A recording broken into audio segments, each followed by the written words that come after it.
Ooh, I wanna know if you'll be my girl.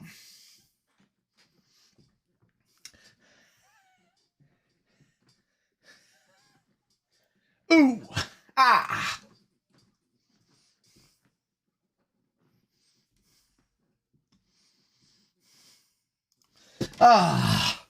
Hi everybody. Welcome in. Rav Twitched, thank you for the follow. How's everybody doing today? Sorry, I'm running a little bit behind schedule. Like, what, half an hour? Sorry, everyone. I got home from work and I was like, you know what? I've got an hour to have a quick kip. Felt a bit tired. Woke up at like 5:05 and I was like, oh, shit. Oh, here it goes. But yeah, we're awake. We're here. Better late than never. How dare I? How dare I? I loaded the bot and I could see people's names in and I was like, oh my God. Anyway, welcome in everybody. It is Tuesday and there's only one reason you're all, well, I mean, there might be another reason you're all here. Maybe you just want to see me, but I mean, we all know it's for the chat plays. You know what I mean? So one thing I need to do, first of all, before we forget, Calvados points. I need to poop. Oh, no, not like that. Oh, no. Right, well, I need to give 1,000 points to Calvados. Because our boy Hawk uploaded an image for their character. Why the fuck are we at the bottom? Slander! Slander! It's got nothing to the order's not gonna swap round. I'm not going, like, it's not that interactive where it changes the order. It's just the way it is, unfortunately. So, yes, hello everybody. Oh, the score, okay. There is actually at least one Kerachekian, I believe. Our boy T-Dubs hasn't posted any art yet, so we need to get that sorted out. But yes, welcome in. I see we have a new person. Rav Twitched, are you still there? Welcome in. Hello, hello, hi. My name is Pidge. Pigeon ahoy. Yes, sire. Bonus points go to whoever's Rav Twitched gets signed up to. Off the rip. Coming in straight in with the roleplay. Or maybe you're just like extremely polite, who knows. I'm having a sip. Has everyone got a drink? Letting the team down. So, yes. If you would do me the kindness, Mr. or Mrs. Twitched, and hit that exclamation point join in the chat, that would be most lovely. Please. Once again. Oh, well, hey Pidge, Rav Twitched would like to become an adventurer. Then let us get to that. No problem. Bards, fire it up. Here we go. So, let me activate the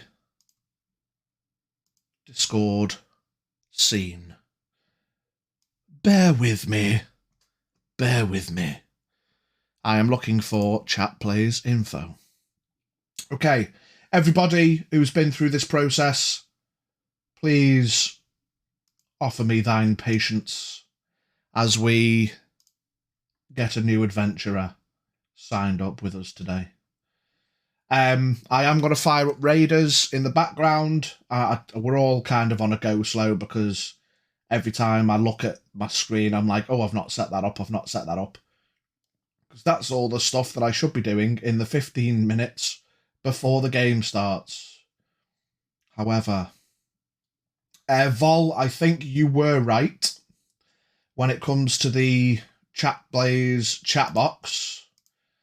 It is based on the length of the name. So we'll just extend that a little bit. Mighty Mouth will be lurking. Will RP as and when. Same, unsure if you're planning on joining the active party yet. No problem. I can only thank you all for making the effort to show up and say hi at very least.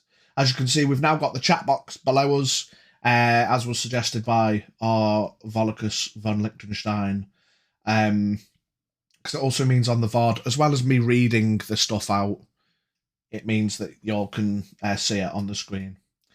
I've had 2 sessions on the active party, so I feel I should let other people give it a go. Yeah, people who have been on the active party multiple times will be asked to forego a slot for people who haven't.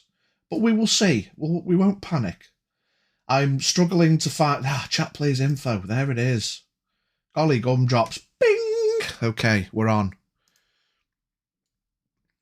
We're going to get a raid going. We're getting there. We're getting there. We're getting there, chat.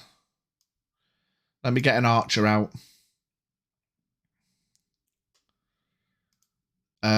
We'll get Vibey over here.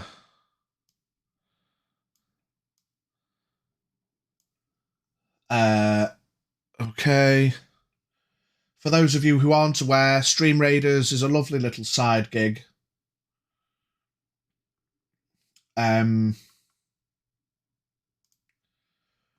we can get no sound clips coming through on stream. Noted. I will fix that. For some reason, even though it says Windows, Streamlabs, chatbot, I have to reset it every time, which is a bit annoying, but now it will work. Yes, if you sign up to Stream Raiders, we can play in the background, defeat baddies, get some extra points and stuff. All good fun and games. Chat plays, chat box. I will make you a bit smaller.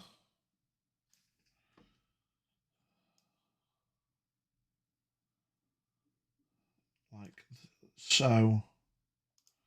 Okay, Rav, thank you for your patience, my friend. Welcome to Chat Plays. Have you joined the Discord? You made it. Rav is in the Discord. You've got the Ahoy Fam role. I will give you the Chat Plays role now. You can also look at the role selection section. We have all of those roles that you can access. I've just given you the Chat Plays role, so you don't have to worry about that, but that's all that good stuff. Good, fun stuff. Wait. Chat Plays info.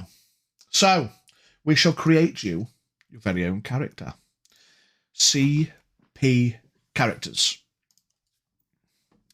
Let me copy this one as a base. Fantastic.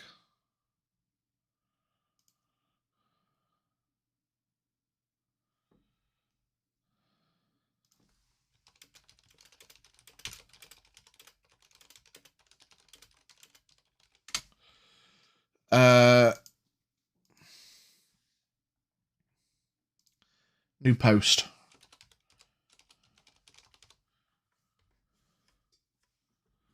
How did that come up live? Rippers.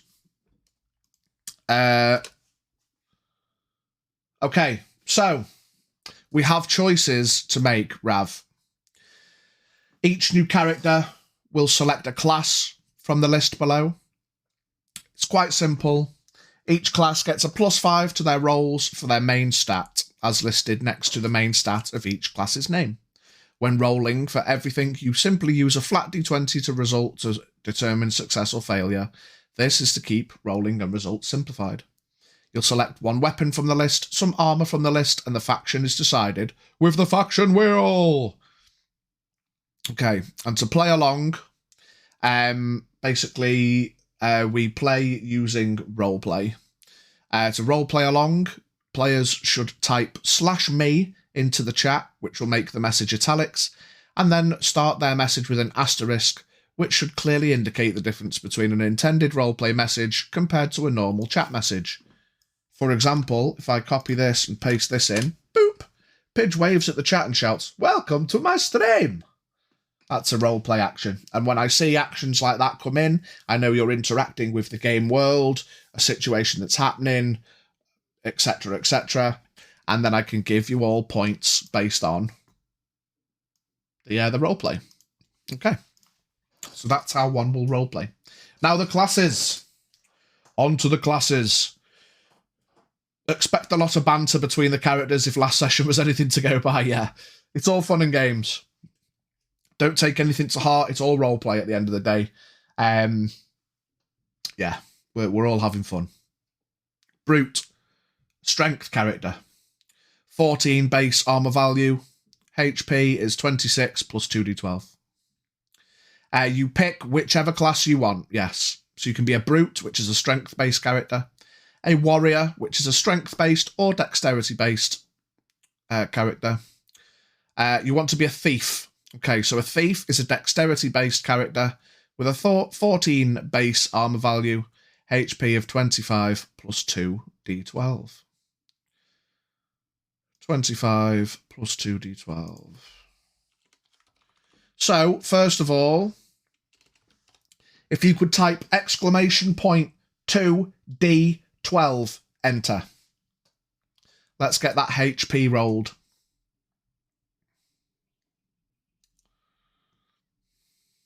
A 12 and an 8. Very nice. Very nice indeed. So we've got 37 plus 8. Puts you at 45, I make it. Very nice rolls on the health there. You'd love to see that. So you are a thief, which is a dexterity-based character. So you get +5 to dex-based rolls. Now, you get to choose a weapon. Okay. So, as you can see, the top list here, thieves. Every class gets a dagger, plus a choice of one of the following from the class list. If you choose a one-handed weapon, you can, if you wish, take a shield to gain +2 to your armor value. If you choose a one-handed weapon and do not want a shield, you can dual wield along with your dagger and make a multi-attack on your turn. All weapons use a roll of a d20 +3 to hit. So, as a thief, as you can see here, you can take a sword, which is one-handed, a long sword, two-handed, an axe, one-handed, a great axe, two-handed. You can have another dagger, or you can take a whip, which is one-handed, but has a 10-foot range. It's up to you, Rav, what you would like. I will go on to explain, if it may aid your decision, another dagger you can do multi then, okay? I will go on to explain that you will next choose armor, if this changes anything. You can either take an adventurer's outfit, which has no positive or negative to your armor value. You can take lighter armor, which gives you a -2 to your armor value, but a +2 to your damage, and a +1 to your movement. You can take medium armor, which gives a +1 to your armor value, but a -1 to your damage. And you can't take heavy armor because you're a thief. That's brute, strength, warriors, and guardians only. Movement in combat, everyone can move a base 6 squares per turn. So lighter armor will let you move 7. Otherwise, that's that. So if that changes anything, if you want to pick which armor you want as well. If you're going to go, let the DM gods pick this one for me. Okay. As an example, I think thieves like to move quickly. So I'd probably, well, I mean, it's difficult. Any of them. If you want to move quickly, lighter armor's a good shout. Sinclair nods in approval at the appearance of another thief. Welcome in, Bard. I mean, any of them. It's totally up to you. Do you want to be slightly harder to hit, but do slightly less damage? Easier to hit, but do more damage and move more? Or do you just want to go adventurer's outfit so it doesn't affect you? And again, for the sake of taking slightly harder to hit, Okay, so we'll go medium armor then. Slightly harder to hit, but do slightly less damage. If that's the case, then I'd probably recommend you take an axe or a sword, because they're both one-handed. And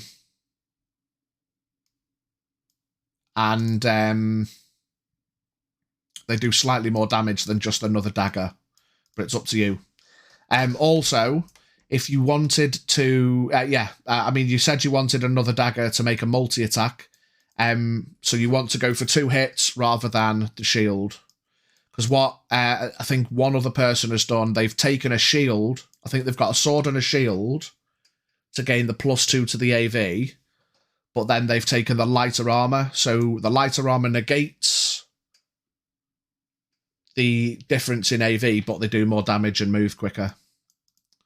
But then they can't make a multi-attack. You see, there's positives and negatives whichever way you go. But if you want to... D4 -1 is pretty awful when it comes to damage. Yeah, that's what I'm thinking. If you are going to go slightly harder to hit, I'd probably recommend... I mean, even like a sword and an axe and a shield. Or, if you're desperate, if you really want the multi-attack, definitely a sword or an axe. I wouldn't take another dagger. Whilst double daggers is cool, D4 -1, as Braig said, is a bit meh for damage. So if you settle in with the multi-attack, I'd say sword or axe. Fine, I'll take an axe. I'd say it probably ends up with a pair of short swords in time. Okay.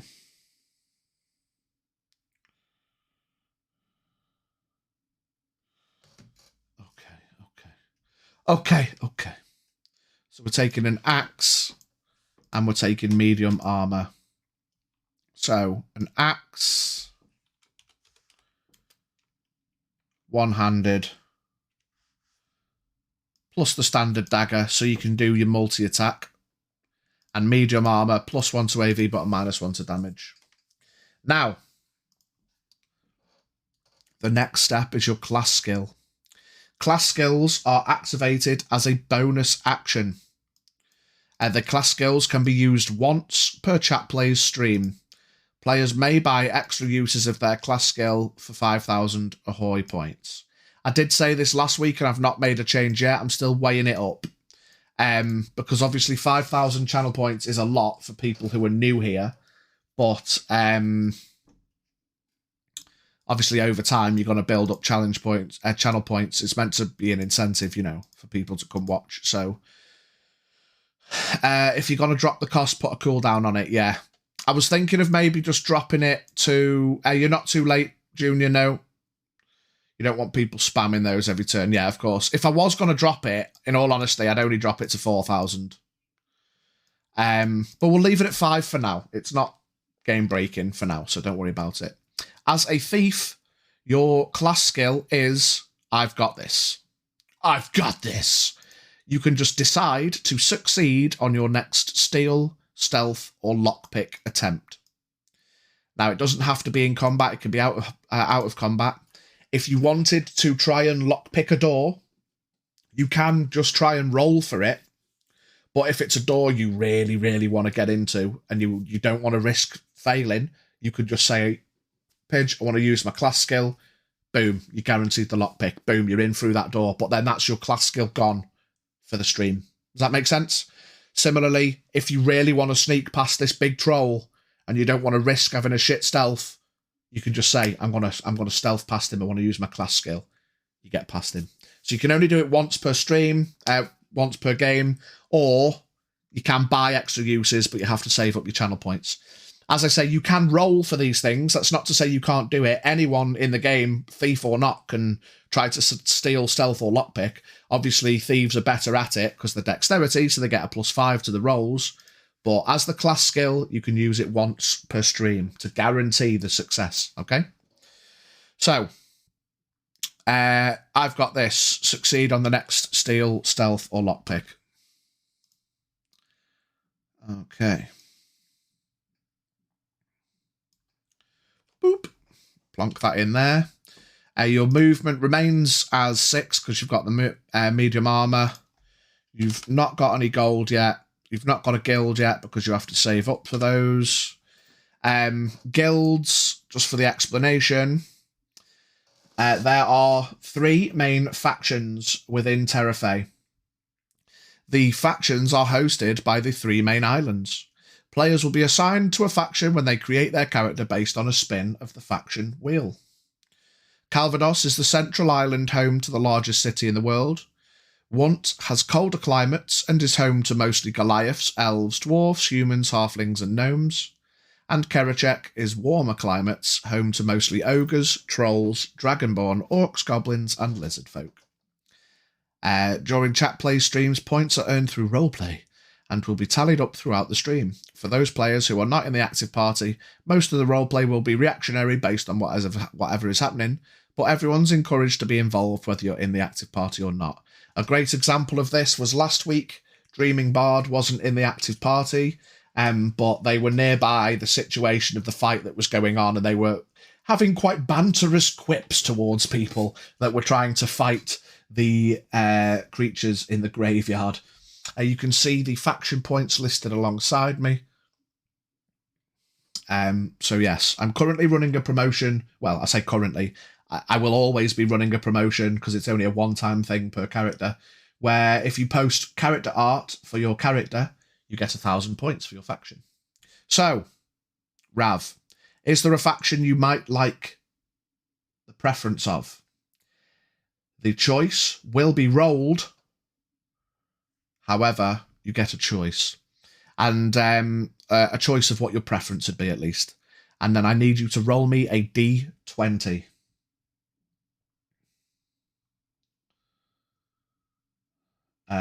The faction wheel. It's going down. We're yelling timber. Okay.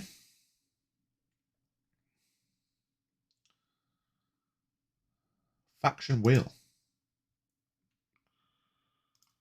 Here we go. Boop.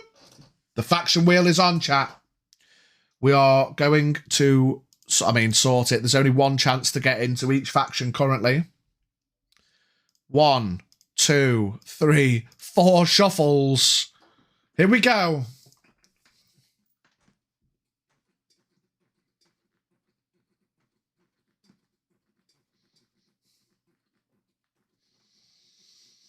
We have another member of Kerachek. Welcome to Kerachek, Rav.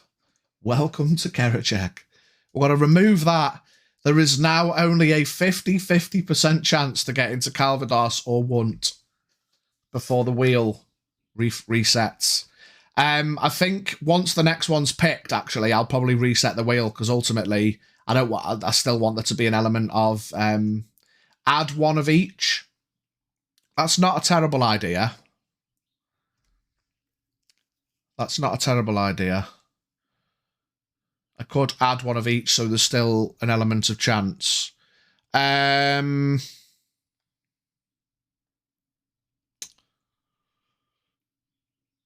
Yes, let me do that now because I will forget otherwise. It's not that one. It's that one.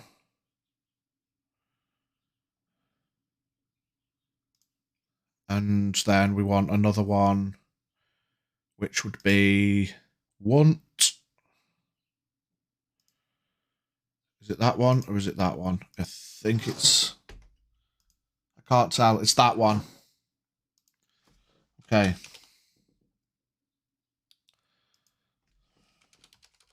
I'll sort that out later. Because they're not displaying the thing correctly.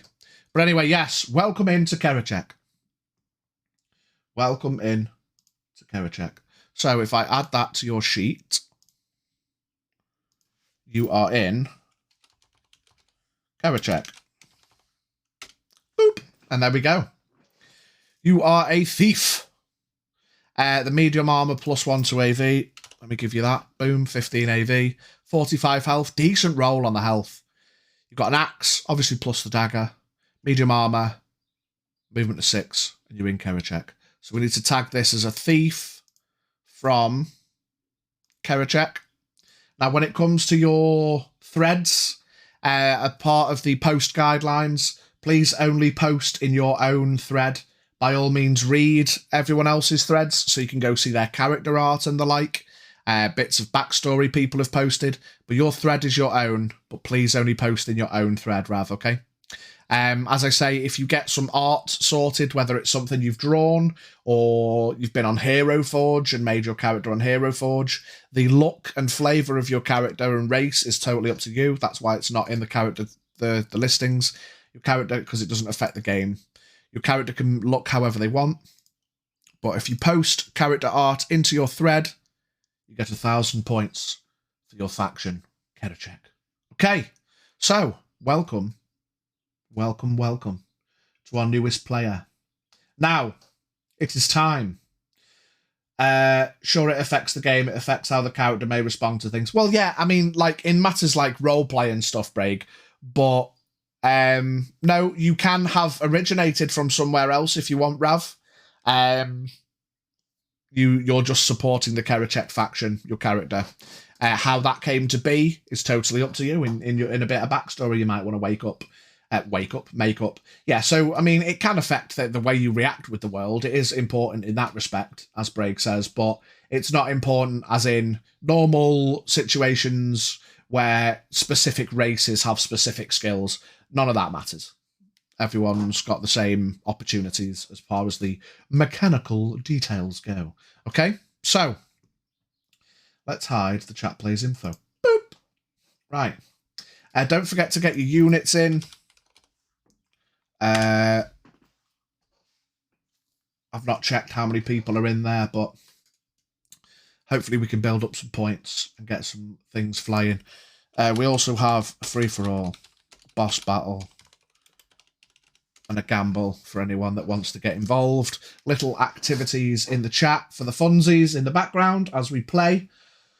But yes, on to today's game. Exclamation point play in the chat for those who want to join the active party. It's a first come, first served. I will, as I did last week, I will prioritise the first space to our new friend. I know Junior couldn't make it into the party last week, so I will give Junior a slot. I know Mighty Mouth and I know Lego has had 2 sessions, so we'll probably rotate them out if there's enough people that want to play, but we'll see how things go. We'll see who gets in, and then we can rotate the numbers based on how many spaces we've got left. So if we check the party members, we will say Rav gets the first slot. Hawk claims the second slot.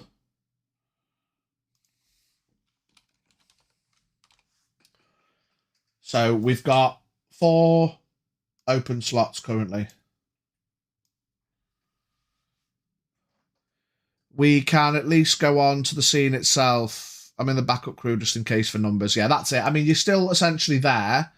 People who were there ultimately aren't just going to have disappeared, but I know people went back to the tavern and stuff like that, so yeah. Let's whips up the owlbear. Bom bom bom bom bom bom bom bom bom bom bom bom bom bom bom bom bom bom.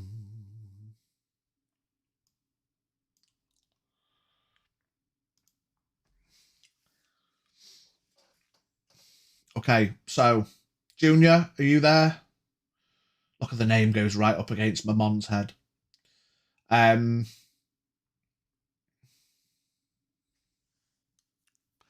Junior.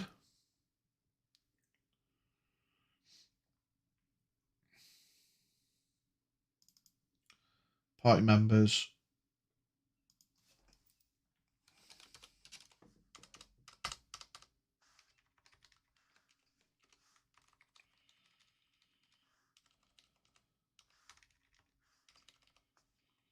Okay.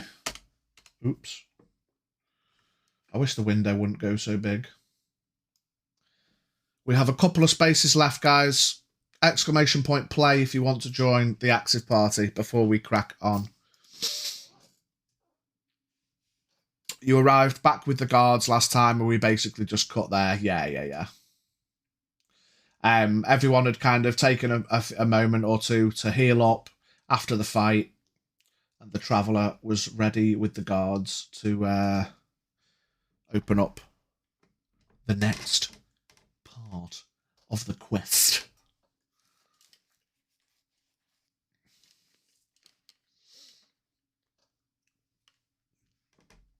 Okay, so we'll just roll with it then. There's currently 3 spaces. I mean, Junior, if you're still there, mate, I've boxed you in because you expressed interest and you didn't make it last week. But we've got Rav Twitched, Hunts and Hawks in. Lego is going to join.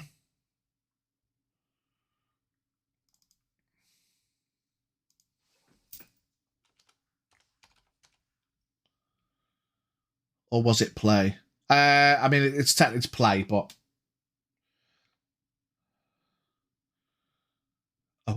Oh. Evil Marksman, first time chat. Sadly, I got to make dinner. Yeah, no reason. No worries. If you want to welcome in, hi. Feel free to hang out. If you want to make a character later on, by all means, feel free. You don't necessarily have to be in the active party. But yeah, go make dinner. Relax. Thanks for being here. And yeah, maybe we can make you a character in a bit. See how you feel. If you want to make a character once you're free from dinner, we'll be streaming for a few hours. Exclamation point join in the chat and we'll get you a character made. So we currently have 1 more space in the active party. Does anyone want to join last minute before we actually move on with the game? We have got, tell you what, we've got 4 minutes left until the raid, so we'll shoot the shit. We'll see what's happening before we crack on properly. We'll do the raid, and then we'll go.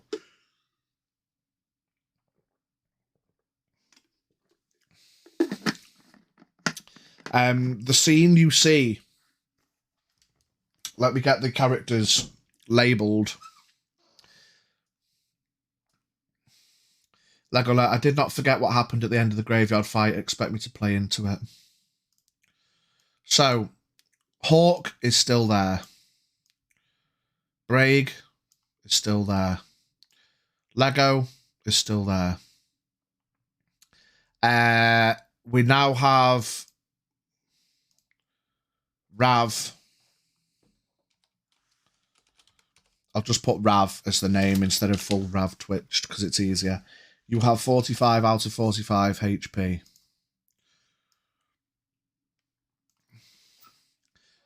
Along with the guards comes Rav. You can label my... Yeah.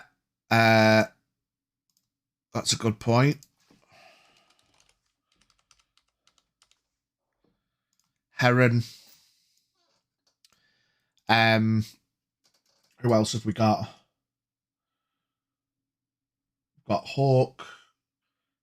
Not Vol. Okay. So we will add another token. As we are joined by another Karachekian. Everyone's an Ian. I don't know why. I've not really thought fully about the what's it called? The short terms. Not Vol. What HP have you got? Junior, let's have a look. One-ish Karachekian. Let me check the characters. Not Vol. 47 out of 47. Our highest current rated HP. 47 out of 47. Okay. Calverdite. Calverdon. I'm a Calvadon from Calvados. Right, we've got 1 minute, 20 seconds left. Willow comes to talk to the guards. Why T is still intrinsically linked with this dead banner. Yo, Leon. Welcome. Thank you for the follow. Why is Calvadian sounds too familiar? I'm going to delete that dead one because apparently it wants to be linked to Teaspoon. Teaspoon's not dead. Right, there we go. Teaspoon moves down. Welcome in, Leard. We do currently have one extra space, and you're welcome to chill in the background, hang out, and watch. Thank you for being here. Thank you for the follow. If at any point you take the interest takes you, exclamation point join will allow you to become an adventurer and join the party. Otherwise, enjoy the show. Maybe you want to see how things go before you join. It's up to you. Right, we're about to hit the raid for Stream Raiders. So we will switch over. We have got a chunk of units in. I love this. We are going to get stuck right into it. Why do we have an amazing amount of units? A milestone achieved. Yoonki watched 3 consecutive streams this month and has sparked a watch streak. Yoonki, welcome in. I'm baffled what these things mean. Milestones, like we need to research it. Hi, we need to research it. Yoonki, I think you might like a bit of chat plays. Oh, we can't go for the thing. This might take your interest, but I know you're also pretty busy, so I don't want to take up too much of your time. But if you want to join and you want to make a character, just add a fucking power cut. God damn it. If you want to make a character, you are more than welcome to engage in the role play of chat plays. Or welcome in. Thanks for being here, Yoonki. Appreciate you. So, everybody, we were victorious.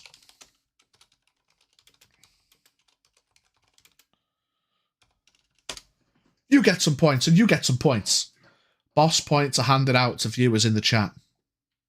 Okay. Get them units in, everybody, and we will crack on. Back to chat, please. Okay. So, you're all stood in the graveyard. The guards arrive with Not Vol and Rav in tow. Teaspoon and Willow come and take position up at the front gates. The traveller steps forward and speaks to the guards and says, yes, as you can see, our brave heroes here, they came to aid me in this task. There are a number of Sloon zombies, and these, he kind of points at the oozes on the floor. These oozes that have been left behind. If you could take post here, guards, and we will be moving on into the crypt. And he gestures further into the graveyard, where there is a set of double doors that kind of open into a stair set that lead down. We're going to go down into the crypt, as I've heard there is some bastardry taking part down there. Maybe they are the source of the risen undead above. The guards all nod. Yes, we will take post. They stand firm with their spears and their swords. Hawk says, let's see what caused this. So we will get names for the party ready. Rav, Hawk, Not Vol, Lego, Bard. Ready for people to roleplay along so I can tally all of these fantastic points. I'm lagging. Apologies if I reply late. No worries. Have a little refresh. I'll give you a few seconds if you want to refresh. Otherwise, just, yeah, we'll live with it. Don't panic. Don't worry. It's not a stress. If I'm waiting for a reply, I will wait for a reply, unless you take far too long. But yeah, with a little bit of lag, don't worry. Heron sides up to the traveller and settles calmly next to him. We should probably consider what to do if we find more of those zombies down there, unless you've been hiding more of those salves from us, of course. The traveller nods. That is a good point. When I brought these salves, I wasn't quite sure on how serious the situation was going to be. Let me put your actual name in there. If you give me some time while we get set up, I can make a few more of these salves. He turns to Willow. I noticed that you had some components. Maybe we can talk. Willow gives a nod, and the traveller and Willow settle to one side and they start discussing. What I will say for Willow, because she mentioned it last time, I will add to her sheet before I forget, in the background, learns how to make anti-zombie poison salves from the traveller. Not leans, learns. So I've added that to Willow's sheet. So in future she'll be able to make them. But what we will say is, over the course of about 20 minutes, the traveller settles down, the guards take up post, they start having a look around the dead bodies, and using his own and Willow's ingredients, the traveller manages to make 5 more salves. So I've marked them next to him. Hawk steps forward. Let's take a small rest in front of the grave while the traveller makes those. We need to be prepared for what's next. Indeed.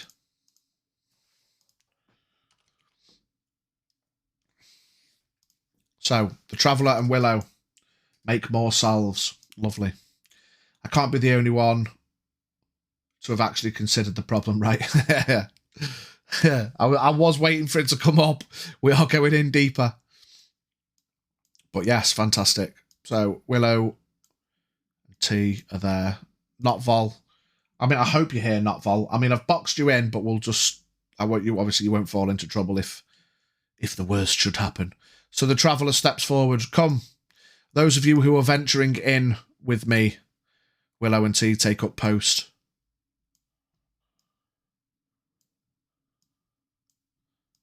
And the group all move forward with the traveller. Okay. Follows behind.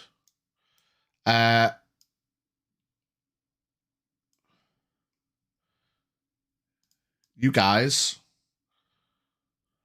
make your way. Oh, that's not selected, everyone. I'll grab them in a minute. Oh, there you go. It's up there. Okay.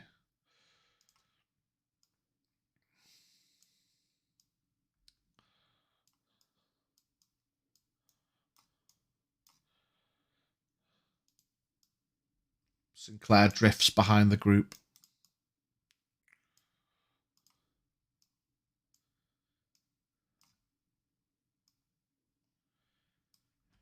Okay.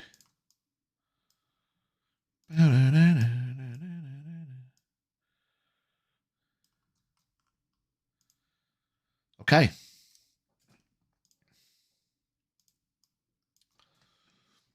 Those who disturbs these souls should be punished.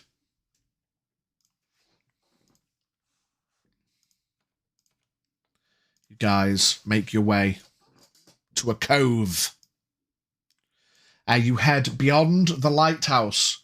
If I whip up the Calvados map, where's the Calvados map? There it is. Oh, we need to bring that up a bit.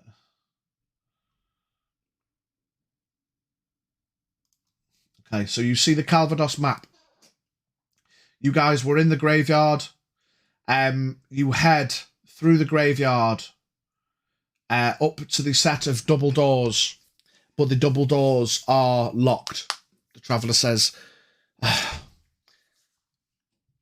they're locked and they're bolted and they are crossed. Even the thieves with their abilities can't get in. They are like it's fully protected, like barriered with heavy chains and boards.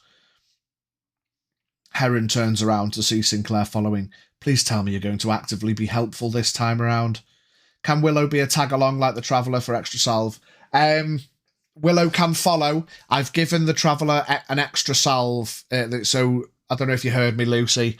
You've now learned the ability to make these zombie salves. But he's got 5 more because you two had a sit-down chat and you made some salves, sharing resources in your salves and all that kind of... your components and all that kind of stuff. So he's got 5 more salves. Sinclair finger guns Heron for the right price, mate. Fucking bard. So, you make your way through the graveyard. The doors are boarded up. The Traveller thinks, perhaps there's another way through the lighthouse. You continue up through the other end of the graveyard, and there's no more zombies in the graveyard. You head to the lighthouse, and it's quiet. You knock on the door. The door is actually open. The door swings. You look inside, and it's dark. The Traveller takes out a tinderbox and lights a handheld torch. He says, come this way. He leads you around the side of the lower level of the lighthouse, and below there is a door. The door opens, leads down a set of stairs to a hatch, and in the hatch you head down. Oh. Did I put the code? I don't know if I put the code in.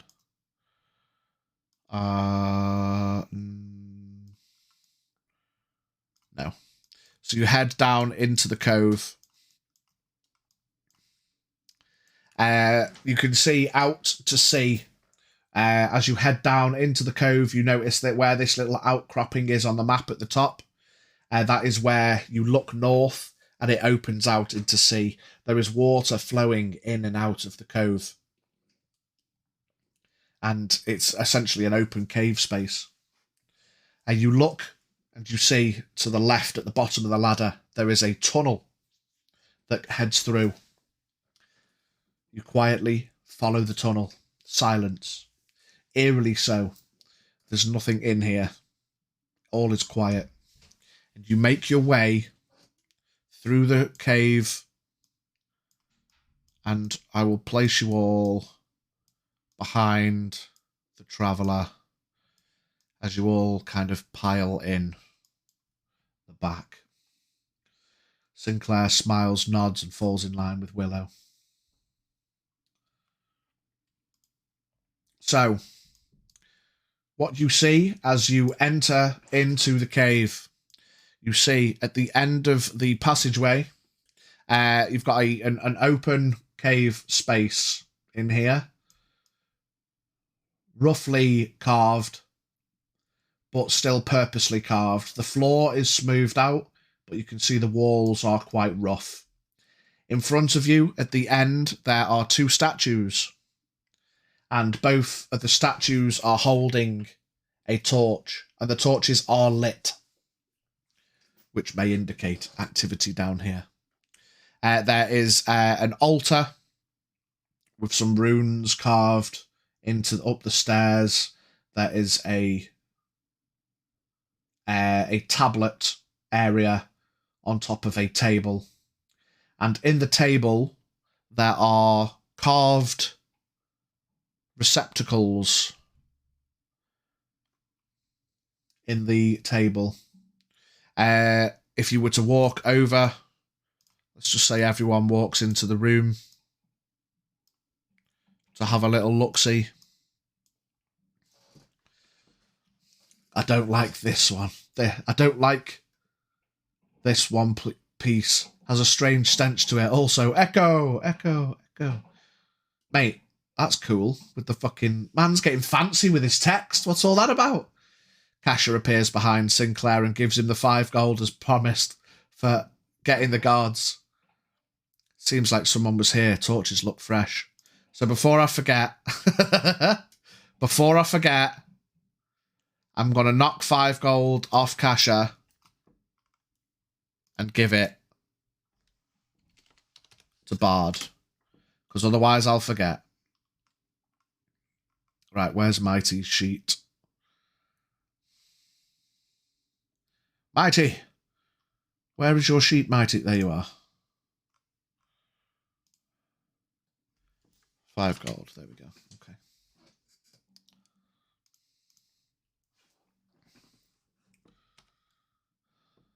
We've got Mighty with the RP as well. And Hawk. Lego. Lego lurks near the back of one of the stones. No fellow wants around to make a backup. Makes Ash on edge. I forgot. Let's...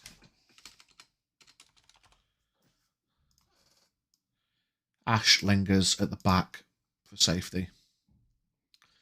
But you guys all make your way in here. The traveller walks up to the table and he starts looking over the stuff. He says, I don't know what these receptacles could be for. It's interesting. Does anyone have any ideas, perhaps? They all seem empty. They all seem carved, but they also don't seem finished. Looking at this table and the setup of the runes on the floor, this could maybe be for something kind of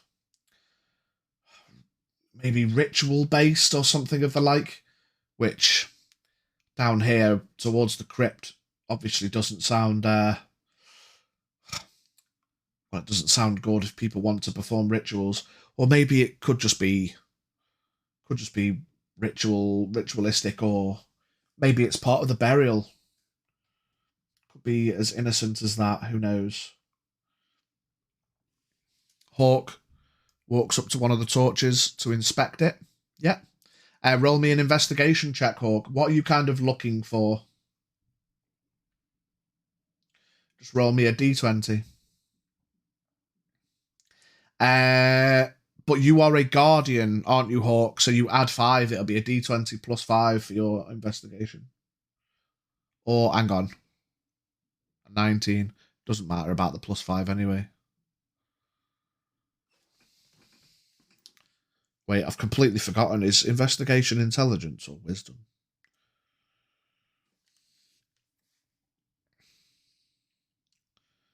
Oh, it's intelligence, so you don't plus 5 anyway. But you got a 19. Good. What are you looking for? The torch is lit. It's got like a oily kind of fuel around the top. These aren't magically lit. Someone has definitely been down here to light them. There's no way they could like maintain on their own, as I say, with like magical means or the like.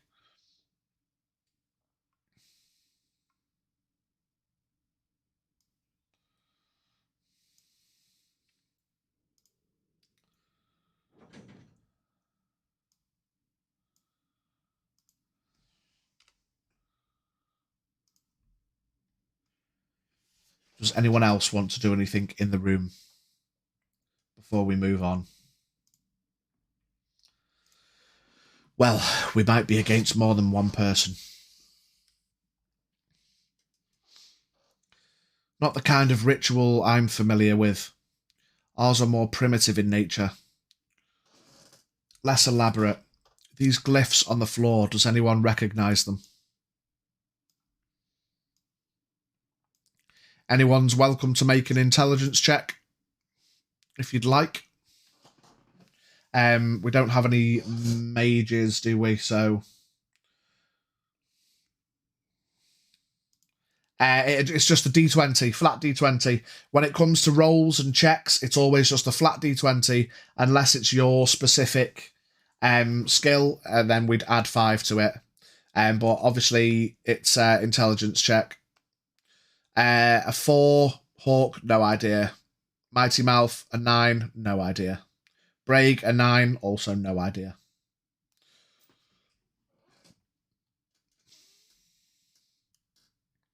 I'm not sure if Junior and Rav are still here. We'll just say they're observing for the moment. The Traveller, paying attention to what Braig says, looks down. I don't know what the runes mean, but I think they're written in Infernal.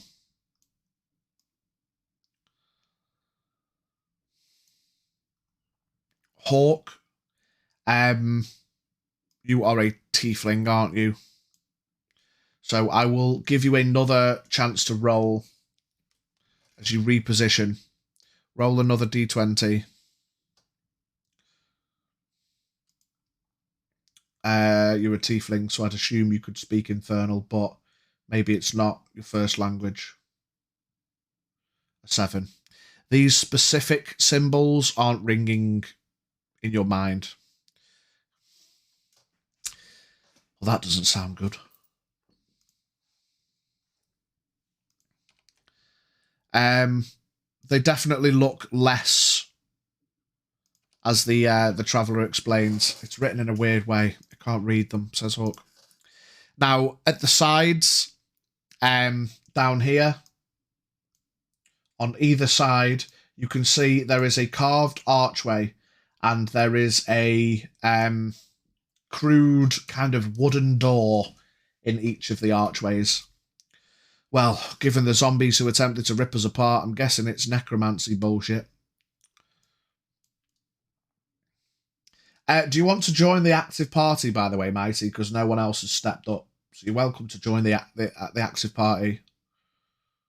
It's up to you. We've also got Rav, who's new, and not Vol, but I'm not sure if they're both still here. So before we carry on, you can happily just carry on in the background if you want. Otherwise, we'll get you in. Say no for now because I'm dipping in and out. No worries. Necromancy could be a side effect of something much bigger. The Traveller walks over to inspect one of the doors. Locked. He turns. Could someone try the other door?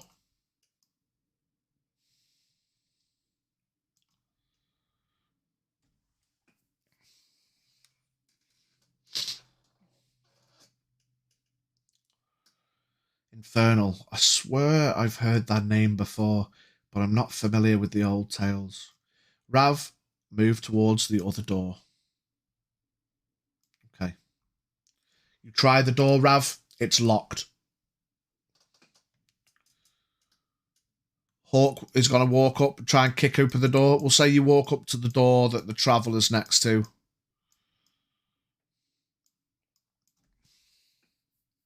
Now, Rav, as we said before, if you'd like, this is as a thief, you can just decide to open the door and use your class skill for the session, or you can just try to pick it with a roll. You don't have to use your class skill. Sinclair hears the word locked and moves up to try and unlock the door. Here, Rav, try picking that one. Take out your thieves' tools and try picking the lock. Okay, roll me a d20 in the chat, Rav, and add +5. Hawk, roll me a d20. 15 + 5 is 20. Rav pays attention. Click. The door unlocks. Hawk goes to kick the door with a big boot. The wood flexes, but you've got no chance of kicking it open. Well, that was easy, says Rav. The Traveller walks back into the middle. Ah, well done, Rav. These doors are harder than they seem. Rav's door is open. Oh, do you open the door or do you just unlock it?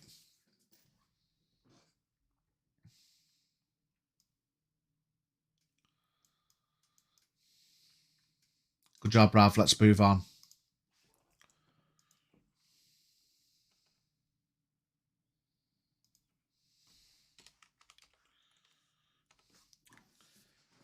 Lego walks up to the shrine to inspect it. These look familiar. Not sure. Keep a distance from the unlocked door, waiting for the teammates. Okay.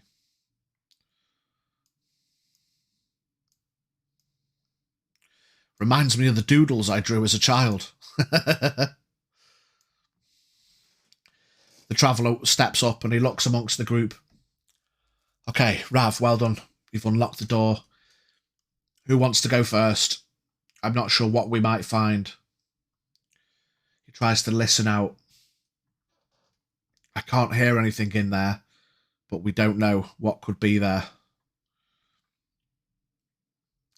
Hawk looks inside by opening the door half. It creaks open. Give me a perception check, which would be wisdom. So you'll add 5 to your roll, Hawk. Braig, I'm very much keeping my distance from any doors to get long shots in as necessary. Understood. Heron and Ash, taking up point. 3 plus 5. It's dark in there. You can't really see. The main light from the Traveller's torch, he holds it away, but it kind of detracts from the light inside, and you can't really see inside.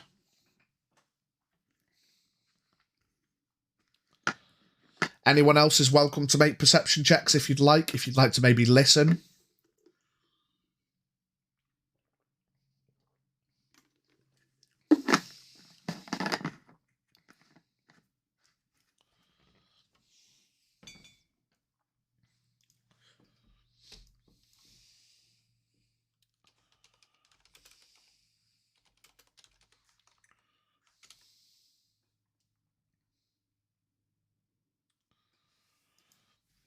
So it would be exclamation point D20, Rav.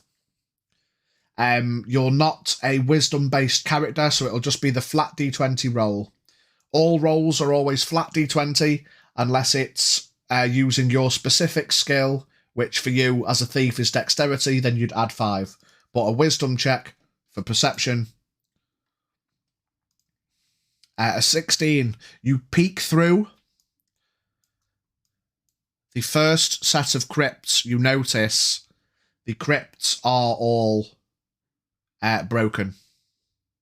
But there is nothing in the first set. Into the second section, however, you do see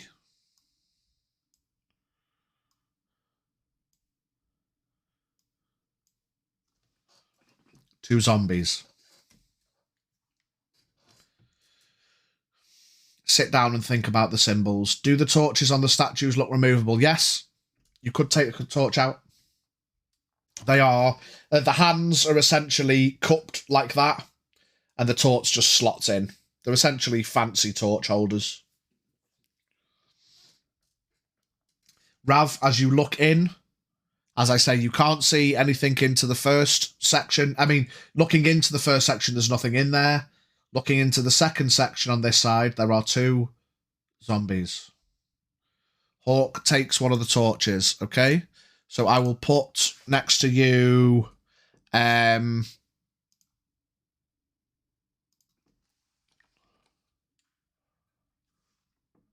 we can add emojis. Look at that. You've got a torch. Obviously, it's a flame-lit torch. Can we do... Actually, can we do... Candle. There is a candle. Look at that. Yes. Hawk's got a candle.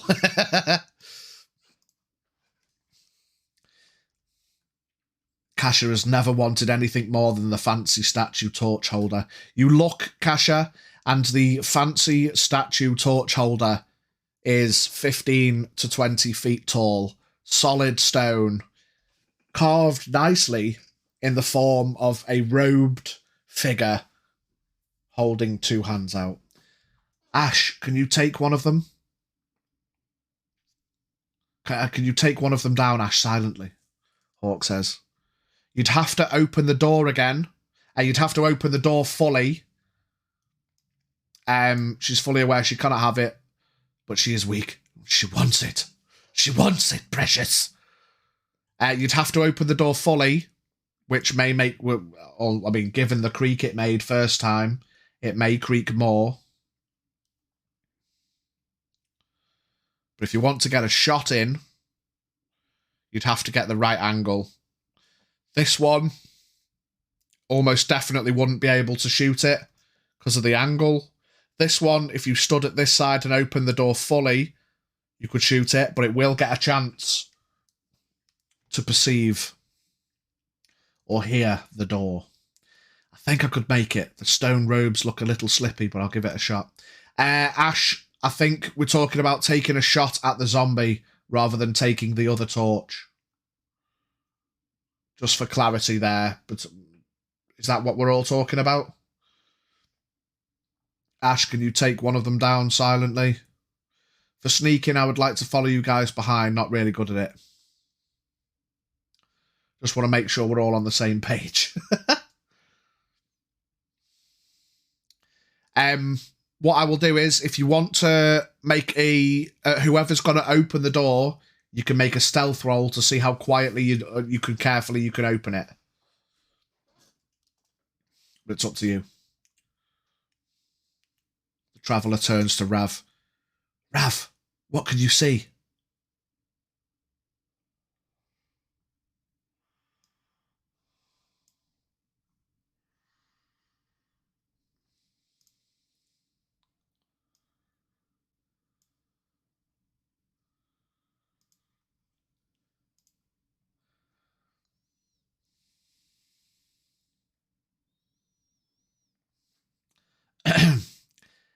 I think I could shoot it. The shadows make it hard to see, but we'll give it a shot.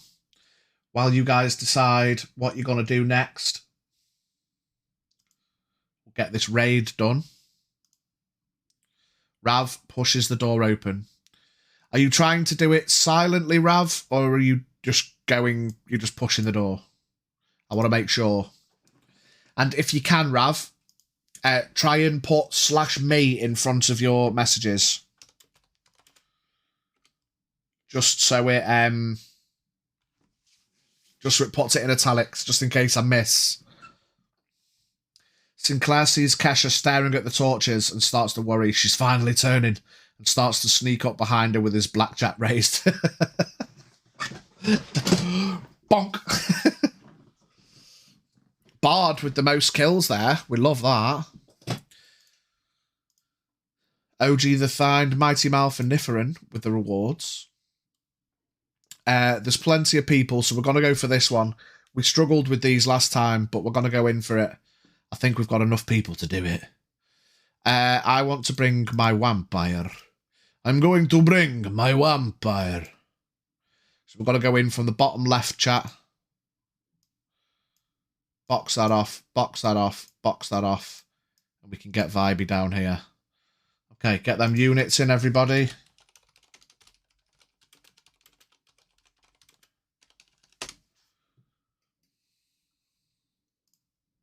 Let's go. What we doing? What we doing, gang? How we feeling? What we saying? What we doing?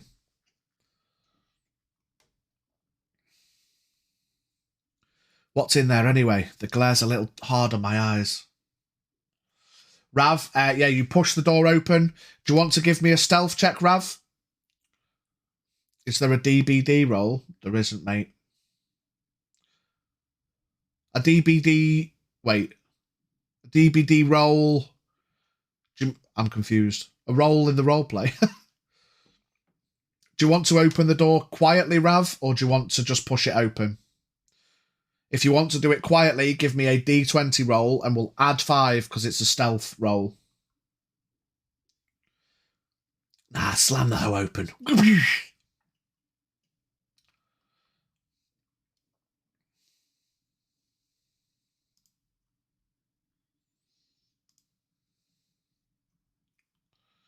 Don't worry, I got your back, says Hawk. So exclamation point D20. Can I do the next one? I mean, if you wanna play, mate, we can get you a character made. Okay, exclamation point D20, Rav.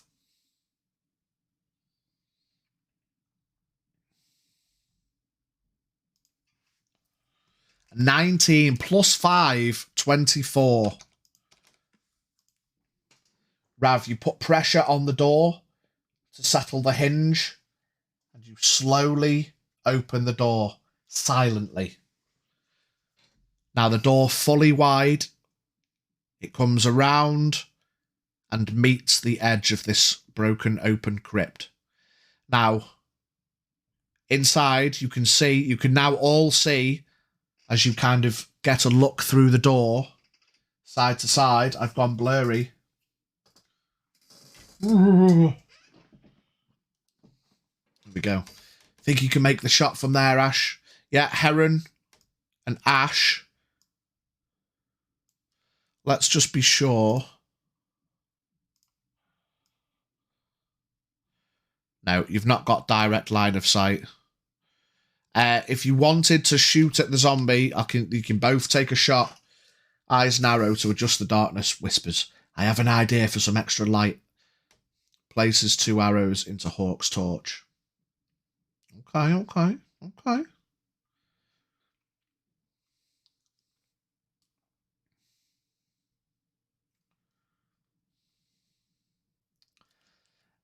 George, do you want to make a character and get involved, actively play? Or are you just chilling and watching for now?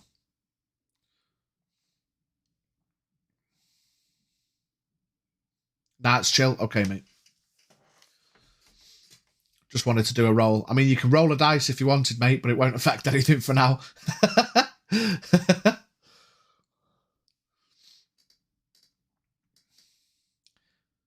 Heron grabs an arrow and readies his bow. Is there a target I can shoot? Yes, Heron. From where you're stored, you can shoot at that zombie. Neither of you can get the angle on this one yet, though.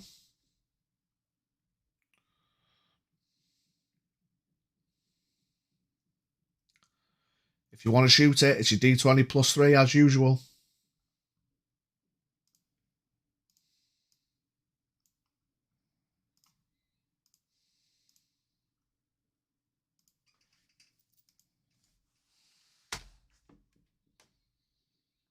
Back behind me if they realise you guys. We've got 1 and we've got 2.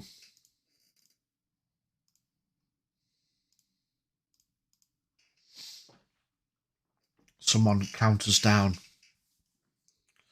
Okay, the Traveller steps forward, seeing what you guys are trying to do. Eyes just catch the jolting shambles of the zombie in the darkness, draws back the bow ready for the countdown. The Traveller places a hand lightly on both of your backs.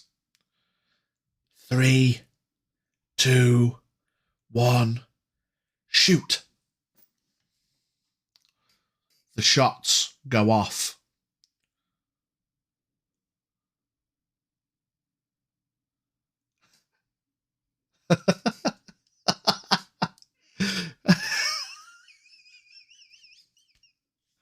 The first 2 arrows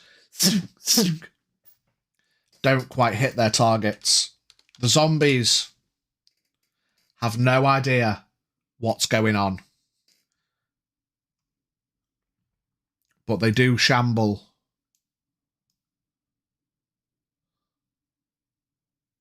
Further out.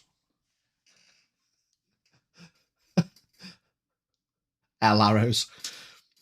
Once the zombies realise I'm going to jump in front of you two. If you want to make another shot, you got lucky this time. The shots went in. They didn't hit, but they also didn't alert the zombies this time. If you want to try again, the Traveller says, it's okay. They seem to have moved into a better position. Try again. They've both moved out. You could probably get 1 each. Aim for the head, he says. Ready for the countdown. 3, 2, 1, shoot.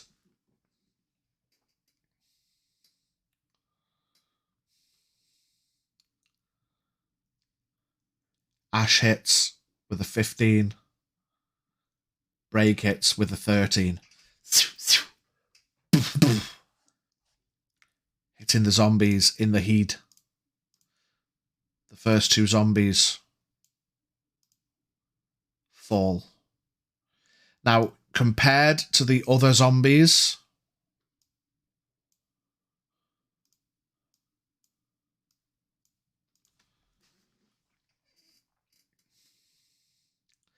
irrespective of the damage, you notice these 2, they just crumble as soon as they were hit. They were definitely weaker than the other zombies upstairs. The Traveller says, perhaps the magic isn't as strong down here. Or perhaps maybe they weren't magically raised, I don't know. But they certainly seem a little weaker. The Traveller sneaks in and crouches behind the crypt.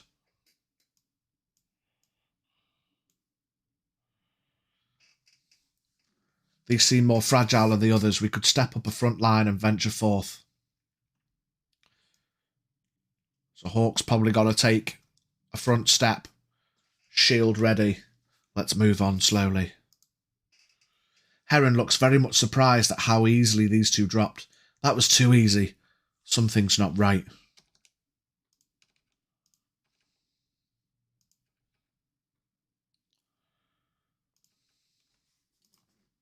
Okay, so what's the marching order, gang?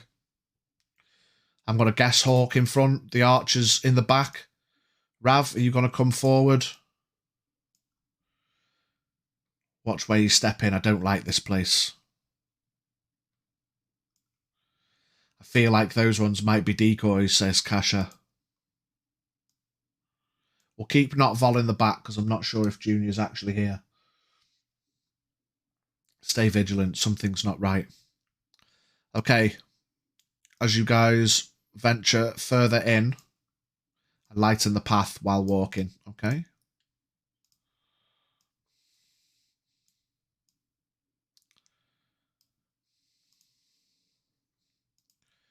You guys walk up, especially considering where I hit it. There's an arrow sticking into one of the zombies' arms.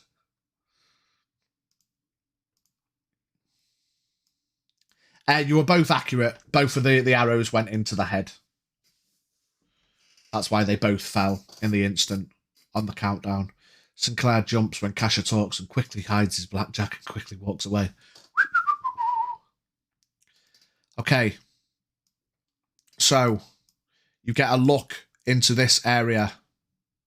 As you approach down the end of the path, you notice... I was leaning into the minimum damage roll. No, I get you. But irrespective of the damage, it's still just dropped. Junior's having his monthly bath. He'll be here when he's out. Nebosh, mate. Yeah, that's what seems strange about these zombies. Whilst the others took a bit more of a pounding, irrespective of the damage, they both just dropped. And when I say irrespective of the damage...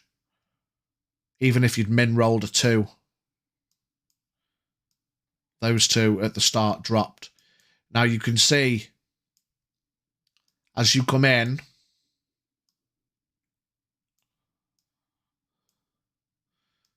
to this room, there is a zombie stood by each of the crypts. Wait, I recognise this room.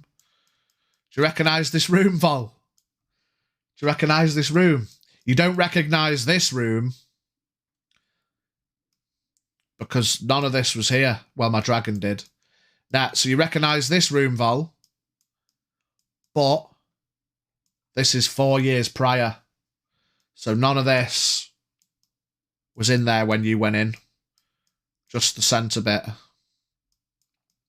But anyway, So you guys notice as you walk in, next to each of these broken crypts, was there anything on the zombies in the other room? Nope, nothing in there. That's where bollocks it was, though, innit? Yep. You get a feeling that in 4 years' time, this crypt is converted into a single place of holding for an ancient vampire. There are pillars along here. You can't see what's down here, though.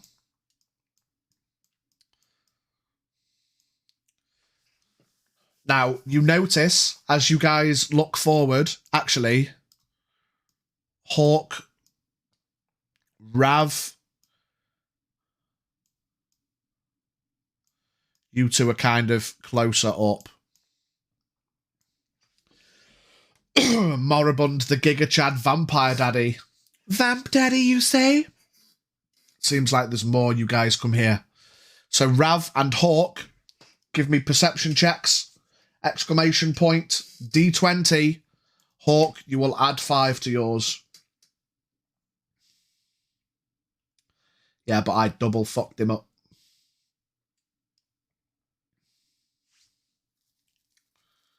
Well, 4 years in the future I did. 16 plus 5, 21. Rav, see if you can notice as well. I could still find him now. Technically speaking, Kesha, you could still find him now. Because 4 years ago was when he was taken down. So he is, no spoilers. I mean, it's unlikely you're going to see him on chat plays. Unless you do a very specific thing. Very, very specific thing. But fan art of Guile and Moribund making out in a crypt. Oh my god. Vamp Daddy is in here. Vamp Daddy isn't in this crypt. There's something very specific you could do. I want to see that Guile and Moribund making out in a crypt. Oh my god. Rav, if you're there, make me a perception. I'll say, I mean, from here, Heron, Ash, if you guys want to do perceptions as well, because you can see this one at least. You can't quite yet see the rest, but at least this one, so... Lucy, no. Perception, that's it, Rav, yeah? D20 for me. Exclamation point, D20. Ash and Heron. A 9. You can't quite make it out. 15. You can quite make it out. 5. You can't quite make it out. 8-pack killer. Welcome in. With the advice. First time chat. Welcome in, welcome in. So, Ash and Heron, you notice, comparative, you can see these two stood. What would be their sunken eyes closed, just standing there kind of loosely swaying next to their crypts, not paying attention to anything. Yeah, sorry. Ash and Hawk. But what you notice about these ones lying down, that they have... Let's get some numbers out.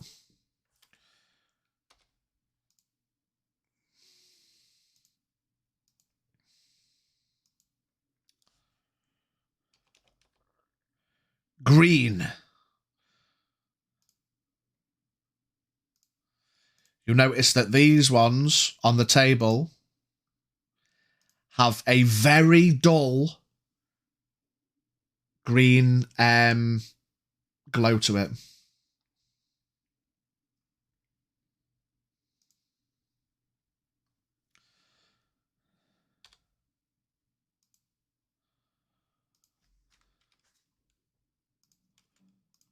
Comparative to the ones that are just stood around.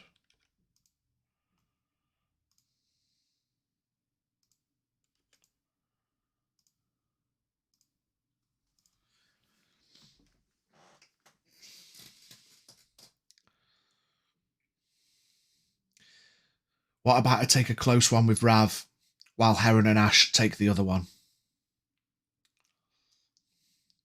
It's gone for about 5 years now, but has for a healthy while. Now it's more dad bod killer, but changing handles is a pain. Dad bods are awesome. Yes, yes. Skibbity dubbity dub, yes, yes. Shibbity dubbity deep deep. So yes, you guys can see. You reckon now while the zombies upstairs were clothed and stuff, weirdly, these ones are like completely starkers, but they're all completely rotten. If anything, these are more skeleton-esque than zombie necessarily. However, these ones on the table do have elements of clothing and are more zombie than skeleton-esque. Might need to point out which one you're talking about. I just see the one on the left over there. Zomboobs. Zomboobs. Naked zombies. I do hope there's not a lich in here. Rav, come over. Let's take the close one.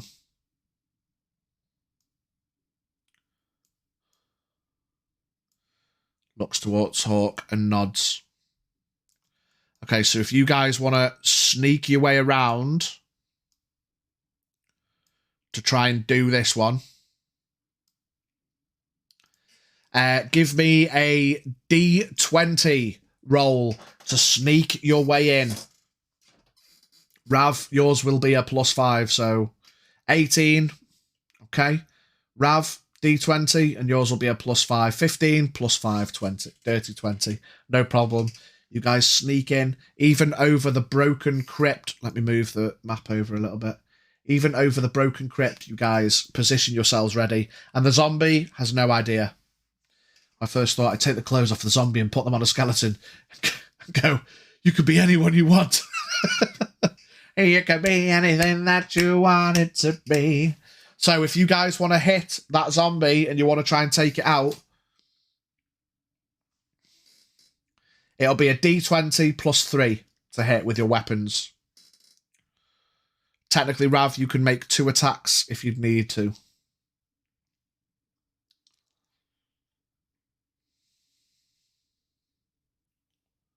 Eight-pack killer, thank you for the follow, my friend.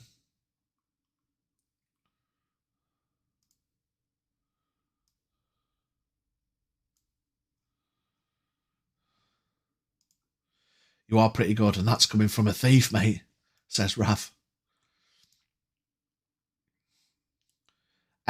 Yeah, so exclamation point D20, and then we add 3 to it. Got great energy, DM. Oh, thanks, killer. I know things are a little bit creepy. We've got the creepy background music. It's creeping me out. A 5.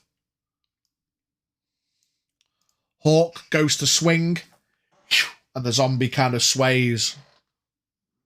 And you miss. Shh. Nothing seems to have noticed. Rav. A 6 +3 with the first swing with the axe. Also, you miss. But Rav, you've got a second swing with your dagger.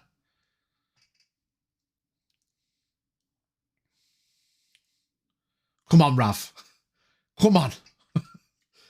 Roll another D20 when the cooldown's gone. Come on. You can hit it. Hit the zombie skeleton. Hit the skeleton zombie. Do him in. Takes a deep breath. 8 +3 is enough. 11. You don't even have to worry about the damage, but you can roll the damage if you'd like with your dagger. Exclamation point D4. As a point of note, we always re-roll 1s because 1s are bullshit. But even with a minimum roll, you notice that this is also one of the weaker skelly zombies. Oh no, we don't want that because Hawk's not brown bread. Yeah, 2. You jab it in the head. And where you'd expect resistance from skull bone and brain matter, it's all kind of weak. And if anything, the force of the dagger going in up to the hilt, it kind of even dents it through. It's a lot weaker than what you'd expect. It collapses. as it collapses, none of the green zombies pay attention. Does the other zombie below pay attention? No. You got away with it. Sinclair jumps at the sudden loud clapping from Kesha. Yeah, well done, guys. The zombies. I'm only joking. Kesha claps heartily from the back. Do I see the door? Which door do you mean, my dude? This is stairs with or do you mean this door? This isn't a door, this is an open archway, but it's dark in there. Heron readies his bow, prepared to shoot anything that comes shambling in our direction. Just what's the difference between these things and the ones outside?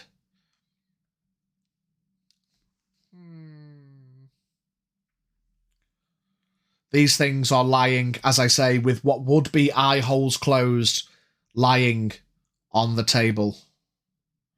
But they do have a dull green glow. Whilst I'm a singer by trade, I'm not Kesha. I'm Kasha. Sorry, Kasha.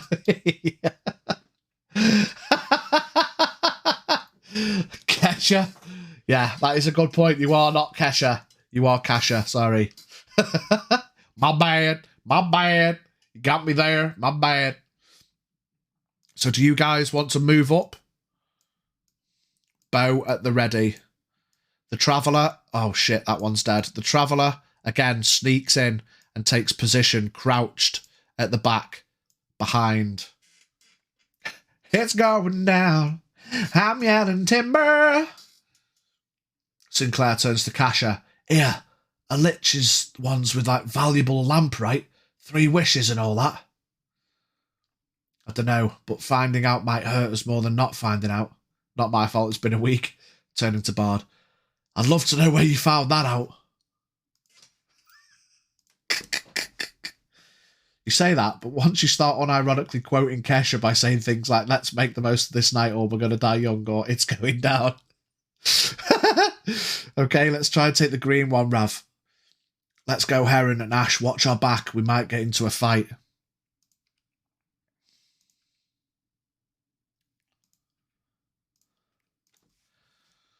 So you guys are gonna... Are you both gonna try and sneak up to this one? Get a closer look? Sneaky deaky? What I can even say is you can go on either side if you want. No, those are tales about Jinn, as opposed to the ones they say the vengeful spirits. No idea which is true. And you notice as you walk up, Hawk, there's spider webs all around this interior gaff, mostly on the roofs, but some on the floors around these rocks. Big set of spiders' webs over here. All I know is a lich is not someone you want to be around, says Kasha. The Traveller shifties his way onto this side. On my count. 3, 2, 1. You ready, Rav? Sinclair looks annoyed. So there's no lamp or 3 wishes. What are we doing down here then?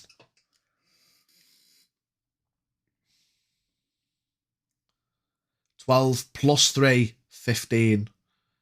Does hit this one. Does hit.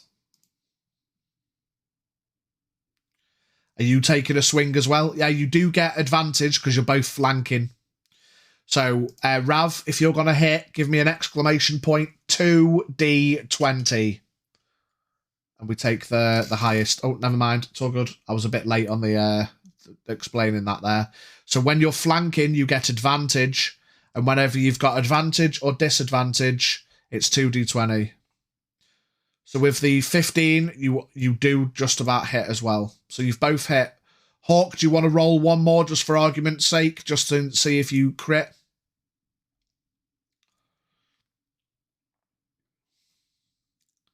Ash and Heron, are you guys eyeballing anything or are you just going protectively? I'm shooting this the moment it stands up. Good point to note. Good point to note. Yeah, so no crit, but you both just about hit. You feel comparative to the other one, which was weak. The stab from Rav almost imploded its head. However, this one, it feels almost like there's a resistance as your blade goes in. You only just hit it with a 15. But hit it, you do, nonetheless. Okay? So give me damage. Give me damage. With your axe, Rav, we'll say first. Give me a d6 roll for damage. Kasha to Sinclair. 1, we re-roll ones. These are still crypts you can loot. 2 damage into this guy.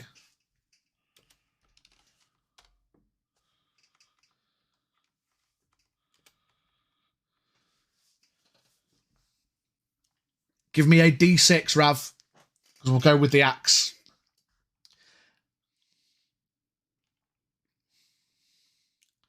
And then, Rav, you can roll to hit it again with your d4 if you want. Sorry, with your dagger. Just use caps lock if it's on timeout. Supposed to be a d6 with your axe as the single-handed. 4 damage. Love that. And then roll me exclamation point 2d20 again, Rav, as you can hit it again with your dagger.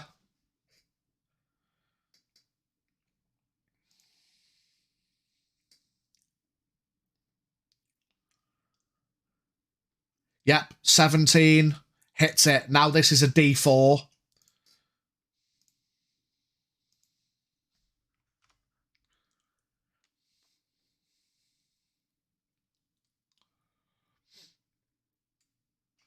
Another 2 points of damage. Okay, so what we'll say is the first thing that happens as you guys smash it with your axe, bang, bang, and then stab it with your sword, aiming for the head, trying to do enough damage to take it out. You don't do enough damage in the first round. Its eye holes open, and there is 2 dull green glows in its eye holes, and it sits upright in an instant.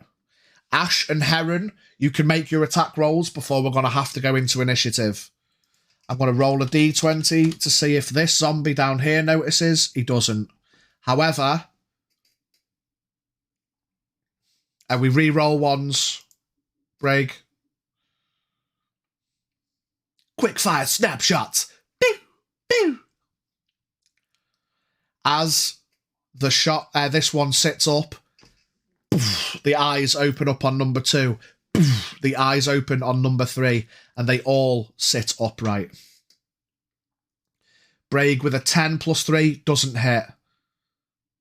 Ash with a 7 plus 3 also doesn't hit. As it sits upright, you guys try to take a shot, but its movement is too quick in the instant, and the arrows go wide. Before we roll initiative, we'll get the next raid out of the way. God, again, these raids come in thick and fast. Another half hour gone. It's crazy, man. Right, let's go. Let's do this. Everyone get a little hydrate while the raid's going. We are going to have a break today as well. Last week we didn't have a break.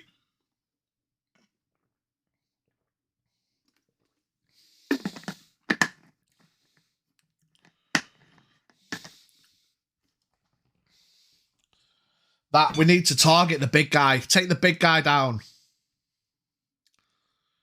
Nice, big guy's down. The vampire's tanking shots up front. That's what we need. Oh, this guy's split off on his own. Who's that? Niferin. Oh, he's still putting the bits in, though. Niferin doing the work. Let's go, chat. Let's go. Fucking top work. Hawk and Bard with the rewards. We love that. Another hard one before we go on to the boss battle. Let's go. I'm going to take a Mystic Orc Slayer. We're going to go down from the bottom and we're going to steam into this group down here, chat. Oh, no, we're going to get Vibey down here first. We're going to box that off there. There we go. Let's go. Heron fires an arrow as the undead stands up, but the arrow finds itself striking the table underneath instead. Sinclair looks up from the coffin, looking offended. Kasha, how could you? I'm an upstanding member of society, not some common grave robber. How could you? How very dare you? Okay, we need to roll initiative. Exclamation point D20's in the chat. I need one from Hawk, Rav, Ash, Heron, not Vol. I'm going to roll one for the Traveller as well. Okay, so initiative. We've got Hawk with a 15. Ash with a 7 so far. Traveller. Braig with a 1. That's probably the only one we don't need to re-roll because ultimately it's just your initiative. Do ones on initiative get re-rolled? Nah. 6 from Rav. Puts you just after Ash. So Hawk, Ash, Rav, Traveller, Braig, and Junior. I'll roll one for Junior as well, just to get him in, not Vol. Oh, 20. Technically, he goes first when he's here. Well, at least I fucking got the D20 out of the way, and then we need a roll for the green zombies, 16, and the other zombie, 6. So the other zombie will go after Rav because Rav will have higher dexterity as a thief. And the other zombie's got a 16, so they will go first. Green zombs. Okay. Okay. Starting to think characters that have names starting with BR always go last on initiative. Right. If I zoom out a bit, try and get us all on one map. For now, well, we can move. Where do we want to move? I'll tell you what. Because we've come down to this area, we'll come up to here on the map. For one, that's not my character's name, but I also went decently early last... Yeah, that's true. It is Heron. Right. Hawk, give me a perception check. Because you are the closest. I'll say... Rav, you can give me one at disadvantage. So Hawk, a D20. Rav, 2 D20. 14 plus 5 is 19, okay? Rav, give me 2 D20 and we'll take the lowest because it's disadvantage because it's dark. But you are that side, so I'll give you another look. Just in the moment.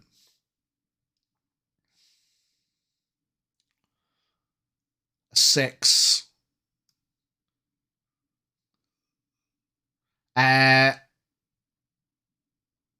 Right, yeah, even with the... we'll take the first 6, to be honest, mate, because you've rolled 3 times there. Yeah, I wasn't expecting that one. So, what you notice... Where is it?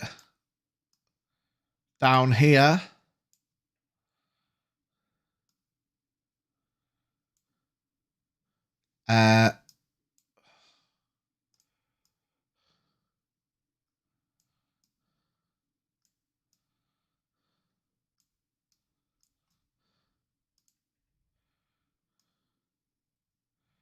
Where are my zombies?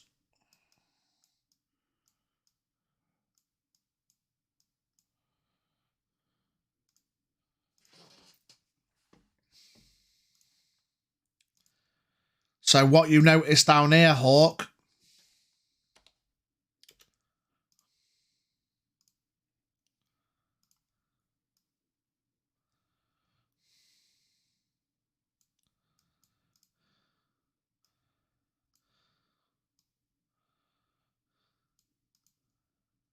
is some extra bastards.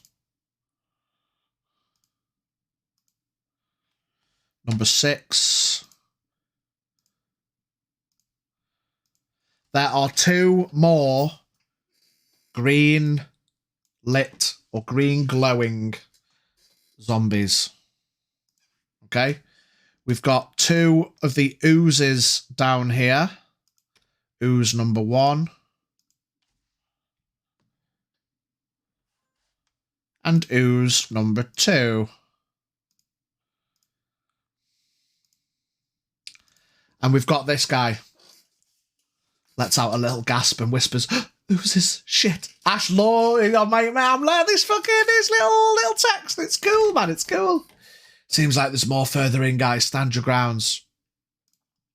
Here, you see, dressed in a black robe with a red trim around the edge, but not like the others. Actually, we could probably still use the right token, but not like the guards in the not quite the same as the guards in the cathedral. You see a what looks to be a humanoid figure stood at the back with a robe. And next to him, on the back wall, because I can do this, which is really cool.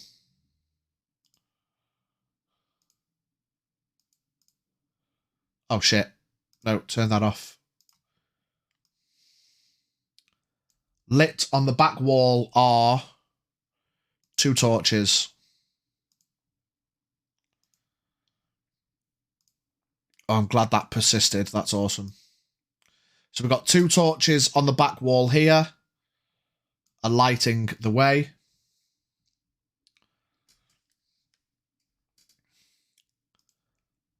You also notice, as these green zombies sit up... Sorry, this is taking a bit of setup time, guys. But as the green zombies awaken, torchlight also seems to come out from behind these crypts, which light up the room. But while the other areas have torchlight, these seem to be sourceless elements of light. Still torch-esque, still flickering like a torch would, but sourceless. There's no torches there, because you would have seen them. But light emanates from the wall and lights up the room. Okay? I blame the cramped quarters for my bad rolls. This is not something Heron's comfortable with.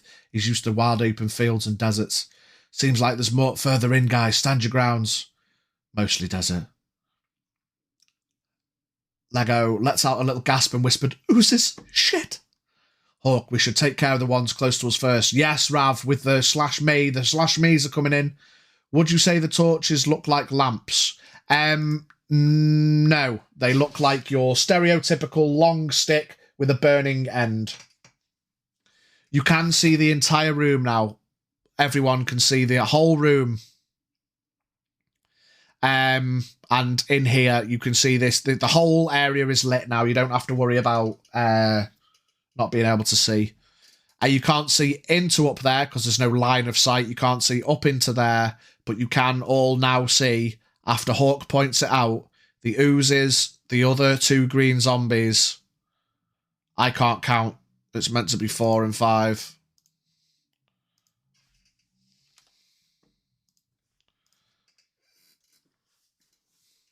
Seems like that's it for sneaking. Okay. So, in initiative order, thank you for your patience during the setup there. Also, I forgot...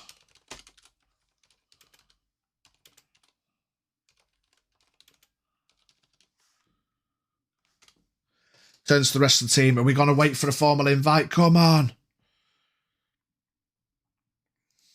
So, top of the round. Junior is not here yet, I don't think. But we'll say he makes himself useful. And he's going to come in his 1, 2, 3, 4 squares. And he's going to try and hit that zombie. Let me confirm. He's got a two-handed axe, so it's a D10 if he hits. So Junior, until he's out from his bathe. 19, he's going to hit. And a D10 damage. 2. Bonk. Runs in with his great axe. Slams the great axe into the zombie sitting on the table. It doesn't flinch. It doesn't move. Like, rigidly so. You'd think an impact from a great weapon would make it... But he hits... And the form of the zombie doesn't move at all. But he still makes contact and he still does damage. Heron responds to Rav's call. Sorry, we're not invited. These pointy sticks seem to be, though. Okay. So, next, after Notvol, the green zombies. Green zombie 1 gets up and he's going to move towards the assailants. 1, 2, 3, 4, 5, 6 squares. Zombie 2, 1, 2, 3. I'll tell you what we'll do. We'll move Notvol that side because I don't want to be injuring people who aren't technically here. Any actual lit fires around Heron and Ash that we could use the light or arrow with fire. If you wanted to go back into the other room and grab the other torch, that would be a hell of a waste of movement to get there and back. These torches aren't actually there. It's just giving off light. Hawk has the only lit torch in the room close to you. Okay. So, zombie 3. Can I throw them my torch? I will let you do that as a bonus action on your turn, yeah. I don't think lighting an arrow will help it fly. I think we could use with proper arrows for that. So on your turn, you can bonus action throw them the torch if you'd like. So zombie number 2 is going to lash out at Rav with a D20 to hit. 10 plus 3 is 13. Your AV is 15, so it doesn't hit. It reaches out with its claw. You bat it away with your axe. Zombie 3, knowing it's surrounded, is going to go for, on a 1 to 10, Hawk. On a 11 to 20, Rav. 12. He's got to go for Rav as well. Swings out with a 9 plus 3 is 12. Lashes out also with your dagger. Misses. Sorry, don't have to roll, mate. That was just me saying that he was going to attack you.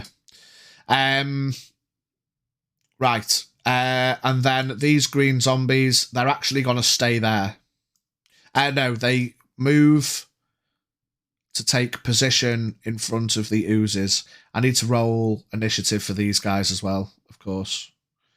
For the oozes, 5, and for the fella, 14.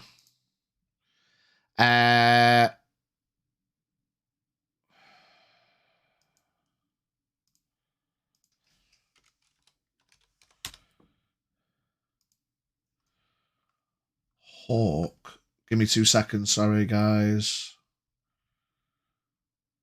He also got a 14. He will go after Hawk. Okay. Initiative order. Now, top to bottom. Give me 2 seconds.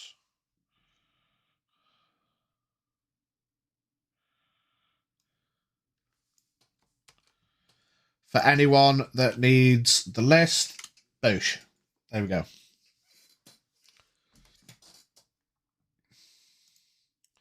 We've got Not Vol, Green Zombs, Hawk, the Fella, Ash, Rav, Zombies, Oozes, the Traveller, and then Heron last, unfortunately. Right.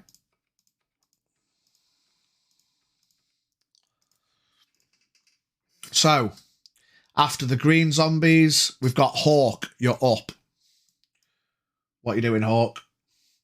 I need to stop moving the map. I mean, I can zoom in if people need, but otherwise I'll try and leave it still.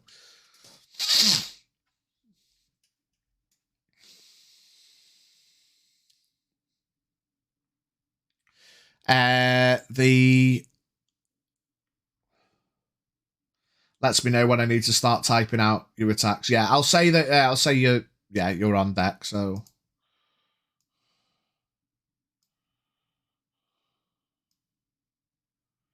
try to slice zombie 3's heat off. Quaboosh! Yeah, so you probably want to start typing Braig when, like, maybe when it's the Oozes go or the Traveller or whatever. Zombie 3. So, yeah, make an attack against Zombie 3, Hawk. Do it. Get him.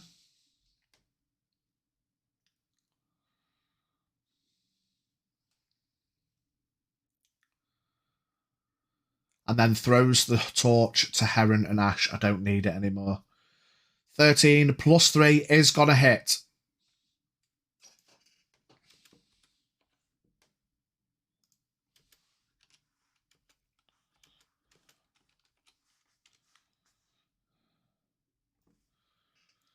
Two damage into number 3. Let's move him so he's on top again. 2 damage with the axe. And then give me a strength check, so it'll be a D20 to see how far you can yeet it. It is 20, let's say 20 feet. 12. We'll go 4 feet per... oh, fuck it, yeah. 12. I mean, you throw it.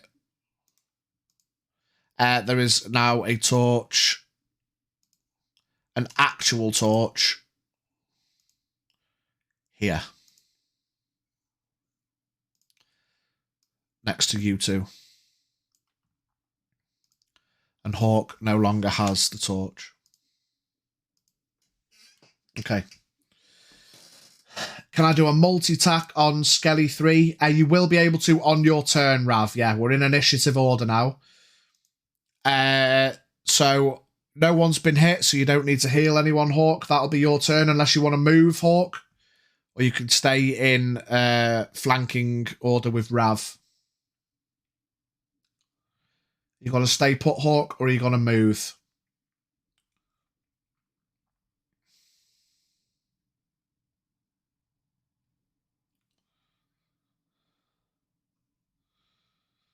The fella is up after Hawk. While I wait for Hawk to determine what he's doing, the fella is going to move 1, 2, 3, 4, 5, 6 squares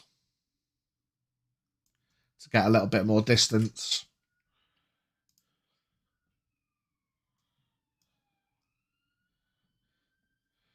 Doesn't have line of sight. Ad came in. Sorry, mate. Doesn't quite have line of sight. He has line of sight on Rav. Okay, 50 feet. So he's going to shoot an Eldritch Blast towards Rav. Let's see how these handle normally first. If they don't, unlit arrows will have to do. So, the fella is going to hit Rav. And does 10 points of damage to Rav. Rav, you hear a crackle in the air as this blast of energy connects with you. And it burns, and this black energy spreads across your armor. You wince in pain as you take 10 points of damage as this blast of energy connects with you. Okay, after the fella, Ash, you're up. You are going to be up next, Rav, so don't panic. You're nearly there. Eyes up the robed figure, firing bullshit across the room. Let's have none of that. Grabs a cluster of arrows and unleashes across the room. D20, 18's going to hit him, and again. Plus 316 also hits him. Traveller, we might need that thing here. Stay close to us. Yeah, both hit, Ash. Have you, you've used your... Do you have line of sight to the spellcaster? I will let you know in a sec. That'll be your one for this session used, Ash, for now.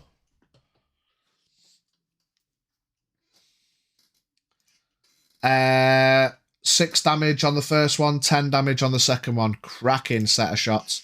Boosh! Boosh!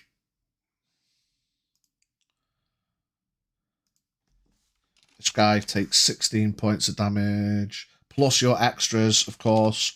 20 total. Good looking out. He cops 2 arrows. Do you have line of sight on the fella? Braig. Heron. Yes, you do.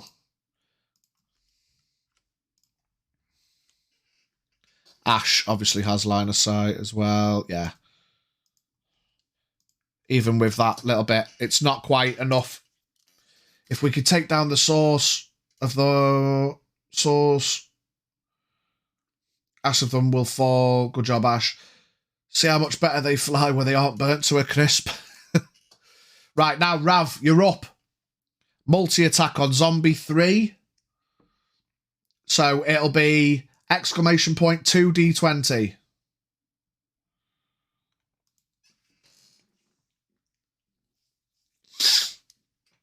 Because you're flanking with Hawk if you're hitting number 3.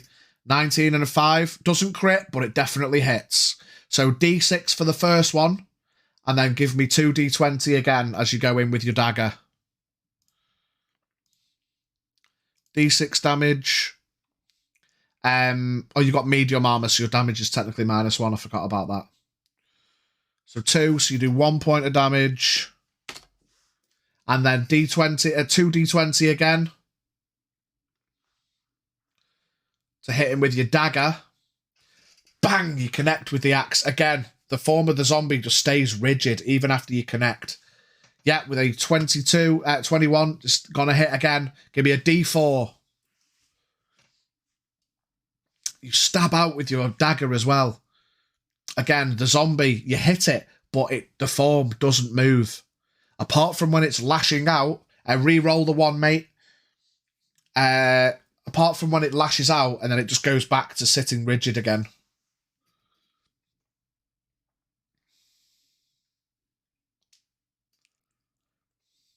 Yeah, we re-roll ones, mate, so give me another D4 when you can. Exclamation point, capital D4 if you need. Yeah, 3 minus 1 is 2.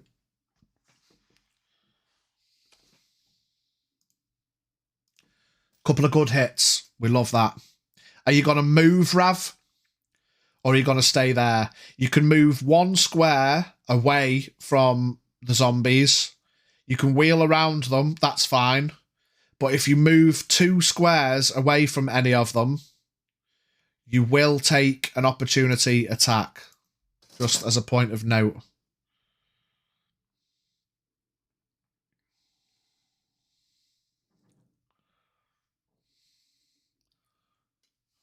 The music's fucking switched up a bit here, guys.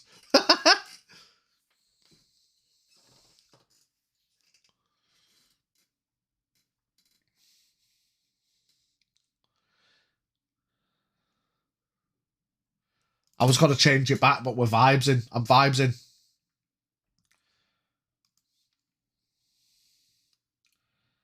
After Rav. Fucking hell, that's loud. This sounds like dying music. After Rav, this is where we all die. The other zombies start moving.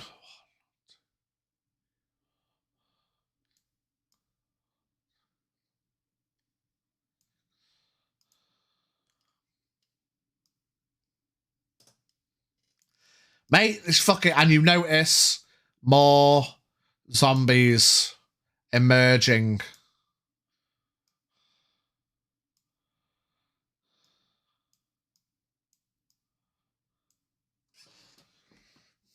The Wantian drums come in. Let's go. The Wantish drums.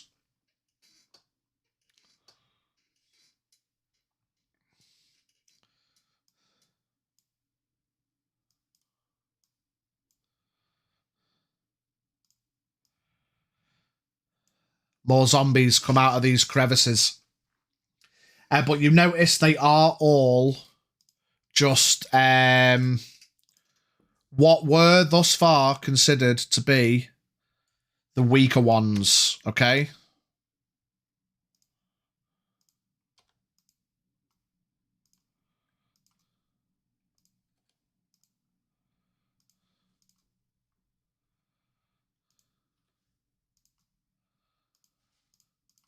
Oops.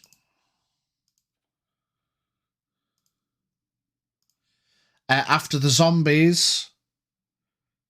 Oh, it's the oozes. Oh, right, okay.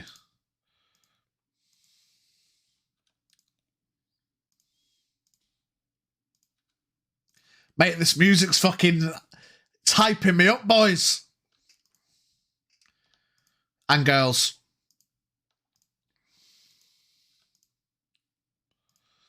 Okay. The oozes are going to move...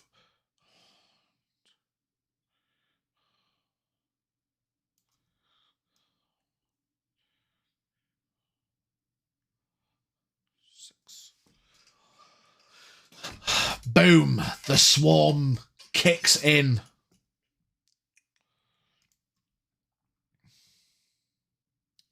The zombies all move up. Heron responds to Ash at that range, no doubt. Don't need to go that far for these other things go. Zombie 1 is going to lash out at Hawk. Doesn't hit. And then the oozes aren't close enough, but number 2 is. Ooze 2 is going to lash out at Hawk as well with a 4. Doesn't hit either. That is their go. The Traveller, seeing all of these zombies emerging, panics, backs up and takes cover behind the crypt. He turns to Ash. And Heron and ducks himself down and just makes himself known because he's hiding right in the corner. He's still illuminated, but he's hiding as best as he possibly can. Sorry, guys, I've got itch on my nose and it's really hurting me. Yeah, just so you guys don't forget where he is. Okay. Heron, you're up.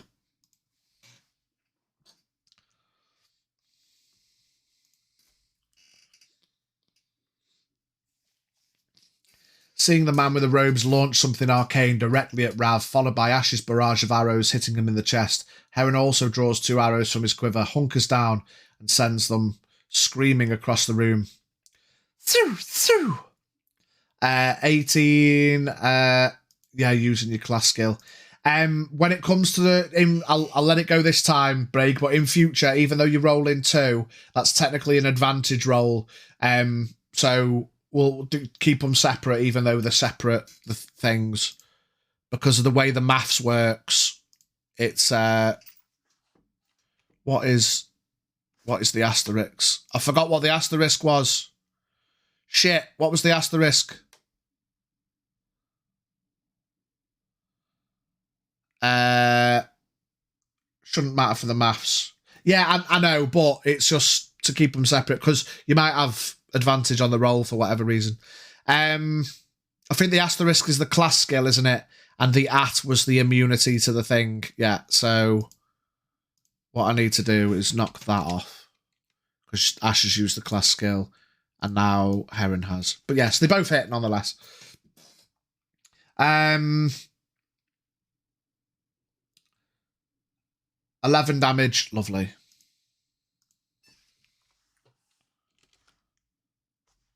Oof. Another 2 arrows. Collide with this fella. And he starts looking around, and he kind of reaches his hand out towards the zombie behind him.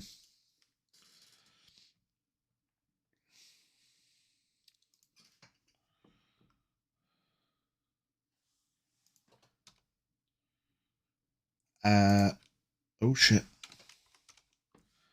Okay, Kraken turns.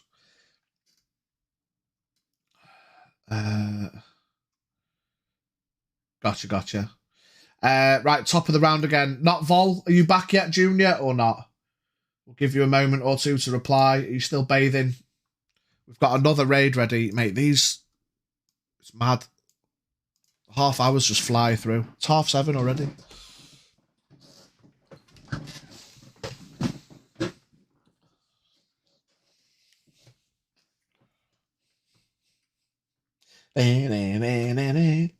What I'll do is we'll fire up another one, and after the next raid at 8 o'clock, we'll take a quick break, because we didn't have a break last week.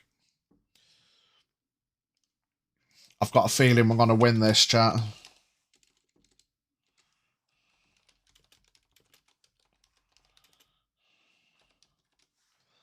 We did indeed.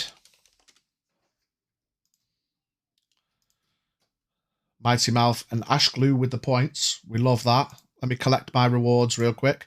On to the boss battle. Good timing leading in towards the break. Let's go. Princess, we're here to rescue you. No, please, go back. You'll get hurt. As you can see, Julienne is here on her own free will. Monster, you are using your abyssal magic to deceive her. Don't worry, Princess. We will break the spell. We will set you free. I'm sorry, my love. Hate me if you must, but I'll do anything to keep you safe. Raiders, prepare your swords. If love can't persuade you, let steel decide our fates.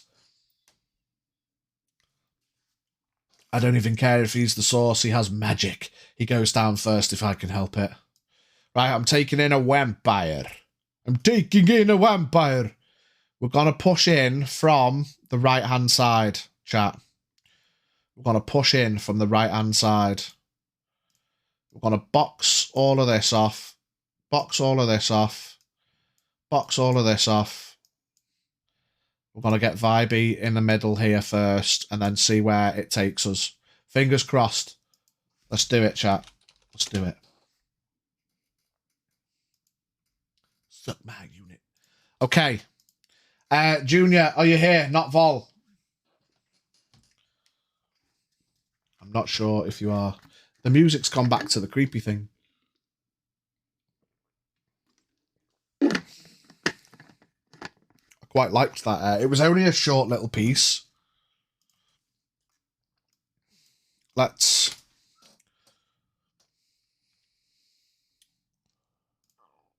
try this.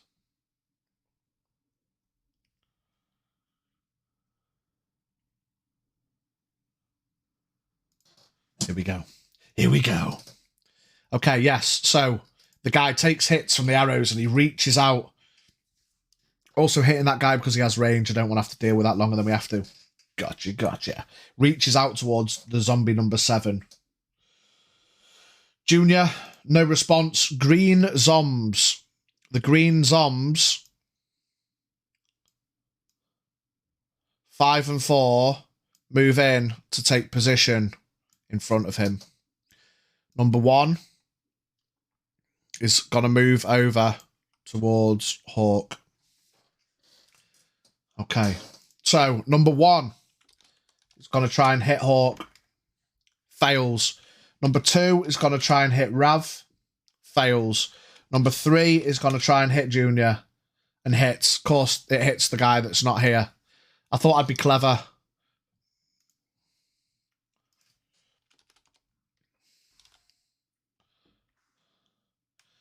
Lashes out with its claw. We re-roll ones. Oh, but without a space. 3 damage.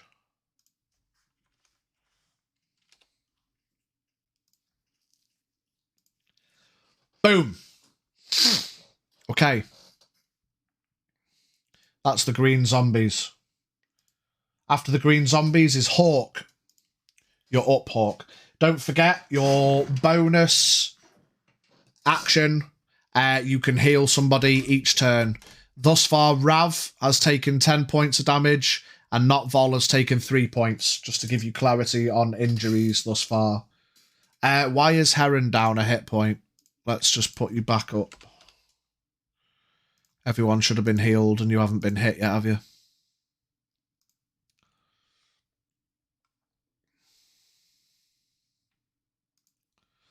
Let's go, Hawk.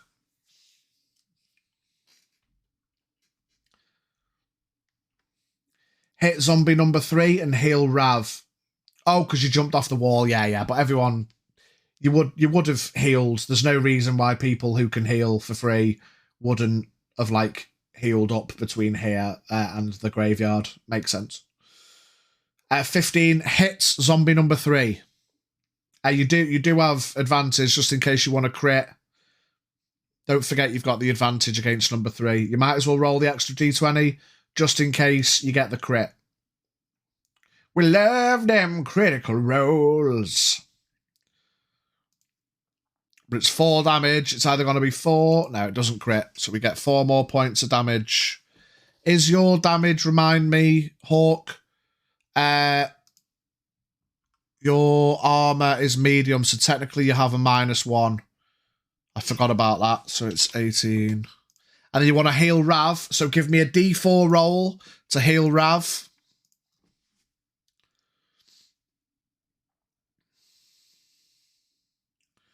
D4, and we re-roll ones to see how much you heal Rav by. 2 points of damage. Back to Rav. Hawk lifts his hand up over.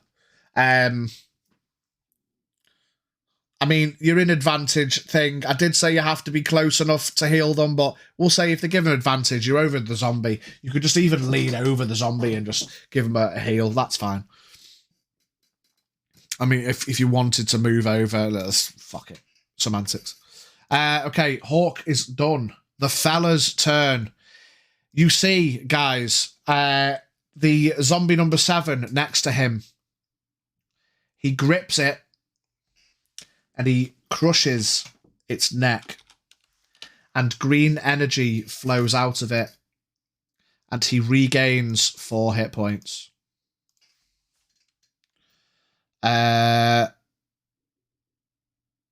27. Zombie 7 is gone. What he did to it, you don't know. But you notice one of the arrow wounds, the arrow pops out and lands on the floor. The other 3 arrows are still stuck in him, but one of them pops out. I mean, obviously from across the room, you can't necessarily technically see he healed, but for narrative point, the arrow comes out. Okay. That was his action, though, to heal himself, so he isn't going to attack anyone. Ash.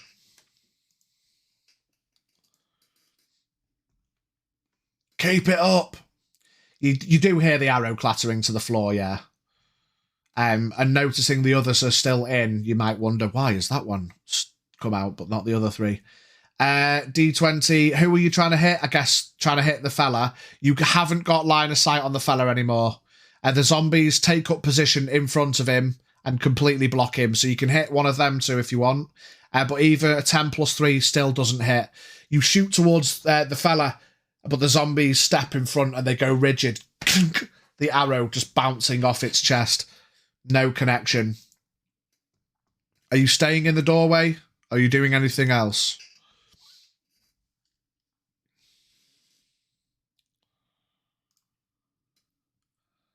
Stay put.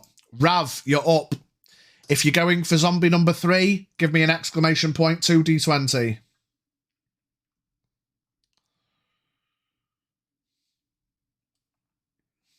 You lean forward and Hawk reaches out and heals you a little bit of your wounds. And then you get ready with your axe and your dagger, ready to smash again. Get him.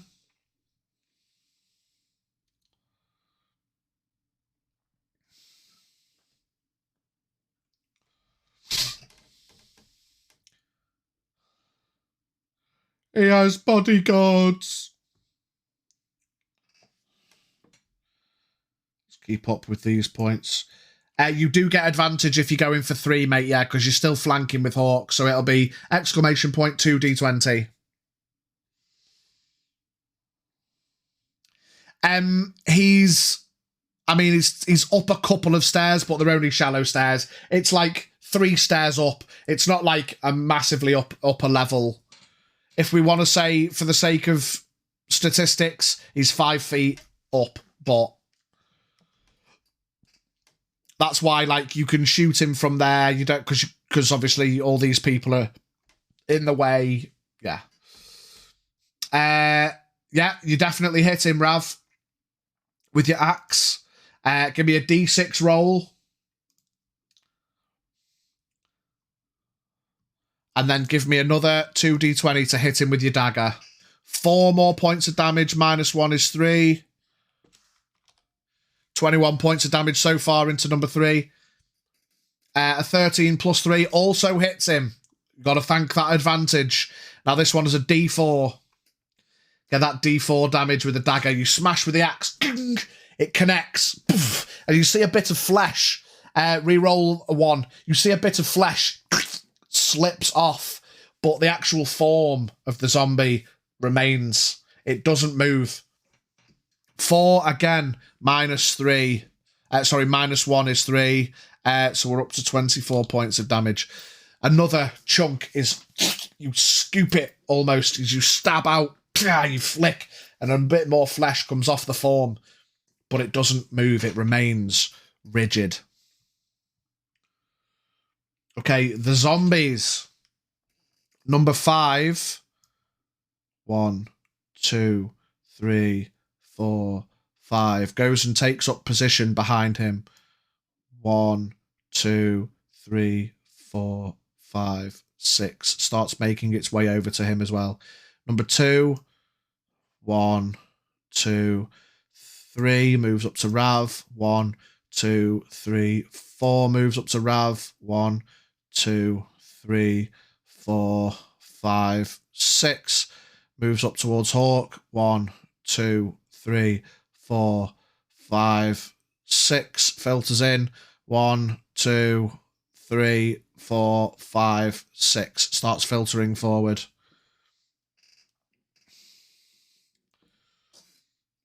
Just what are these things doing? Is he building a wall around himself?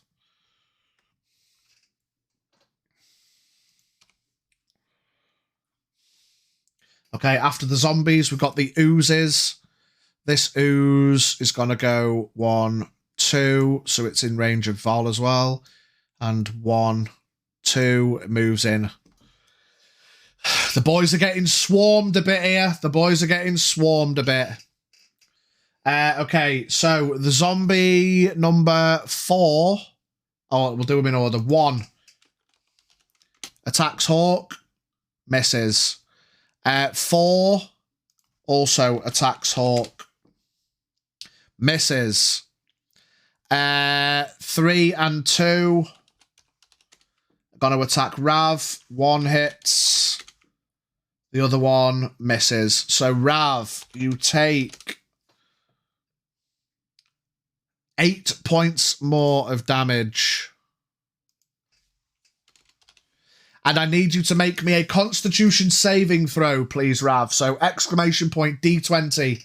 You've got to beat a 15. You need higher than a 15, Rav. Otherwise, you are poisoned. But a lot of the party know what this means. A 7. You do not pass your Constitution saving throw, and thus you are poisoned.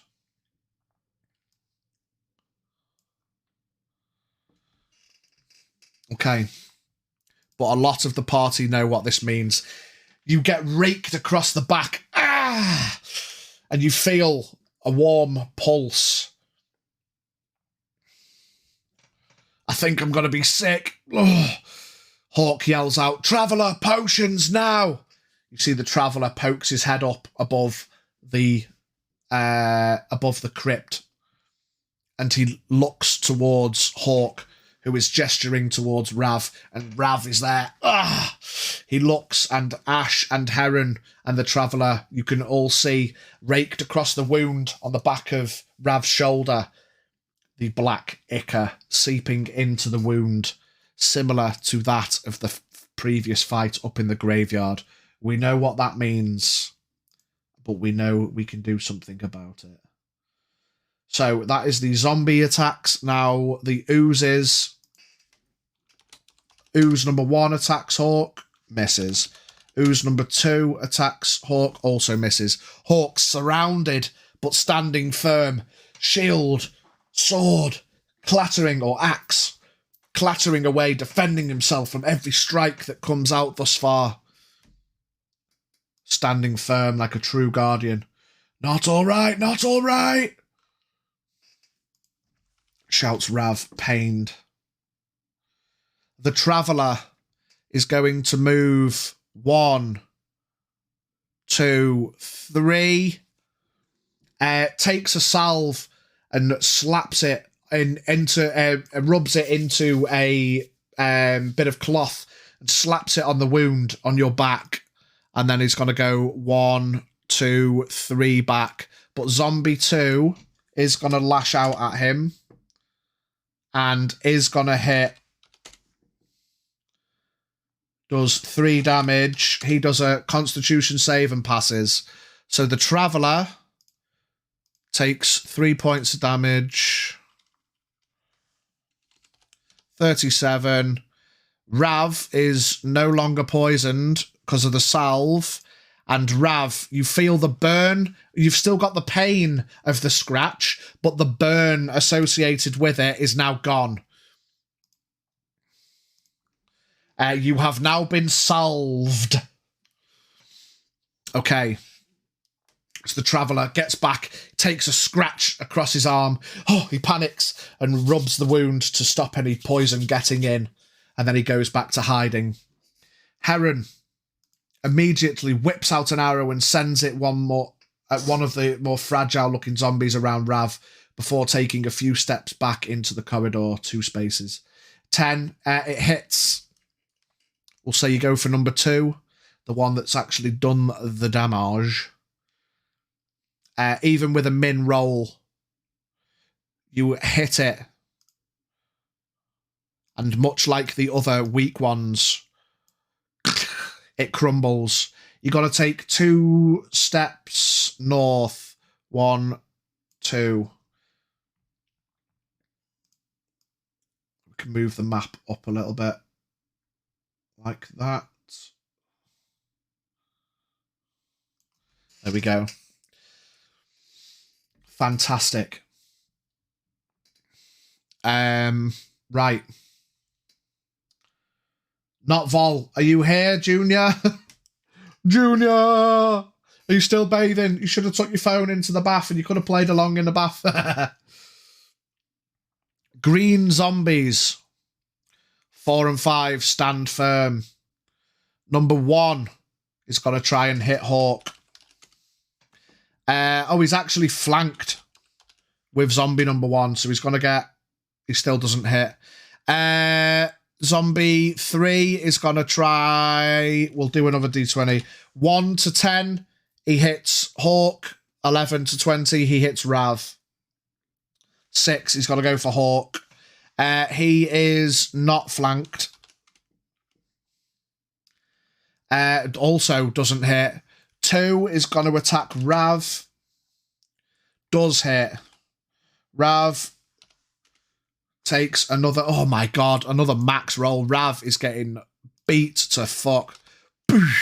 Give me... I mean, you don't need to Constitution save.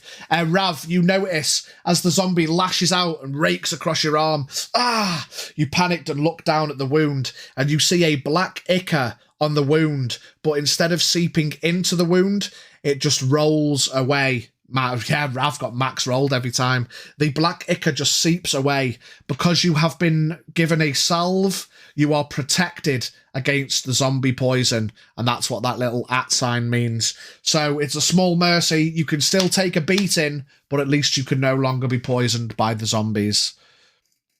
For clarity, Hawk is also immune, so you two being in the thick of things is handy. Not Vol hasn't quite yet been made immune, but that's all of the green zombies' turn. They are done. Hawk, you're up.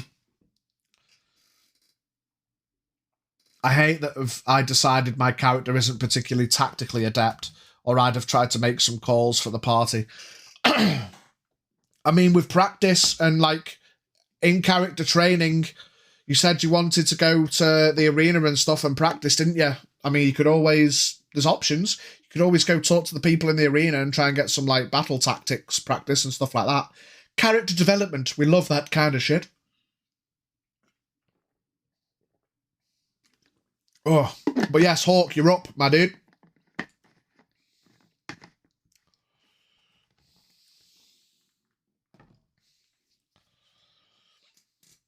It's still the same day. Yes, that is true. It is still the same day.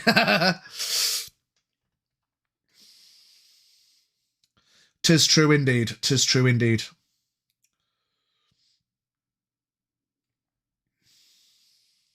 That's the thing for tonight. If you all live.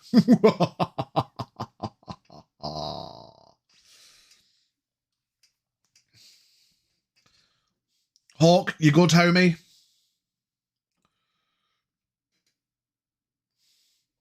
Okay, I'll try and /3 and heal Rav. 11 plus 3. You've got advantage. Don't forget your advantage, because you're going to need it, because that one just misses at a 14. You need higher than a 15 to hit the green ones.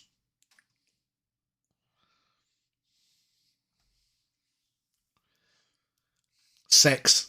Nah, you can't quite get him. You're surrounded. You're too busy fighting off the hordes around you that you can't quite get an accurate slash in yourself. But you do heal Rav for 3 points of damage. Lovely. Okay. The fella. Let me see.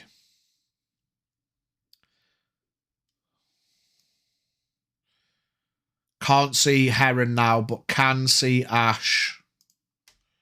Is going to attack Ash. With a 7 plus 3 is 10. I think it still misses. 11. AC of 11. You see another streak of arcane black crackling energy. It bashes into the wall just next to you, Ash, and you manage to hold your back up against the wall before the energy connects. The energy crackles and fades. You see from across the room. And then he reaches out towards zombie number 5. Not making a connection this time. Ash, you're up in response.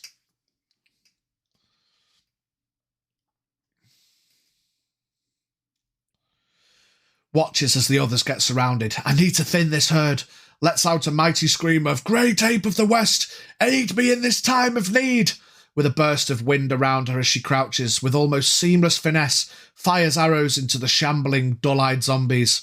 Might be because of the loudness of the magic crackle, but can hear a drum-like ringing in her ears. Love that.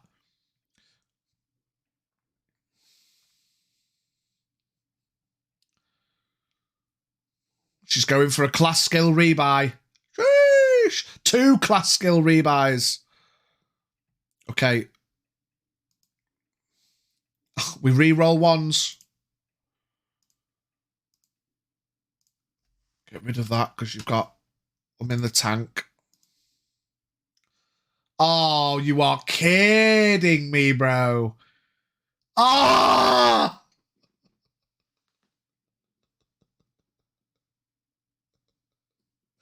No way. Right, okay. Ash, roll me one more d20. If you get a 15 plus, I'll give you you get another invigorated shot with the magic blast, looks at the wall and shoots into the wall. One more D20. If you get a 15 plus, I'm going to roll less than an 8. Oh, 8. The Great Ape says no. Fuck, man. What is with that maths? That is horrendous. It's not less than an 8. I can't believe you've just... I mean, I kind of want to take a picture of that. I am going to take a picture of that.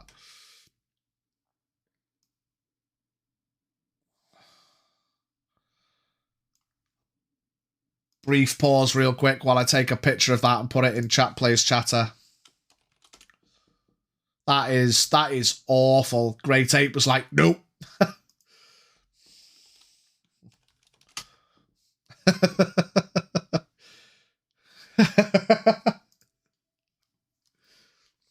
Yes, you are fucked. Shit out of luck. Ash. Shooting wildly into the fray, but unfortunately not making a connection. Even with the drumming beat, feeling invigorated, still couldn't pull it off on that round. That was unfortunate, to say the least. Rav, you are up. If you're again going for number 3, you've got advantage. 2d20. You're feeling all right. Don't want you collapsing again. Take a step back if you need to, says Heron.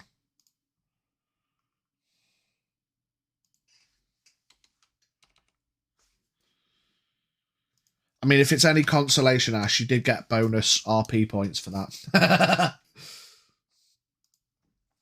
It's not quite what you need right now, but... I am actually going to take the Calvados map off so you can see the writing better. Exclamation point 2d20, Rav, if you're going to hit Zombie 3.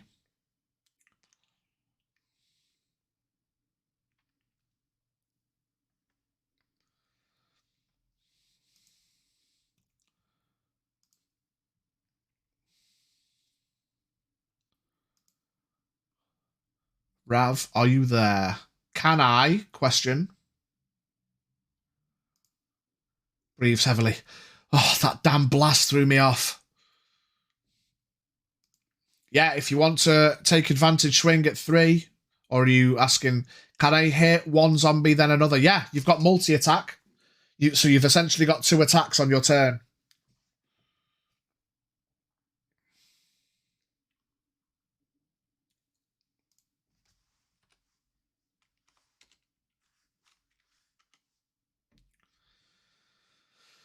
So you can still 2d20 into number 3 if you wanted. But then if you hit like a different one, it wouldn't be advantage. You want to use your axe attack on number 3 above. Okay, so that one's just 1d20. And dagger on green number 3. Perfect. So 1d20 to hit the guy above you first.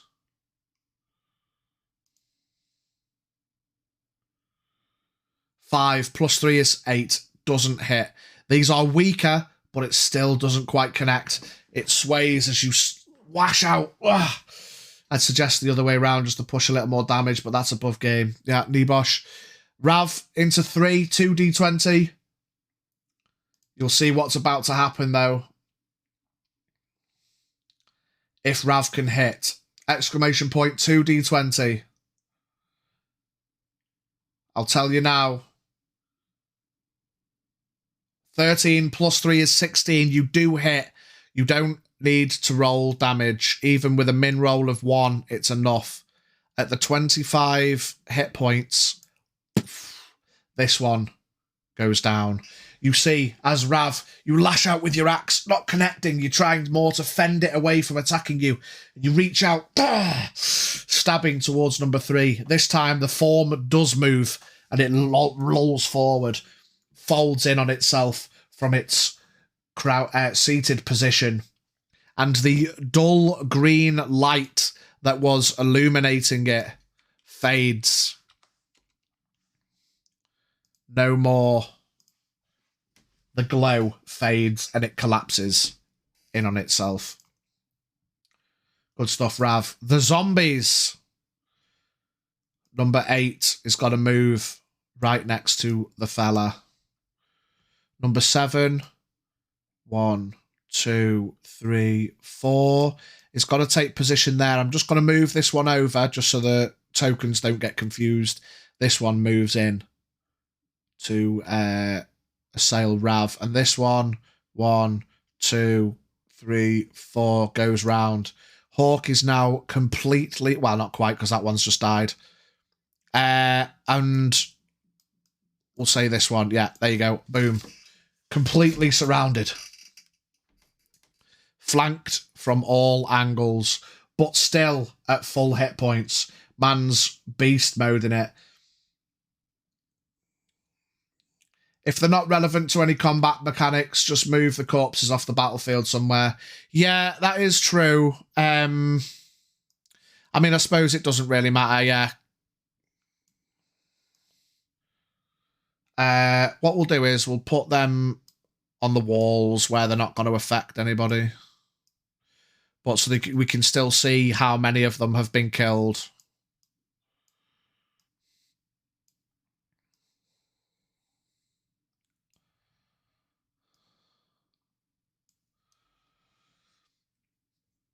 I don't think I'm getting a good want reception down here. Bad want fire.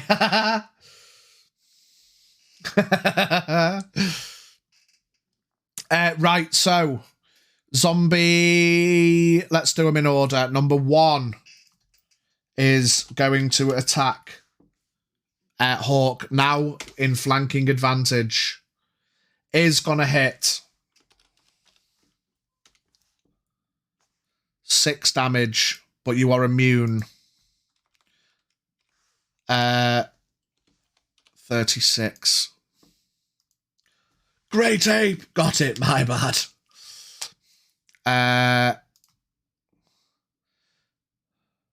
Number 4, also flanked. +3 is 17. What's your AC? Hawk, 17. Meets it, beats it. After being swarmed, you cannot quite hold off anymore. 146. Oh shit, it was advantage. Fucked it. 3 and 7 are going to attack Rav. 3 hits. Oh, what a crit. So the first one, max rolled again. That's ridiculous. The second one won't be a max roll, but we do re-roll ones. Oh my god. This isn't good. 8 times 2 is 16, plus 8 is 24. Rav drops. Rav being assailed from all angles. What the fuck? Why are these all so small?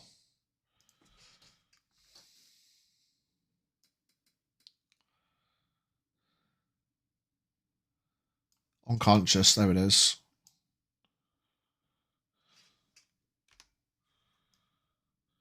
Rav drops.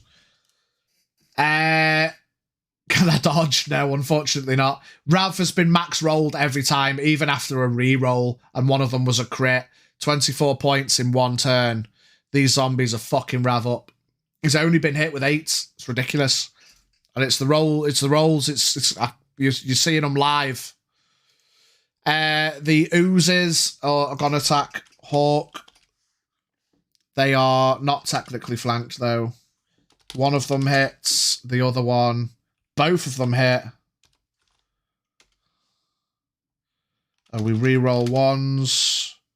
3 damage. And another 10. So 13 more points of damage.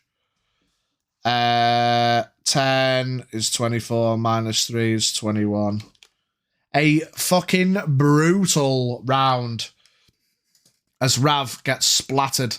Hawk taking a beating and halves health in one round. Brutal. The Traveller panicked. 1, 2, 3, 4, 5, 6. Panics and moves. Yeah, you're not dead, mate. You're just unconscious. You're not dead. You're just unconscious. Heron, you're up.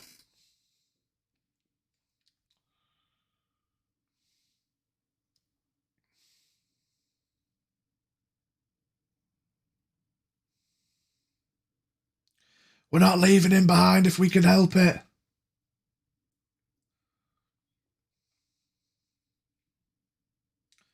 We have got a raid ready. We're going to do Heron's turn. Don't worry, I will get him. Open the way for me.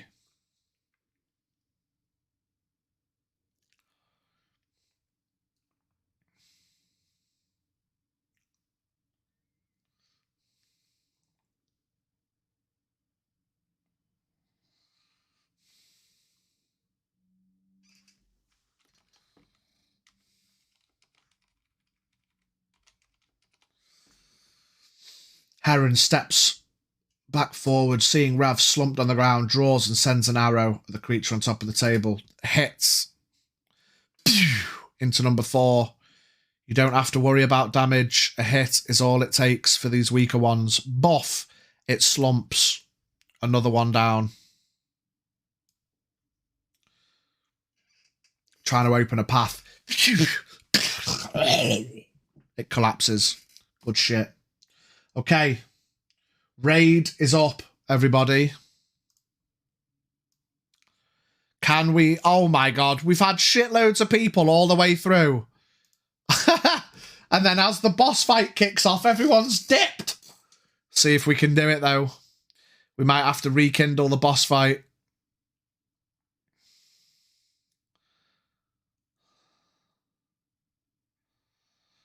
It's not looking good, Chief. Mate, where did everyone go? Disappointing. Oh, that's a shame. Right, well, we failed that one. Oh, has it crashed? Oh, no, we're still going. Oh, yeah, it started again, and we're dead. Oh, we've got to wait for this guy to not be confused anymore. And then he dies. Darth Vader, no! Is it 4? I thought we had one. I thought we had that. I'm doing hit and run tactics on the enemies. The one thing I have no doubt about knowing. I don't know what's going on with that battle, but we've failed anyway. I might have to restart. But yes, everybody. We are going to go for a break. We will come back to this. What time is it? 7 minutes past. I'll give it a... we'll give it a 13-minute break and we'll come back at 20 past 8, okay? Good shit, everybody. Things are getting a bit spicy, but who knows what is going to happen next. Thanks for being here, everybody. We've got our first unconscious by damage person. Go get yourself a drink. Go to the toilet if you need to. Get something to eat. We will be back in about 10 minutes, give or take. We're short a player, which sucks. It does. Yeah.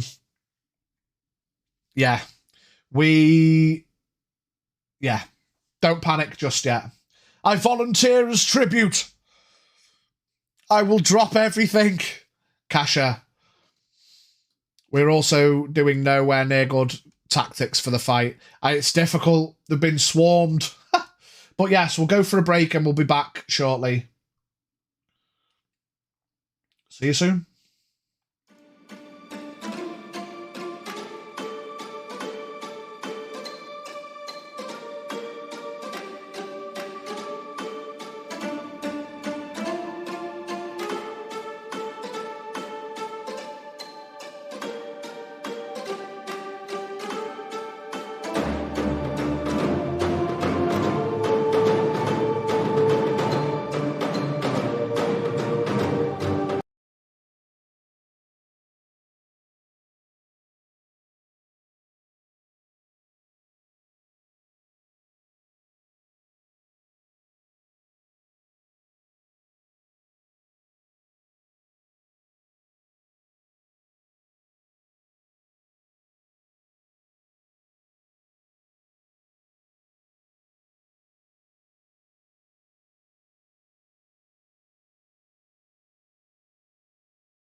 Hello, everybody. Welcome back.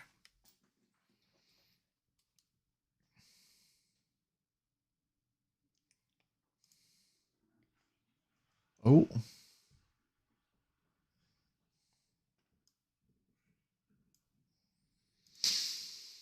Kasha wanders into the doorway and sees the person unconscious. Holy fuck, guys. I thought you'd be okay.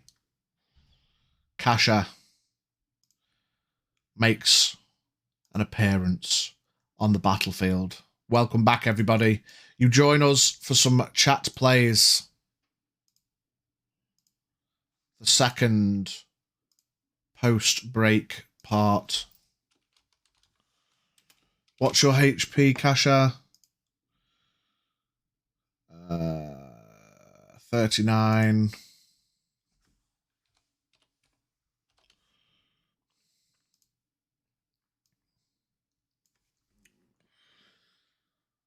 Did I fix Raiders? I haven't, mate.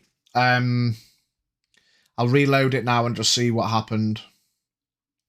Let's do that quickly. I assume the salve from the last time has run out. No, the salve hasn't run out because it's... You've been salved. You have been salved. Hang on, Ash got... You had an art. You got salved, didn't you? I took that off, but... Okay. I know you... I'm confused. Or was it Heron that got salved? It does have more. I think the event finished. That may be why it got weird. Right, okay. Oh, the event has ended your final... Right. Maybe that's why it got weird. We can retry that boss battle, though. Oh, no. Oh, we gotta run it again. Even though we failed, we've got to run it again. Right, 2 secs then. We get another attempt. Oh, we've got an update as well. Yeah, we got smashed in there, chat.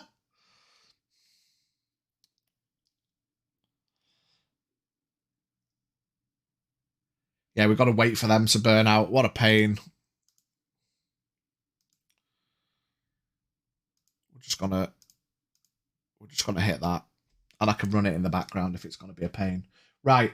Onward into the breach. Okay, so top of the round once again. Yeah, let me double check that actually, because we should have.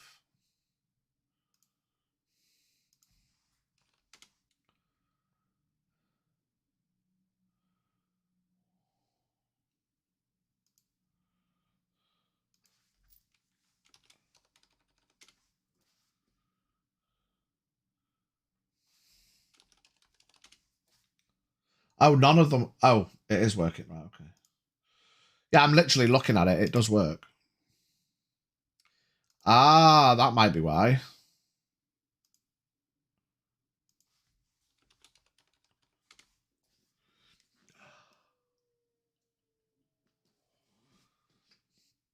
I fixed it. Okay, so top of the round. Yes, welcome in, welcome back. Not Vol. Seeing an ally and a colleague go down. I'm just going to say he uses his class skill. Sorry, Junior. And for 3 rounds, man takes half damage. He is then going to smash into zombie number 1. The D20, 19 hits. Doesn't matter about damage. He obliterates that zombie.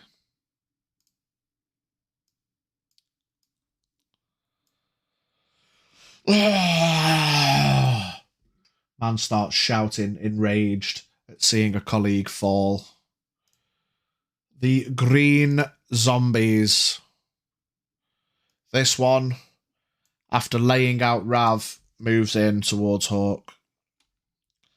Zombie number 1 is going to slash out, misses Hawk. Number 2, at +3 is going to hit Hawk with a D8, does 3 damage to Hawk.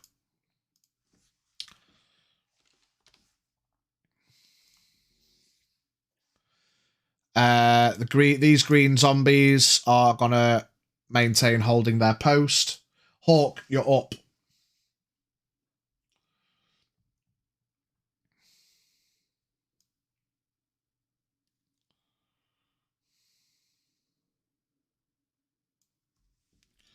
Let's go, Hawk.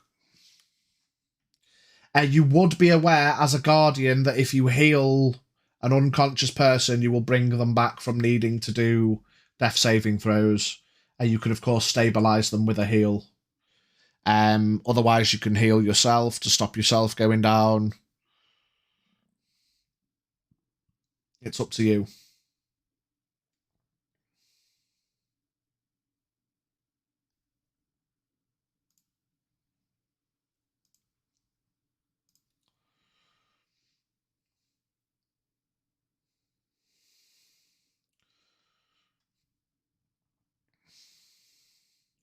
Do we have a disengage action? That could come in real handy for him right now.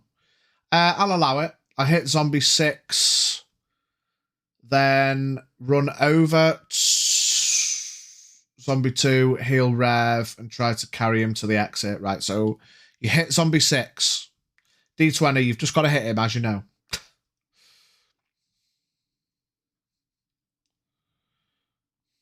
You are surrounded if you do want to... Yeah, definitely hits. Boom. Don't have to roll damage. You schmeck him, and down he goes. D4 to heal Rav. Rav regains consciousness with 4 hit points. Oh.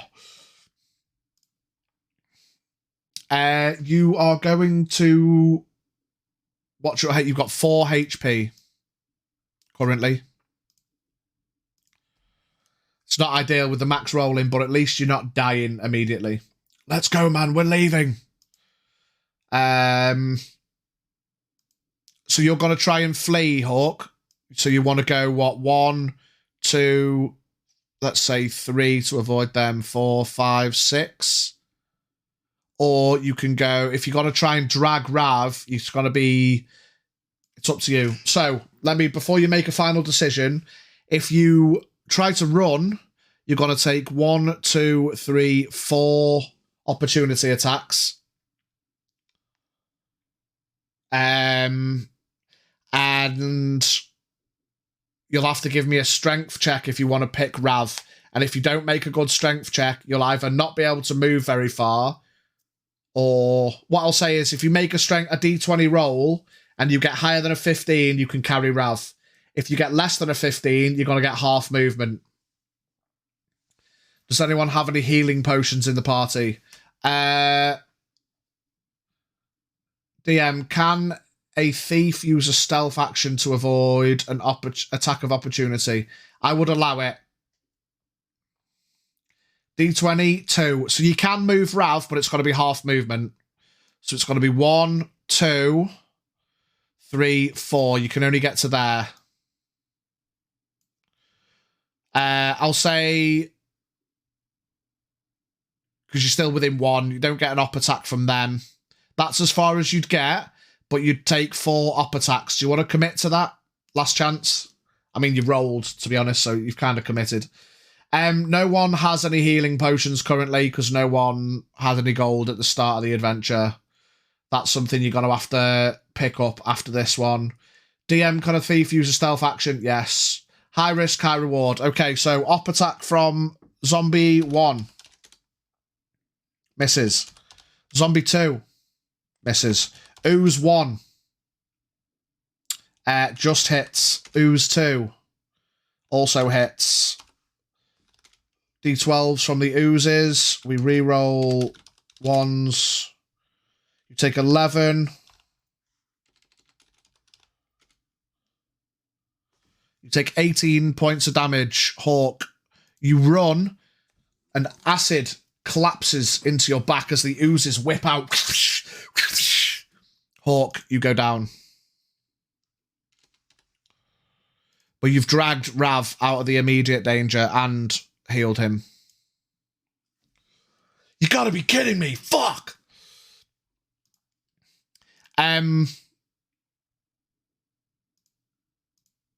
Yes.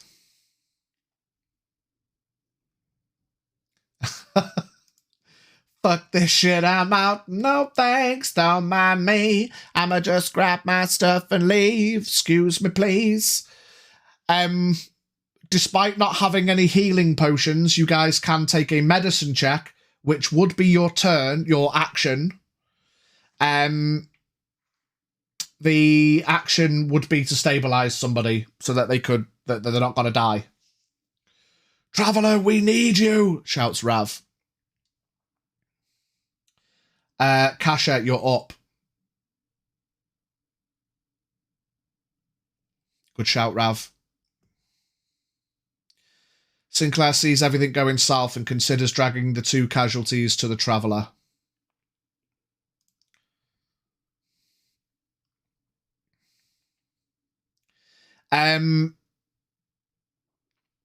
I will allow it this time, Bard.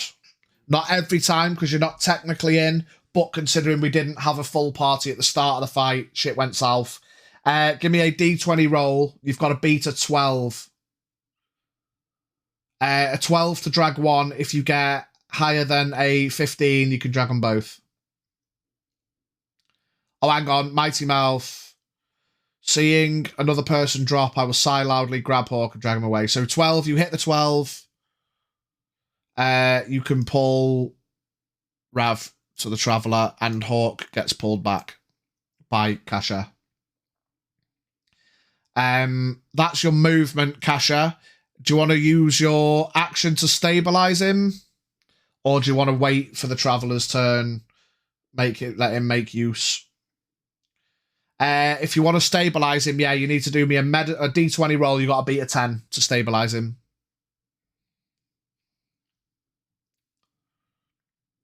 15, stabilized. Still at 0 hit points, but no longer dying. So technically still unconscious, but no longer dying. No, we'll just get rid of the unconscious just so we can see. You can see he's got 0 hit points. So he's no longer dying. He's not got any hit points just yet, but he's also not dying. What I will say is Willow was there. So I'm going to roll a d20. On a 15 plus, Willow can use a heal action. 3, no. Willow can't quite get through the bullshit in the back. Not this time, at least. Okay. Kasha leans over Hawk and gives him a good shake. Hey, wakey, wakey! The fella's turn. He is going to use his action again to... Oh, shit. What the fuck did I just do?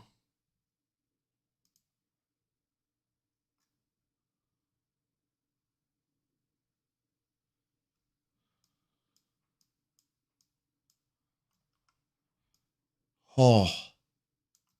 Jesus.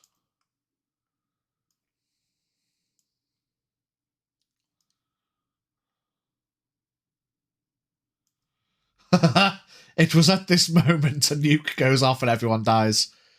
5 gets nyammed.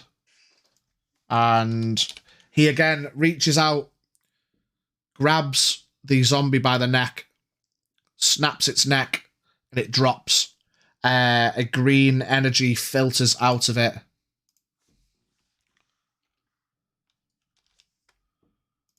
And another one of the arrows pops out of him. He winces and looks at the group, making a retreat. Ash.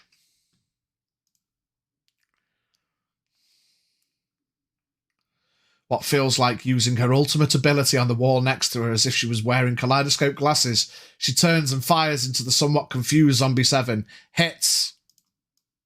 You don't need to roll damage. Deed.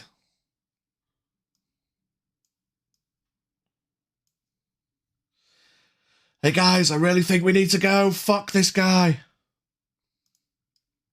Rav. You're up.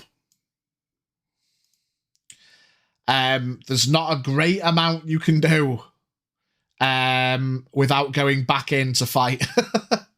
What I will say is if you want to take up maybe a position there and ready an action to hit anything that walks up, maybe. But that's about all you can do, really. You can ready your action to hit anything. You need to heal first. No one's got any health potions, and the only current active healer is currently unconscious. If you want to, I will let you try and make a medicine check. It'll be harder to actually heal him, but if you want to roll a medicine check and you get higher than a 15, you can give him a hit point. So he will at least wake up. So if you want to do a D20, you need a 15 or more, and Hawk will wake up with 1 hit point. Sinclair, he won't give you any wishes, he'll just kill you.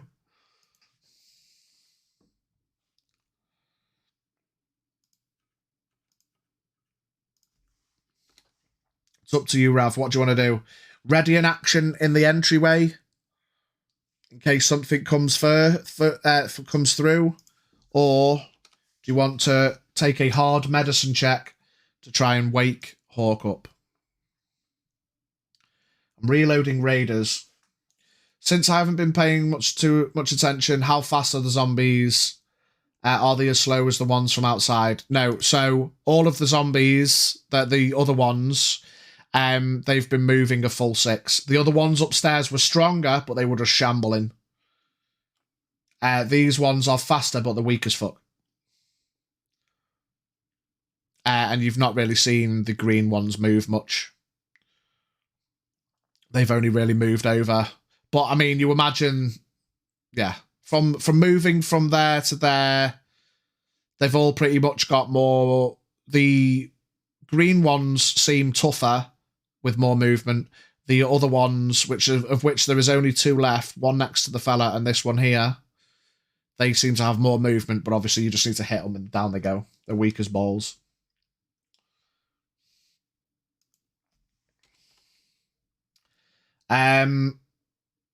Yeah, Rav, what are you doing? Folks, the weaker ones are easy. Break the wall.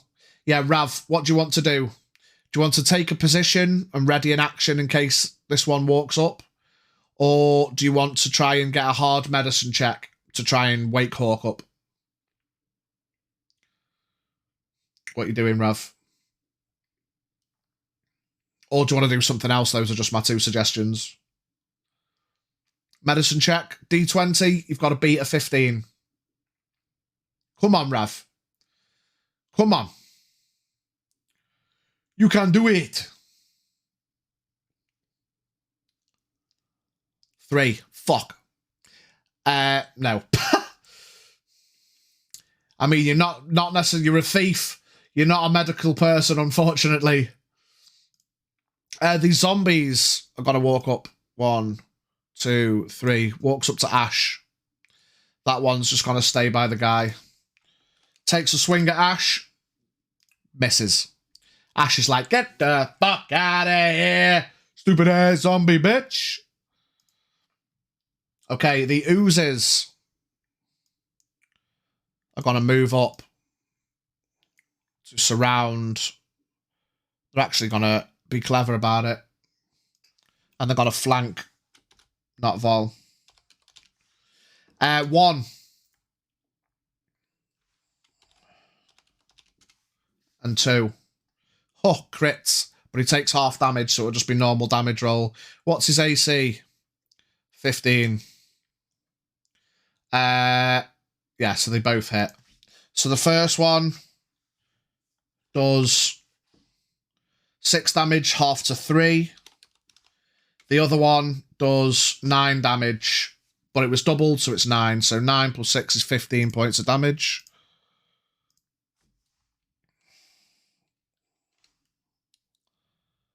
Uh, 45 to 30, yeah, 29. There we go. Okay. Man's just trying to be a tank for the units down there. I'm conscious I'm not going to kill a guy that's not actually here. However, he's soaking bullets for the minute. The Traveller, 9 plus 3 would be 12. Sorry, it was halved, yeah. My bad. My maths. Thank you, Ash. 32. There you go. Not Vol, get the fuck out of there.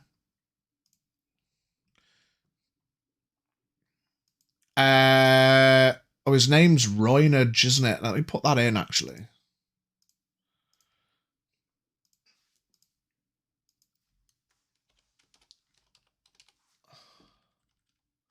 Forgot about that. It's okay, I understand what you did. Thanks, Ash.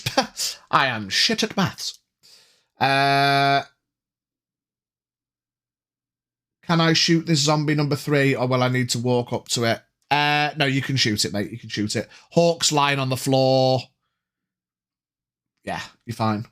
The Traveller is going to come over and try and make a medicine check. Needs to beat a 15. 11. Doesn't manage to wake Hawk up, unfortunately. He says, somebody help me, or I will help somebody else on your next turn. That's very in character, isn't it? I will help somebody else. So essentially, the next time someone else wants to try and do it, you'll get advantage to do it. The 2d20. Heron, you're up. You can shoot at zombie 3. Zombie number 3. You just need to hit it. And as you know, you need to beat a 10.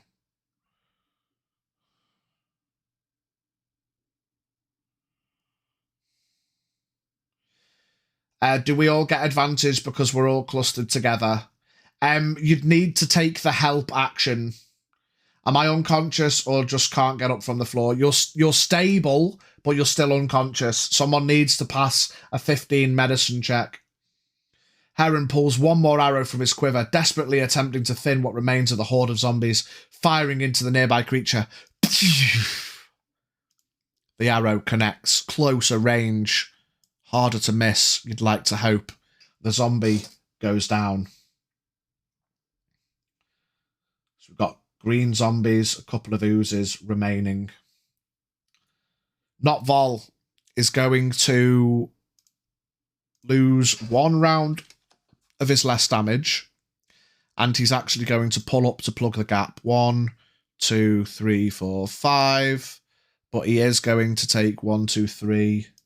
So, ooze number 1, opportunity attack, misses. Ooze number 2, opportunity attack, misses. Zombie number 2, opportunity attack, hits. The zombie does, we reroll 1s, 5 points of damage, which is halved, rounded down, so 2, boom. Man makes it out to plug the gap. Standing there, breathing heavily, a fire deep within his eyes. Now we go, as one, as slowly as we need to, says Brig. The green zombies. 1, 2, 3. 1, 2, 3, 4. Before you manage to leave, they do push up to meet you in the doorway. These 2 are staying here. Kasha, role plays, exclamation point, run.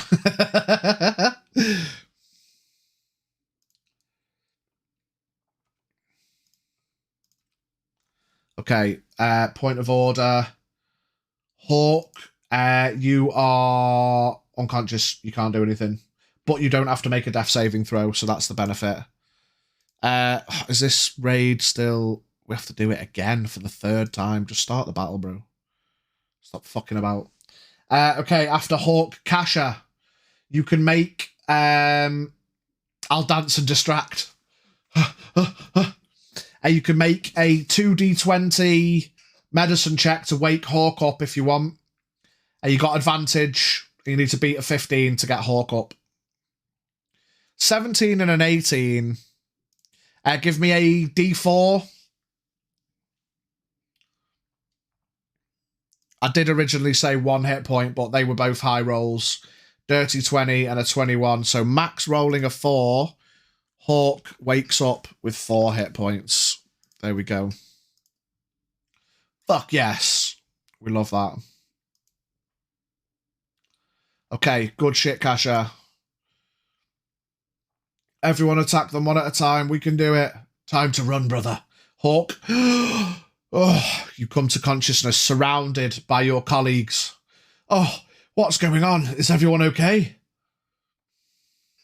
You look around to find yourself surrounded. 2 more greenly glowing zombies harassing your colleagues in the front as you are surrounded by everybody. Whose turn is after Kasha? It's the fella's turn. He is once again going to nyam that zombie. He reaches out again, snaps its neck. He's keeping himself... Max rolled it. He is keeping himself healthy. Another of the arrows falls out and he winces and he looks, stares towards you all, trying to flee. Harried by 2 of the zombies and the oozes, nonetheless. Ash, you're up.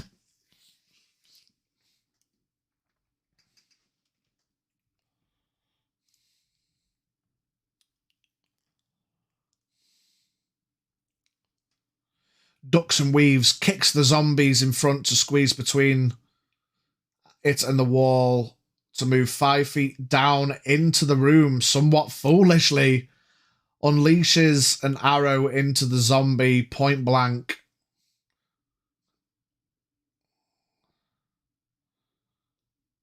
Okay. We need to close the doors and retreat. A 10 is going to miss. What do you... I'm a little confused as to where you're going. Kicks the zombie in front to squeeze between it and the wall to move 5 feet down into the room. So what, you're going... A 1 square in and 1 to the left. Yeah, yes. You kick the zombie. You take a point blank shot. Just what are you doing? We need to get out, not in.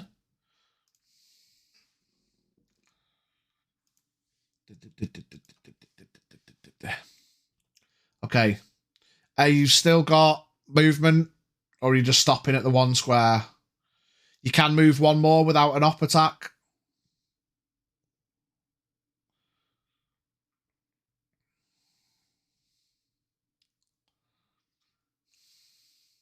Move 1 more. Okay. The raid is still running in the background. It's proper fucked. Sinclair yells out, "Oh my god, Lego was the zombie all along."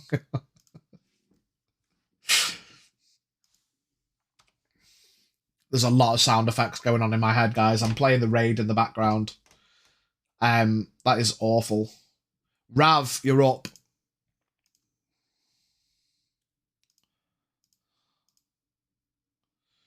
You had to do this, didn't you? Now I'm going to have a hard decision to make. Ash, now is not the time for a self-sacrifice. We need to go. Right. We are going to try this boss battle again, guys. See if we can drum up a bit more support. Because that went proper south. Wait. You're going for the other side? Maybe to lure the zombies out? Okay, I need to bring in some kind of tank. Or an archer. Let's go for the range. Sinclair, you know, if you fight them in this corridor, they'll only be able to attack you 2 at a time. Ooh.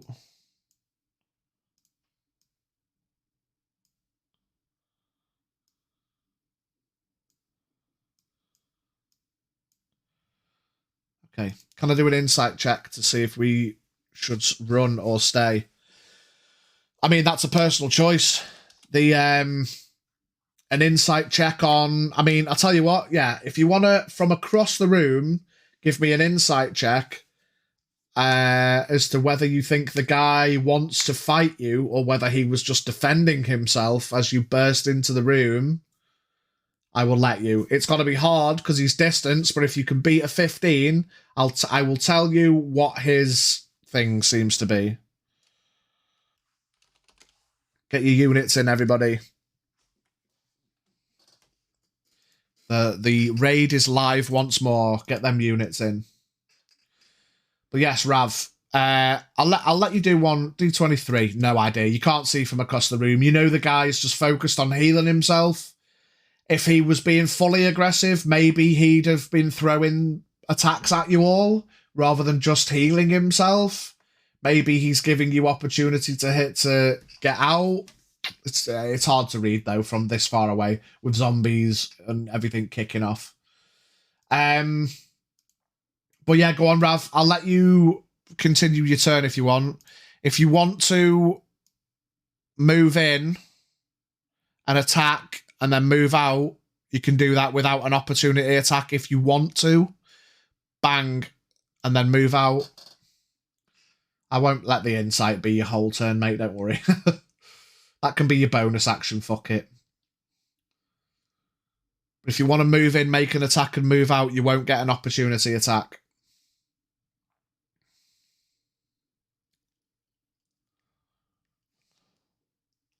But it's up to you, or you can stay there. Can I move in and towards the left of the room? Or you want to move in, so... I mean, it'd be difficult because Ash is taking up that square, and if you went in, you'd technically have to be on that square. I mean... Technically one away. You could get to there if you wanted to and not get an op attack, but then you are in the room with 4 hit points. So it's totally up to you.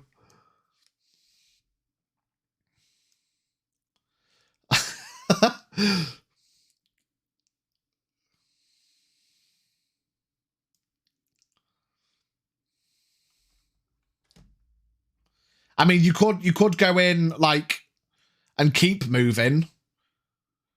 I'm attacking and hiding back, sorry. Yeah, no worries. Oh, move in and towards the left of the room, so, like, bang like that. So, yeah, D20. Hit him. Exclamation point D20 to hit him with your axe. I'll let you do your multi-attack as you move in. You boom, bang, bang, move out. So D20 with the axe. Hits. Give me your D6 damage. -1. These guys haven't been hit at all yet. 3 points of damage. And with the dagger, I hate to agree with the guy, as Heron points to Sinclair, but he's got a point. We hold the line, we deal with them 2 at a time. Yeah, give me another D20. 2 isn't going to hit. You smack it with your axe, but then as you start to pull back, you miss with your dagger. No problem. Okay, the zombies. Oh, there's no more of them. So that can get deleted from the thing. 1, 1, 2, 3. Unable to get in, they do pull forward. But if you remember from last time, I came in to drag you guys out. They have reach. So number 1 is going for Roynage. Hits. Number 2 is going for Roynage. Misses. Damage into Roynage is halved. Rounded down. So 3 damage into Roynage, who's currently a bullet soak. Oh, fuck, a mage would be really good right now. Anyone know Fireball? The Traveller looks at the situation and looks at all the help that you guys have given. And he says, I might not be strong, but I can at least plug the gap.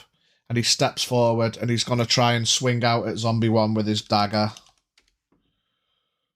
And he hits. We reroll ones. Does 2 more damage.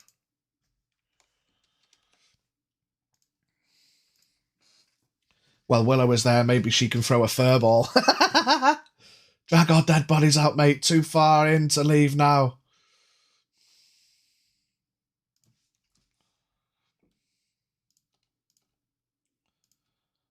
Loving the roleplay, gang. Loving the roleplay. Okay. I'll say again, Willow can On a 15 plus, she gets a heal off on Hawk. No. After the Traveller is Heron. The Traveller has stepped up to plug the gap to try and bullet soak as well. He stands next to Roynage, stabs the zombie. Come on, we need to take them down. Turns to Sinclair. Do you have any alcohol on you?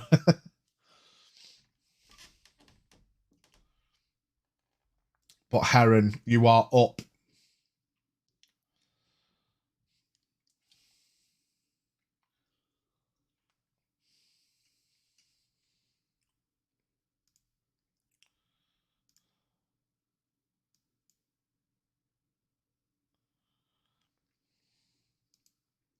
Sinclair pulls out a bottle. Ding, ding, ding, ding, ding. Heron steps up on top of one of the coffins and lobs an arrow over the top of the front line into zombie on the left. Number 2. 11 plus 3, 14. Isn't going to hit the zombie, unfortunately. With an AC of 15, sadly. That's not enough. You step up onto the crypt, or the coffin, and lob an arrow in. It does hit, but the solid form it hits and just falls down. It was accurate, but the tough form. And when they seem to move and then just they go rigid like mannequins. They move, they slash, and they stop, and they go rigid. Turning to Sinclair. Molotov. Very interesting. If you want to...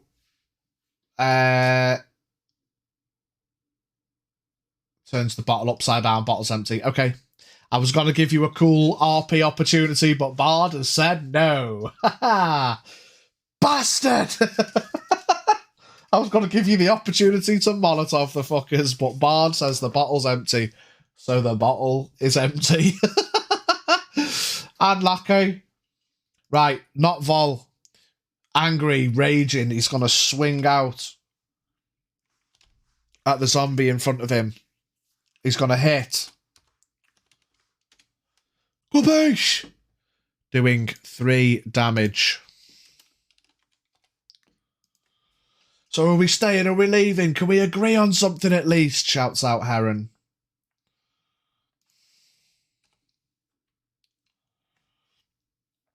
The green zombies. I'll try and pick up the lid of the grave, try and block the zombies and step back. Okay. Number 1 slashes out at the Traveller and hits. Number 2 slashes out at Roynage and misses. The Traveller takes 7 points of damage.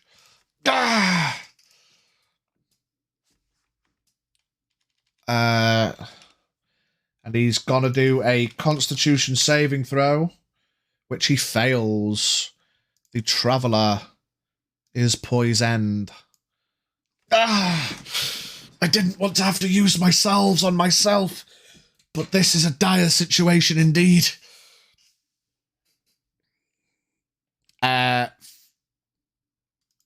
Okay. And he immediately takes a point more damage of the poison as it sets in. Black ichor across a wound on his face. The other 2 green zombies just stay guarding the guy.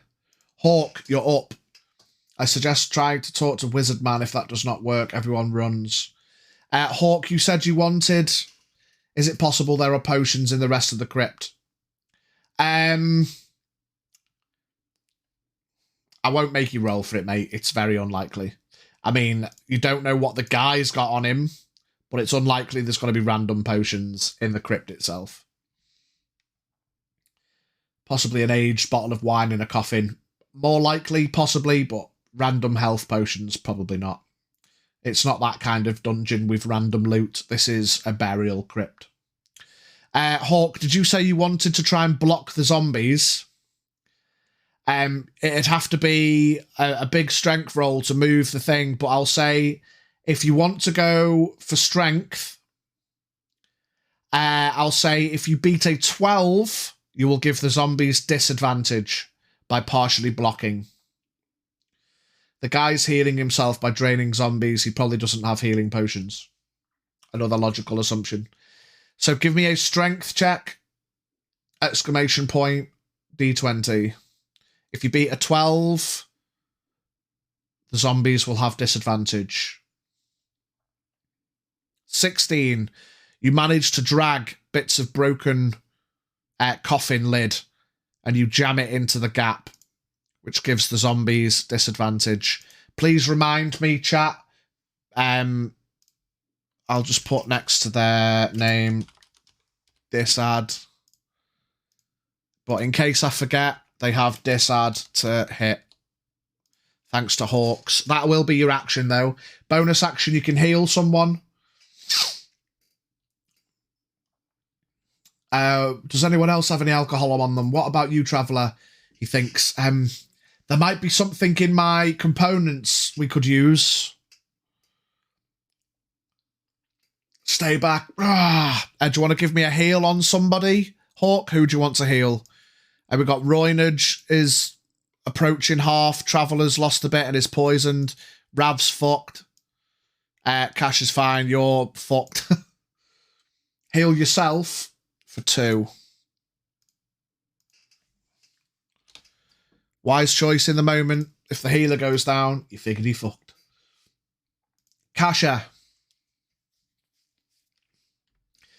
Even though it's a close gap, I'll say you can move in and attack if you wanted to and then back out. If Ash gets out, I can try and make a Molotov and we can make a run for it.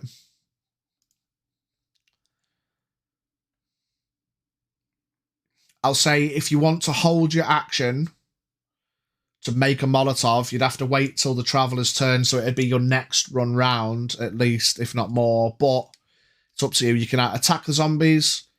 Can the wizard hear you? Not likely. Just normal talking. Depends if you're shouting. If you're just discussing your ideas, probably not. Shouts of pain, can probably hear it. Just discussing ideas, almost definitely not.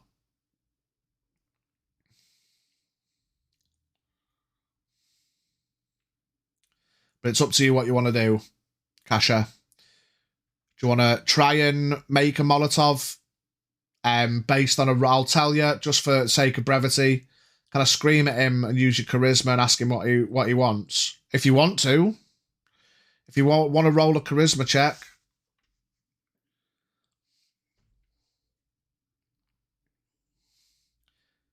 Can I search the crypts? You can on your turn, Rav, if that's what you want to do on your turn. 17 plus 5 is 22. Yeah. You shout out towards the fella. What exactly do you say? Because it's going to be within initiative. Are you just going to say, what do you want? Or are you going to say anything else? It's a decent roll, so he definitely hears and he will respond. But it depends exactly what you want to say for clarity.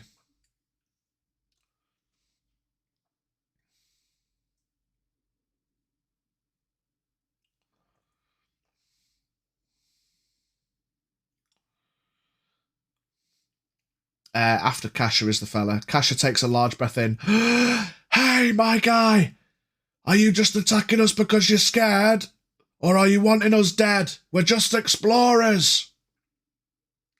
The guy turns and looks towards you. Conveniently, it's his turn. With a 15, he can see the Traveller. And he says...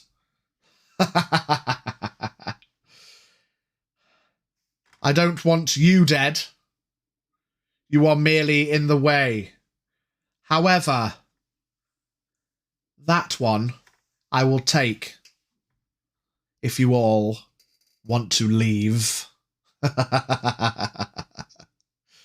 He points towards the Traveller.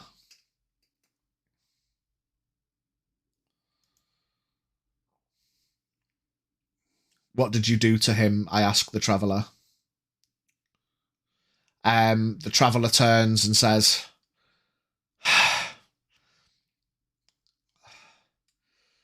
he's got to try and deceive.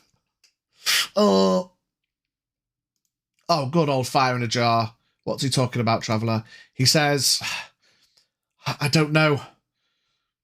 I don't know what I've done to him exactly. He's clearly bullshitting. He's clearly bullshitting. The fella is going to grab the neck of the green zombie, snap its neck, boom, and heal himself again. Because these are green and empowered, he gets double the healing. But still only gets 6. The 4th arrow pops out. You've been help to us so far, but I suggest you not lie to us anymore. You got 1 chance at because you haven't done anything else on your turn. I'll let you do another charisma roll. I've always been a little suspicious of this traveller, but my character hasn't had any reason to suspect him. Bard Sinclair whispers to Kasha, ask him how much he'll give us for the traveller. To Sinclair, I think our lives is the price. 2, fuck. Yeah, you don't intimidate the traveller. He kind of stands firm and he's just focused on the zombie in front of him. He just doesn't respond to you. Sinclair shrugs. That's a bad deal. Ask him if he has anything else. Heron, you're up. No, sorry. The fella. Ash, you're up. I nearly skipped everyone's turns. Ash, what are you doing? Sprints across the room, reaching the top of the steps, leaps, moving with the momentum, and dramatically fires a shot into the robed figure as the last arrow hits the floor. 7 squares left. Nice straight shot. I will leave when your corpse lays lifeless on the floor. I know where this is going. We re-roll 1s, my guy. 1, 2, 3, 4, 5, 6, 7, and 8. +3 hits. He's only got a robe on.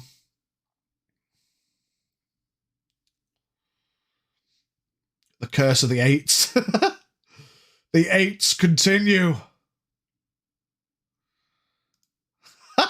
2 damage. 4 damage.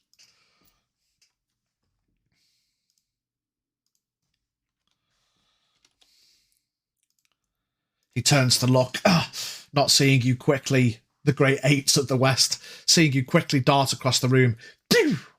You peg him with another arrow. Zombie 1 will get an op attack on you, though, because you left its range. But doesn't hit with a 10. It lashes out, but it's more focused on the traveller and then goes rigid again. I don't know who you are, fella, but you will pay for disturbing dead people and defying nature. Heron yells into the open room. Just what is going on between you and this guy? What have you got to do with all of the creatures outside? Rav, it's your turn. Did you say you wanted to search? You want to search the crypts? Again, what did you specifically want to search for? Or have you changed your mind? What's the plan?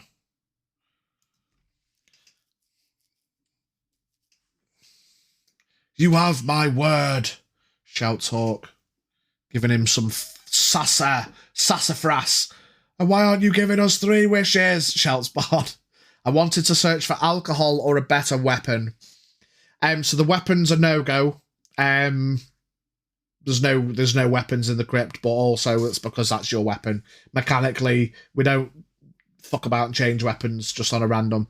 But if you want to give me an investigation roll, you can see if you can find anything in any of these 4 crypts. What I'll say is, because it'll be your whole action this turn, give me 4 investigation checks just to have a look through each of them. And you have to get at least a 15 on one of them. It's honestly not unreasonable someone was buried with a weapon. Yeah, not unreasonable, but none of them are. Not in this crypt. 13. We need 3 more D20 rolls. If it's on cooldown, you can try a capital D. That should alternate it. Oh no, the 3 D20 won't work. That's not a command. But do a capital D20. and then a normal D20, and then a capital D20. 17, you do find a bottle of alcohol. It's not got a lot in it, but it was buried with... it would be enough to make a Molotov if you needed to. You would need someone else's whole turn, at least, based on a roll. So, like, stuffing a rag in and lighting it, the only light source is currently between Roynage, the Traveller, and 2 zombies. So, can't wait to party kill everyone by throwing this. It's got to... Yeah, you're going to have to... So, Rav goes off. 1, 2, 3, 4, 5, 6... you get back to there. Well, actually, it would have been the other one, wouldn't it? So 1, 2, 3, 4. You find it. 5, 6. You can get back to there. Yeah, it's got to take someone else's turn, so someone else is going to have to commit to making it. And you've got to get that fire, which is on the floor between Roynage, the Traveller, and 2 zombies. The oozes are going to lash out. Ooze number 1 at the Traveller. 7. +3 hits the Traveller, who is also only wearing a robage. 8 more points of damage. Whoosh, you see him from over the zombie's shoulder. He takes a lash. And Roynage, the other one lashes out at Roynage. This is, yeah, good reminder, but this is the oozes, not the zombies. This is the oozes. They have reach. Misses Roynage. The Traveller, he takes out one of his salves. Well, I didn't mark the other one off, so we've had 1 for Rav and 1 for himself. He cures his poison, not before taking 4 points of poison damage.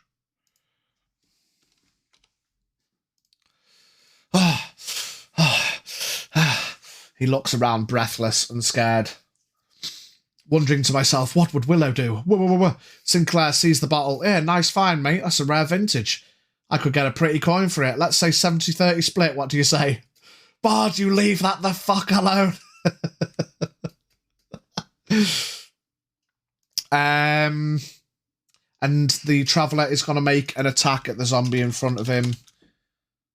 Misses. He was too focused on getting the salve to cure his poison. Heron, you're up.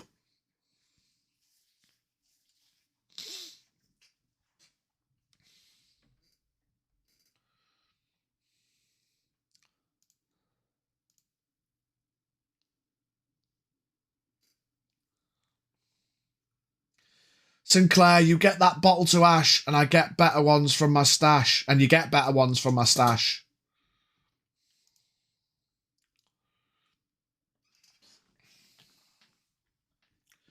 Heron fires another arrow over the top of the Traveller and Kasha, this time at the rightmost zombie.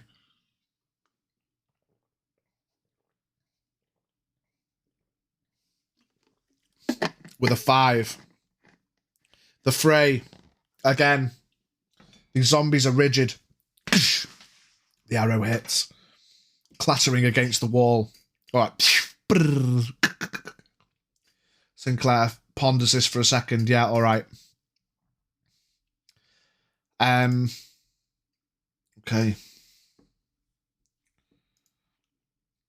It's not looking good, champ. Roynage looks around.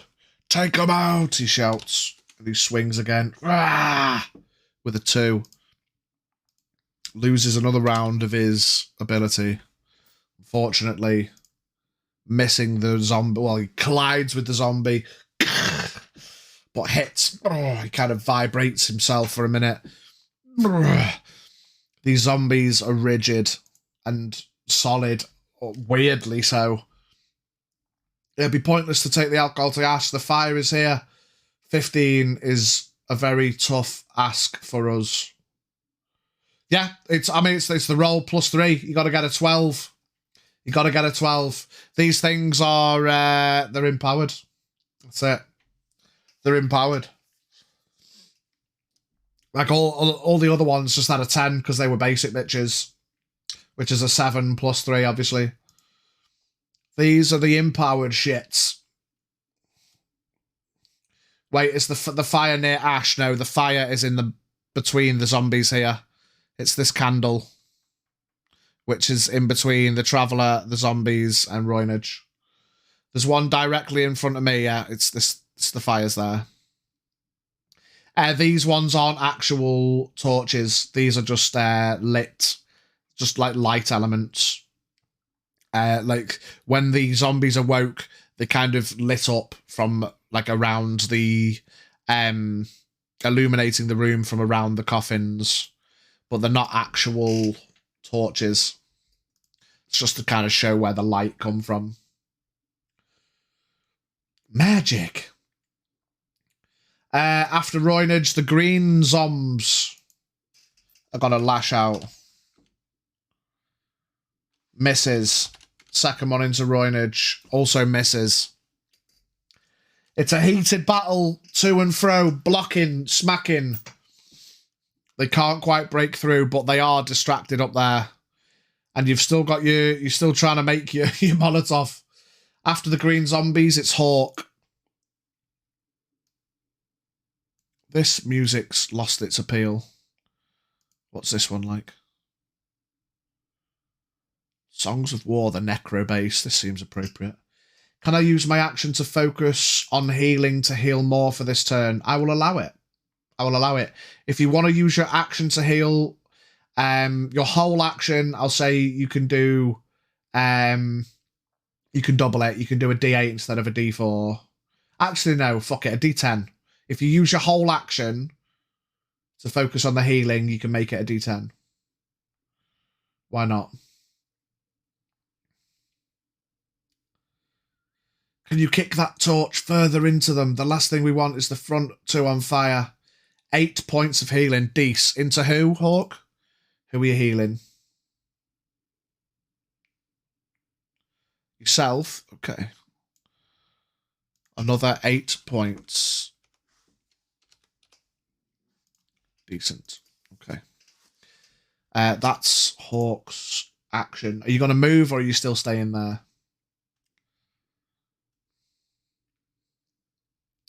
For anybody that wants to grab the torch, if you want, you've basically, for the Molotov, you've got, he wants to move the fire in between the zombie and the Uzis, I believe.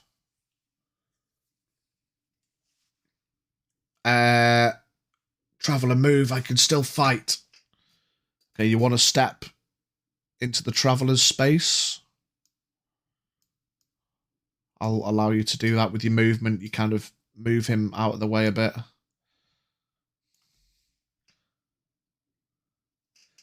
Sorry, I'm a little bit lost on what's happening. I see. Throw the bottle onto the fire and do it that way. It's best if I had the fire in one hand and the Molotov in the other, light it and throw. Yeah, so but your two options are basically grab the torch, but you might get an opportunity attack. Well, no, because you'd still only be 1 square away. So yeah, if you'd have to grab it, which would be your bonus action. So basically, Rav and Kasha, if you took, just for example, if Rav and Kasha are committing to this, it'll take both of your turns. One of you could grab the torch, and then on your next turn, one of you could throw it. So you've got at least one more whole round, because you've got to make it this round. Then next round, you'd be able to throw it. If that makes sense. But you could grab the torch. You can either try and get the torch further away, or you can grab the torch, and you wouldn't get an op attack because you're only 1 square away. And you've got your pals there to defend, so it's, yeah, you're not going to get an op attack. So what do you want to do, Kasha? What do you want to do?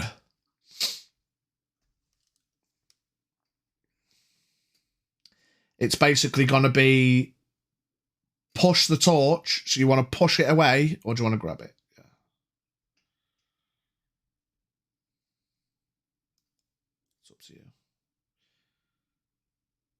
For the purposes of turns, kick the torch further in and then make the cocktail. Again, for the purposes of turns, it's still going to be... Right, okay, so... You kick the torch. Just give me a dexterity check, because if you roll really shit, it's not going to go where you want it to go. Like, you've got to get in there. With a natural 20, you can put it wherever the fuck you like. Boosh, kick it at the fella. Natural 20. Where exactly do you want it? Now, this again when I throw, please, bot. Where exactly do you want it to go? Just like in between these guys? Or do you want it further back? Or where do you want it?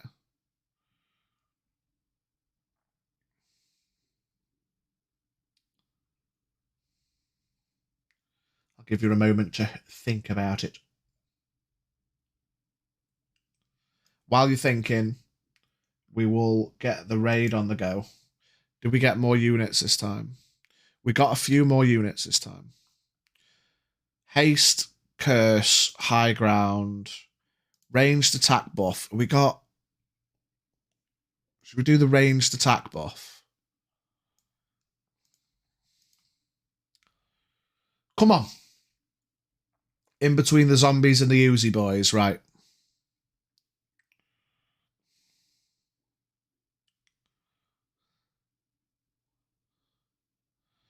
Let's go. I think we got some healers in there as well. Pudding all over the place, and Ash steams in with a big waz. Let's fucking go.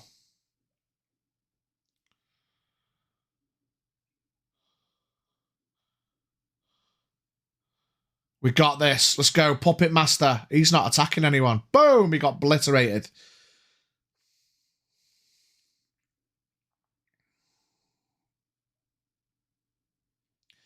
Kasha, I throw it next. Everyone shove those fucks into the boom. Well done, everybody. We got it this time. Ash with the gladiator scrolls. Cracking stuff. Sobs. Roman. Oh, Roman, you're dying. Julianne, I'm sorry I couldn't save you. Promise me that you... I'll do anything for you, Roman. Promise me that you will avenge me. Finally, now that Roman is dead, the spell is broken. Huh? We must leave now, Princess. More abyssals are coming. Princess? What have you done? Mad Princess Julianne. Oh my god. You hurt my abyssal rescuers and you took my Roman away. I'm going to Celestia to visit father and to fulfill my promise. Creepy and almost unintelligible voice. We're at your command, Princess. Take me to Celestia. Ooh. I get it. Roman, Romeo, Juliet, Julianne. Ah. Nice. Right, well, we're on to a new event now anyway. We'll go straight into a gold chest. There's a hard fight off the rip. Holy moly. I'm going to take my holy tank into the fray. Let's come up at the top. Right. Box that. Box that. And we're going in. Vibey up here. Let's do it. Oh, box them on the sides as well. Let's do this thing. Right. We won, everybody.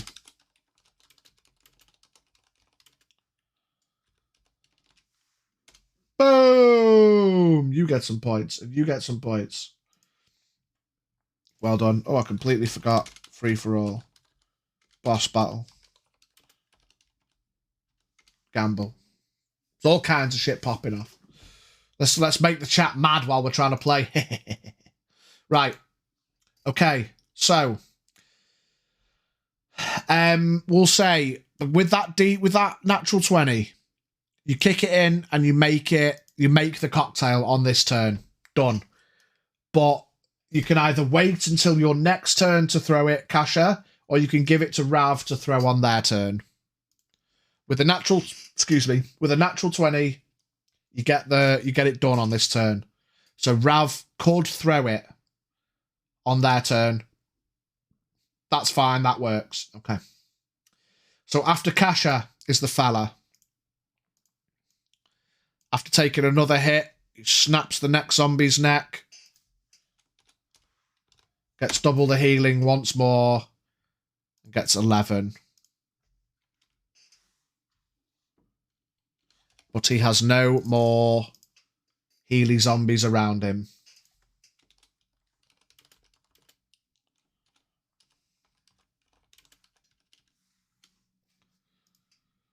Okay. So, the party has never seen Kasha so focused that she expertly throws together a Molotov cocktail and passes it back to Rav. You'll get a chance to fuck them up before I do if you want the honour. Lovely. Lovely bit of RP. Ash. All the damage you pumped into this fella has essentially been made naught. Slowly walks towards him, sliding an arrow out and firing full power into the roadman.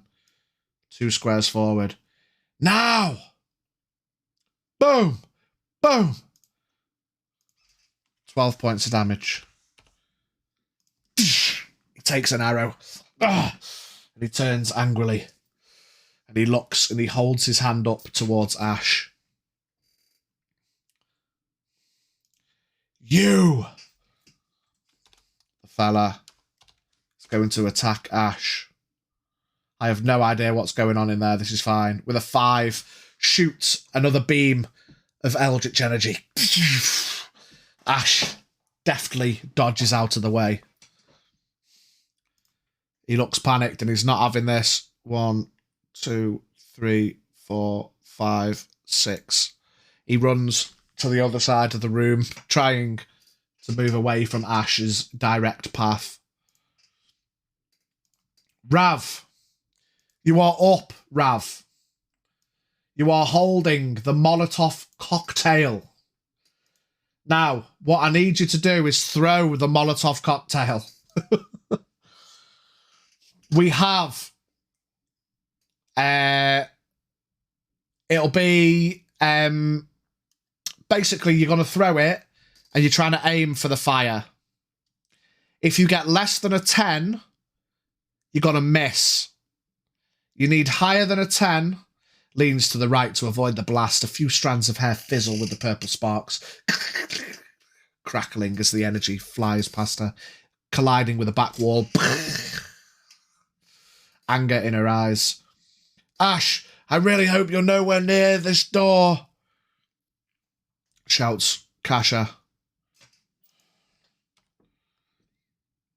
I need you to roll me a d20, Rav. If you get less than a 10, you're going to waste the Molotov. Is it possible for me to run into the fire and throw it onto the ground below you? You can, but you're going to immolate yourself. Fucking hell. Like, throwing this is essentially going to make it go boom and catch fire, smash on the fire on the floor, boom, fire. If you want to run over to the fire and just throw it on the floor with 4 hit points, it's almost definitely just going to kill you. Just as a... is it possible? Abso-fucking-lutely. Is it going to kill you? Almost definitely. Looks around at everyone. It's been a good ride, mates. What say? Fucking Rav's gone ham. Rav's having it. Rav running forward. Jumps over the bit of coffin lid. Surrounded by 2 rigid zombies and 2 oozes which look as Rav approaches. What are you doing? Stop, says Hodson. We just got 1 more person from Karajak. What are you talking about? We're not done yet. We need the numbers. If you want to commit to that, Rav, you are right on top of it. Rav stops, surrounded by filtering oozes. Standing right above it, I won't even make you roll. You've just got to throw it at the floor.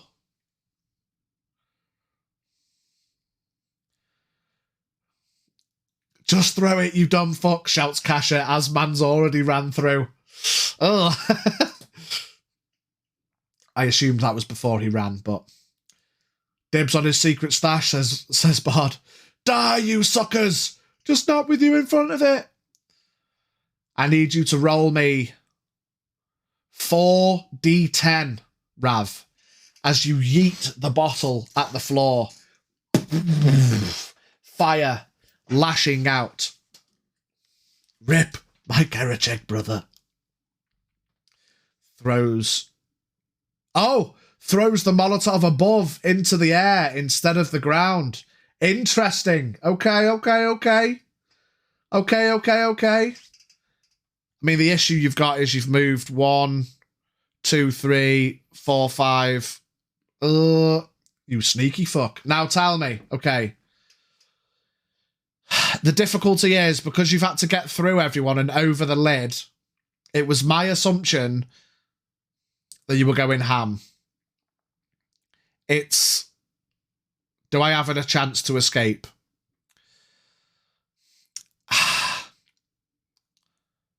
It's going to be difficult, but because you've done it, I will say you can give me a D20 if you get higher than a 15, or 15 or higher. You can take cover behind, you can keep moving and take cover behind there. But this blast, you got to throw it up. This blast it's got to come in. It's got to be 4d10 damage. 4. You try to run past the oozes to take cover, but they are in your path and you cannot quite get past. Roll me 4d10, Rav, as the Molotov hits the floor. Rav! What the fuck was that, Rav?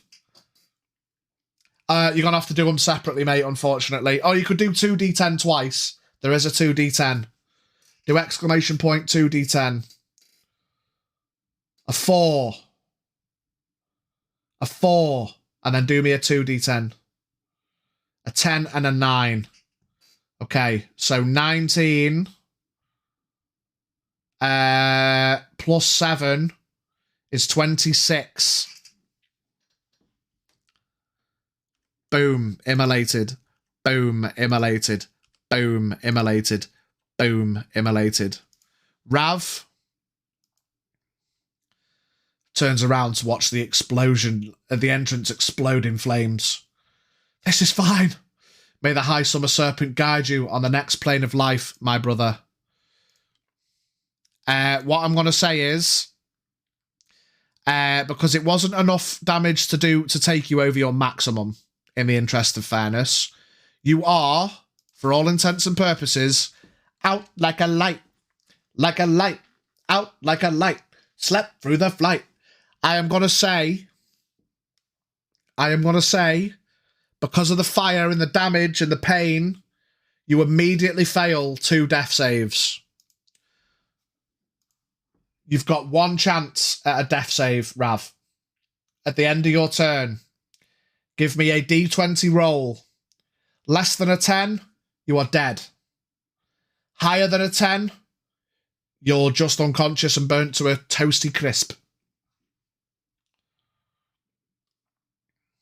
An 18, Rav.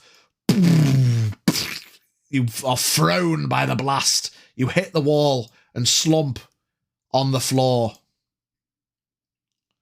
But you are not dead. The only death saving throw that will matter. Fuck! Ugh. As you fall unconscious, burnt, agonising pain as the flames raked up your back and the force thrust you into the wall, sparking you out unconscious. There was a chance you could have instantly died, but that 1 death saving throw saved your ass.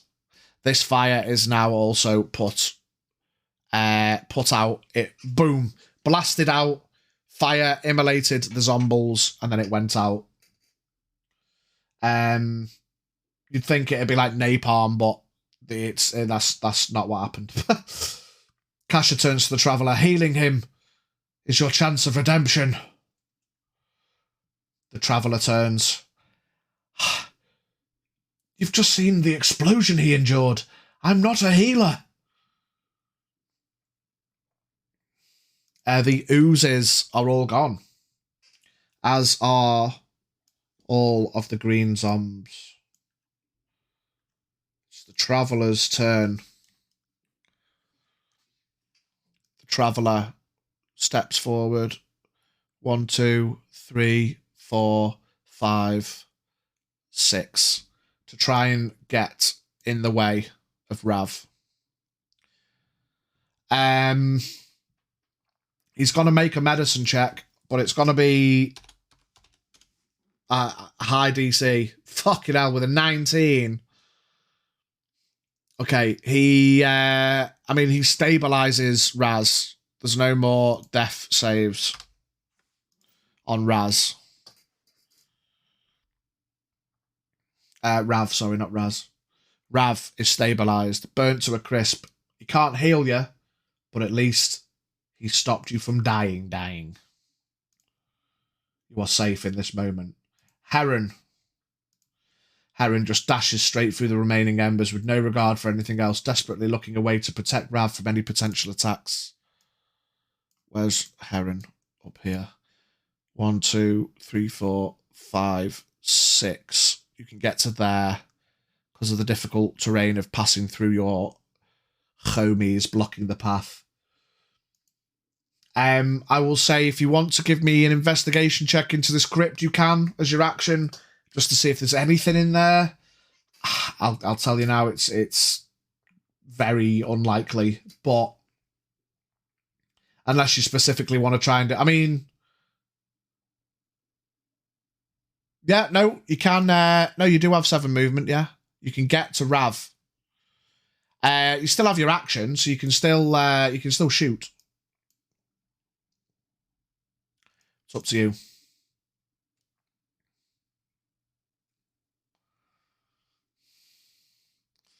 Have you got line of sight from there, though? You might have to have gone to a different position depending on what you wanted to do. Not quite. Not shooting anyone. This takes priority. Okay.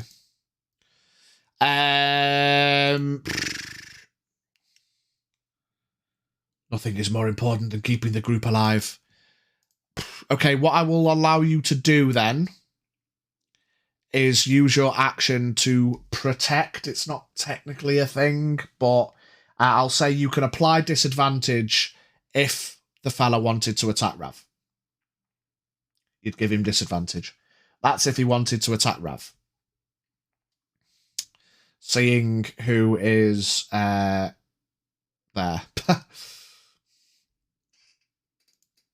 Roynage is going to run in. 1, 2, 3. We'll just say 4, 5. And takes position. Yeah. Takes up position.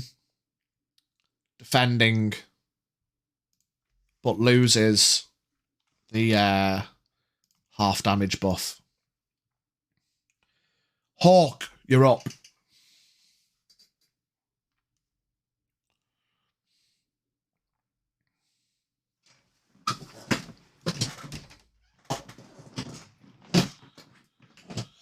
Move up to Rav. Pray to heal him with all of your might. 1, 2, 3.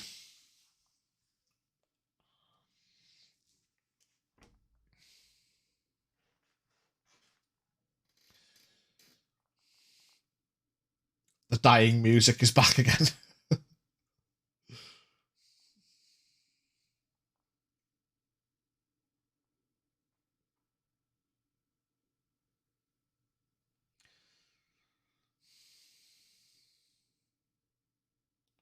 Yeah, I love it, Brig. I love it.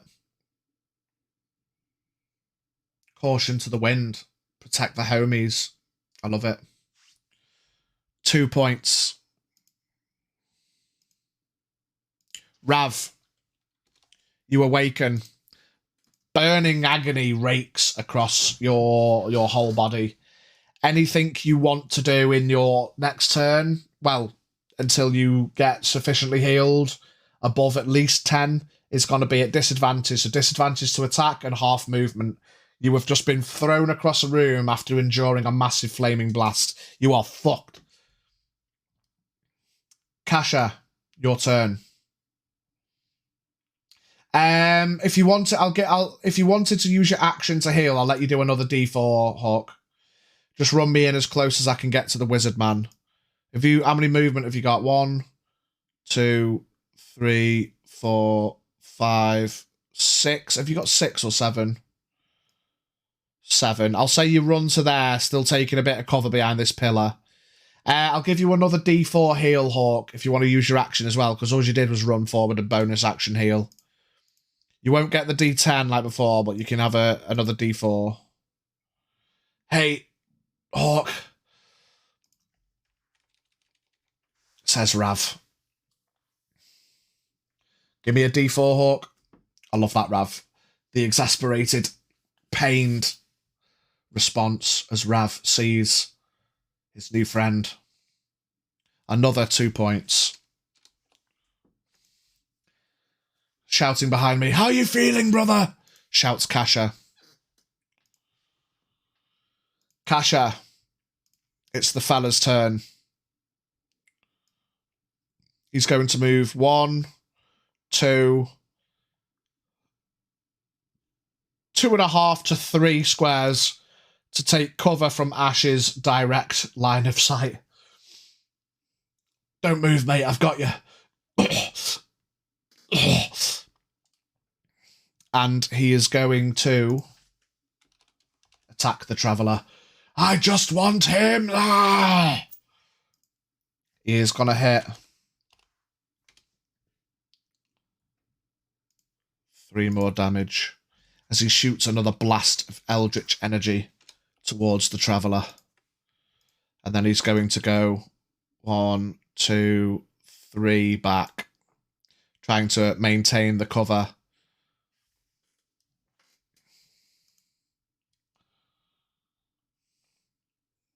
Ash.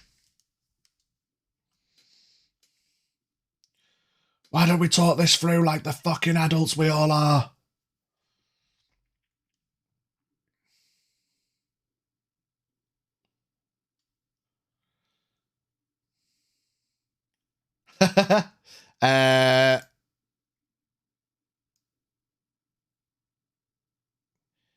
I mean, yeah, it's a roll to hit. You do hit. You are going to have to move, yeah. Move a couple of squares if you can't see. Okay. Oops.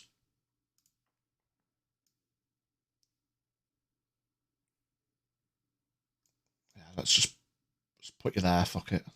Whatever, that'll do. Honestly, men in their big dick energy are the reason so many wars start. You will have to give us an explanation after this. Die! Says Ash with 12 points of damage. Yeah, it's enough. Did you get him to 24 before? Or was it higher? Was it 29 or 24 he got to before he started healing himself? I've forgotten now. Sinclair yells out, give us 3 wishes and we'll let you have the Traveller. He looks up. His ears pricked. I don't remember. We put 4 arrows into him. Right, fuck it. I think it was 24. Right, I'll tell you what we'll do, chat. I'll do a D20. I've forgotten. I should have put the note down. On a 1 to 10, he's dead. On 11 to 20, he's not yet dead. 4, boom. Yeah, the arrow. Ash angrily fires straight for the head. Brrr. And he just stands stunned. His eyes roll back in his head. And he falls straight backward.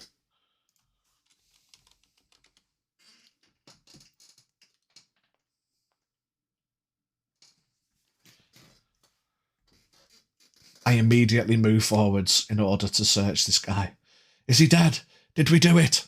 Kasha runs up and searches him. Give me an investigation check.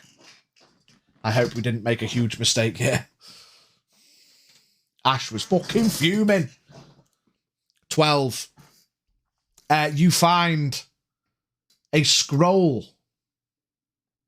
You also find a pouch with 50 gold in it. Sorry, not 50 gold, 60 gold. Sinclair sees Kasha running in to loot the lich. Oh, no, you don't. The lamp's mine. You take both. 60 gold and a scroll. He's also got a dagger, if you're interested in the dagger. And he's also got a pouch of components. Basic shit. Open the scroll and attempt to read it.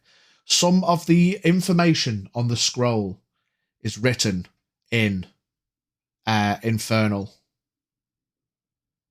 but some of it is written in Common. The bits in Common read, head for the crypt. Use whatever resources you have and any resources you can. Start our army. If redacted becomes a problem, end them swiftly.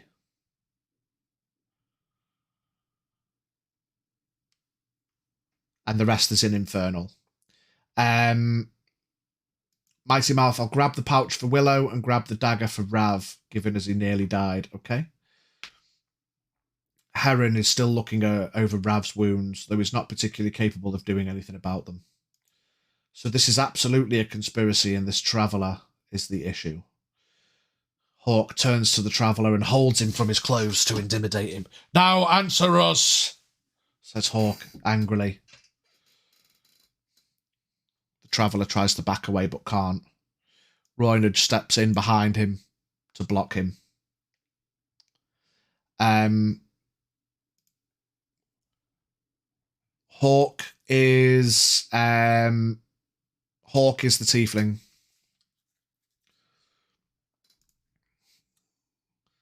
The traveller looks around and he notices the man's dead and a smile creeps upon his mouth. Finally, it's over.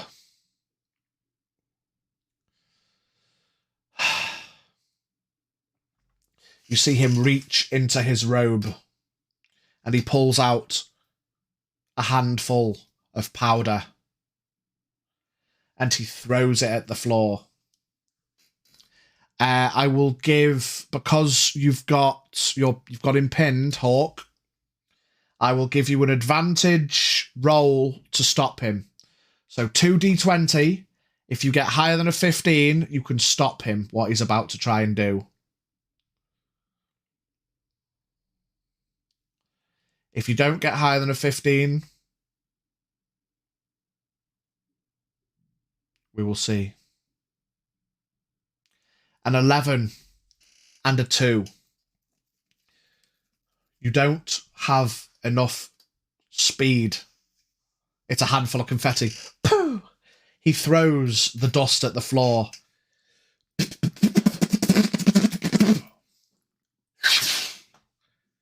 Crackles and a cloud appear.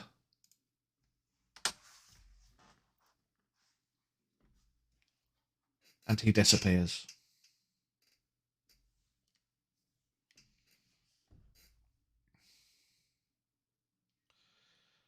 I don't know who you are. I don't know what you look like, but I will find you. And I will kill you. You cunt! Shouts Mighty Mouth. Damn it! Says Hawk, reaching forward to try and grab him. But there's nothing there to grab. Break. It's flash powder in it. Passing the scroll to Hawk, Kasha walks up. Can you make any more of this out? Give me an intelligence check, Hawk. You've got to beat a 12.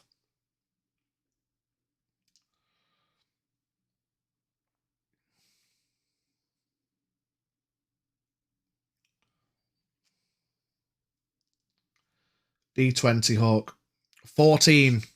You can read elements of the remainder of the scroll. And the parts in Infernal that you can pick up, there are a couple of lists of what could be considered necromantic spells for the art of raising the dead. There are necromantic energies for empowering the dead, which then starts to make sense to you for why some of them were empowered. And there's also a sentence underneath that says, use these wisely. They are ancient magics. Don't let it be your downfall. We are coming. And that's what the Infernal says.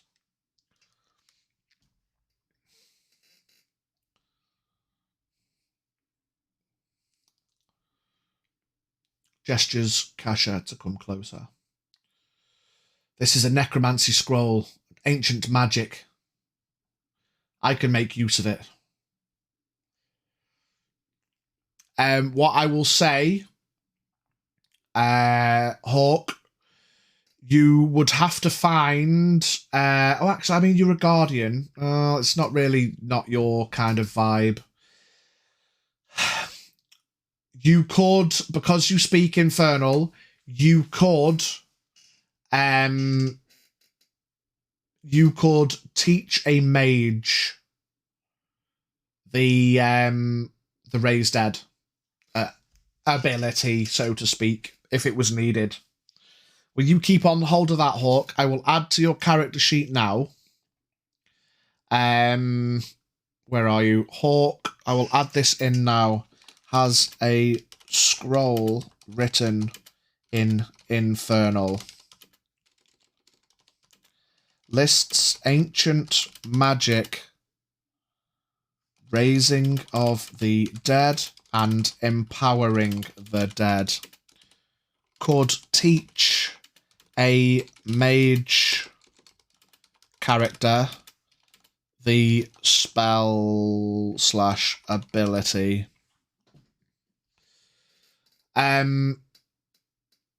Maybe I can get something to get an advantage against undead.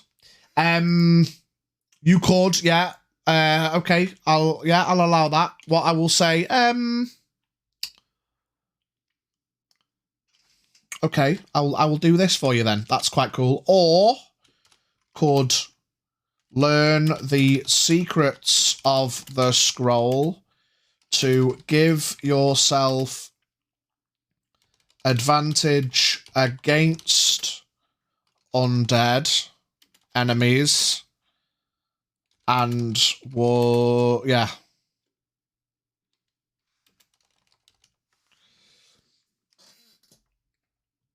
Never 2 damage to gold, matey. Okay, let me just come back a little bit, sorry. So yeah, you can either teach a mage character how to raise the dead, or you could learn the secrets of the scroll, Hawk, to give yourself a permanent advantage when attacking undead enemies. I'll let you decide on that and let me know. Rav looks at Kasha. You all right, hon? So where is it? Where's what? Gestures Kasha to come closer.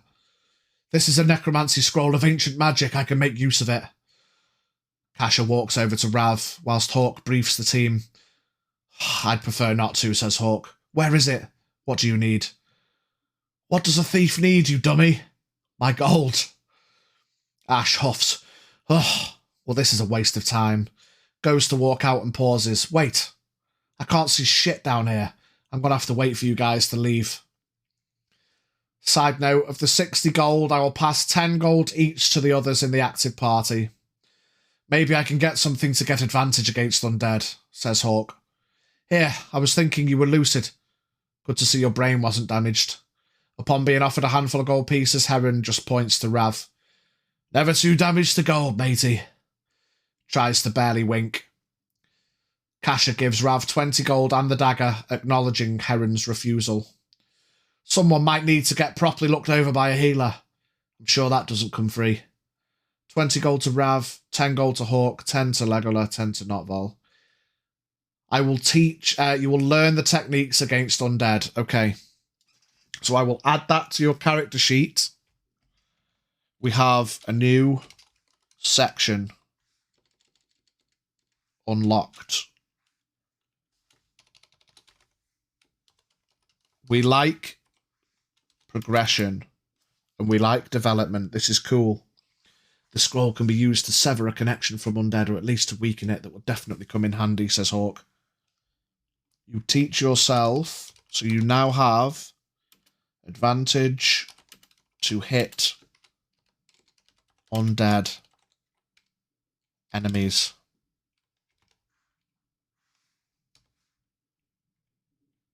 So you don't have to be flanking with undead now, Hawk.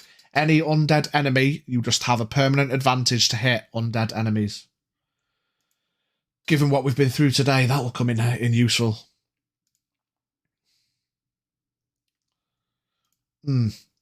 Guys, I'm new to D&D. How do I add these rewards to my character? Don't worry. In the Discord, you should have access to your sheet, Rav. I will add them. You don't have to worry about that. So you have got 20 gold. And you've also got an extra dagger. What we did last time was that the extra weapons were taken to the weaponsmith and sold. So if you want to do that, I can just give you the gold equivalent. In all honesty, the extra loot and stuff isn't as important as the extra gold. So if you want to do that, I can just box off the dagger and give you another 10 gold. It's up to you, Rev. Or you can keep the spare dagger. Yes, please. Okay. There you go. So you've got 30 gold, 20 from the group, and 10 for selling the dagger. Hawk gets an extra 10 gold. I normally do it after the stream, but I'll do it live.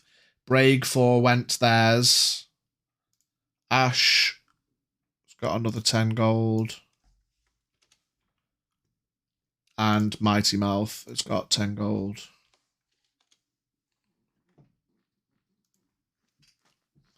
Skippity dup, dup, dup, dup. Yes, yes, yes. Skippity deep, shippity dup, shippity duppity duppity duppity, skippity dup, dup, dup, dup. Yes, yes, yes.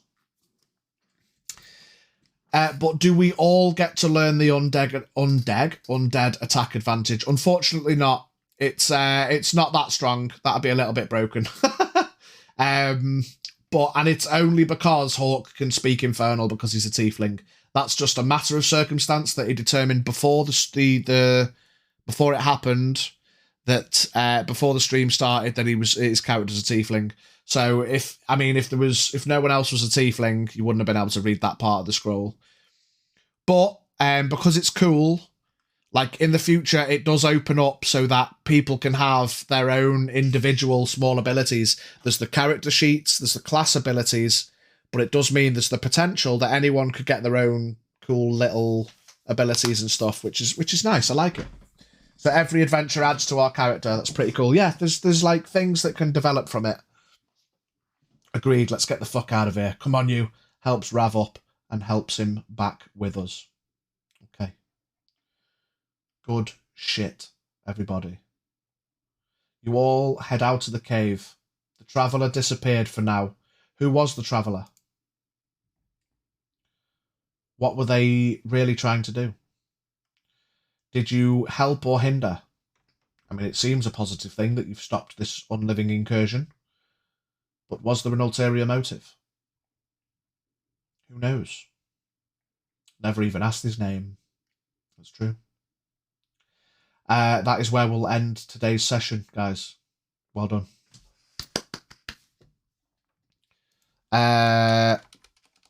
Good shit.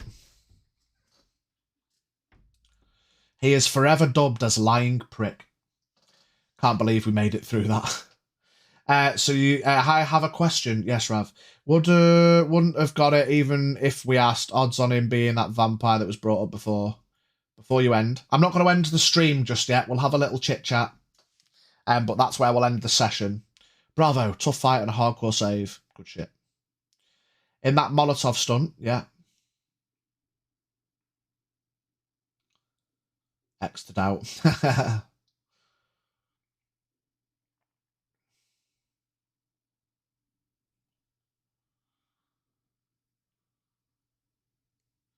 Yes, yes.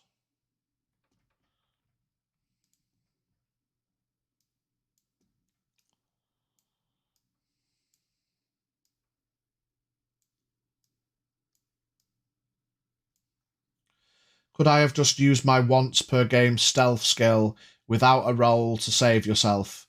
No, because it's not. You weren't really trying to stealth. You were trying to quickly get out of the way. Can't we just have a small session in tavern? Yeah, okay. I was literally just moving everyone together. As you can see here, we can head to the tavern. Yeah, it wouldn't really have been a stealth. I mean, maybe if you'd brought it up at the time, but ultimately, yeah, you weren't trying to stealth, which would be like a slow, quiet movement. That's more like trying to you were trying to quickly avoid the explosion. Double Lego. Did we explore the passages at the back of the crypt, or are those just a feature of the map that isn't actually there? So we can say you explore the back passages. They all lead to dead ends. They are essentially uncut parts of the crypt, almost as if like extra cavern ways and extra rooms were planned to have been made, but they hadn't been finished yet, or that kind of stuff. There was nothing in there. Yeah, they were essentially, as I say, if we just scooch back over there, these are all like planned additional rooms and stuff, like the openings to like cut extra alcoves and the stuff like that. But nothing in there. So how do you heal your character before the next run? We'll say on the travel, yeah, you have healers in the party. On the travel between on the way back, I will prepare your characters now. And everyone gets back to full health. Yeah, Guardians can heal as a bonus action on their turns. It's only a D4, so it's only a small amount of heal, but they can do it every turn. So it's nice. But yeah. Let me real quick. Oh, sugar. You all make your way back to the tavern. Nearly died last session. No damage on this one. Nice. Even if we don't, I'm sure there's healers in town. My first ever D&D game. Congratulations. I'd like to refer to it more as the Terrafae roleplay game rather than D&D officially, because it is my own kind of custom made up system, so to speak. But yes, well done, Rav. You did really well. Yeah, roleplay was fire from everybody. That's one of my favourite things that we've developed from chat plays so far. In the 3 episodes that we've done, we've had 3 new people. Braig turned up last time, and Honson Hawk turned up last time and absolutely smashed out the full 6 hours. And then Rav turned up again this time. Could I ask, Rav, how did you find me? Were you just browsing the D&D section?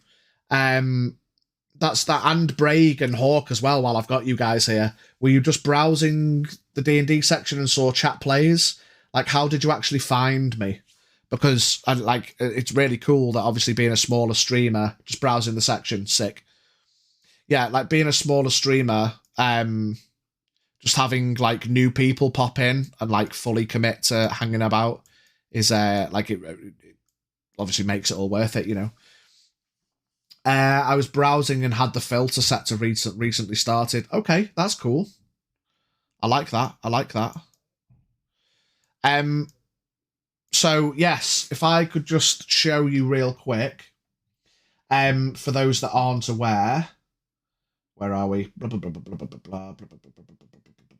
Boom. Chat plays info. Let me hide Owlbear real quick.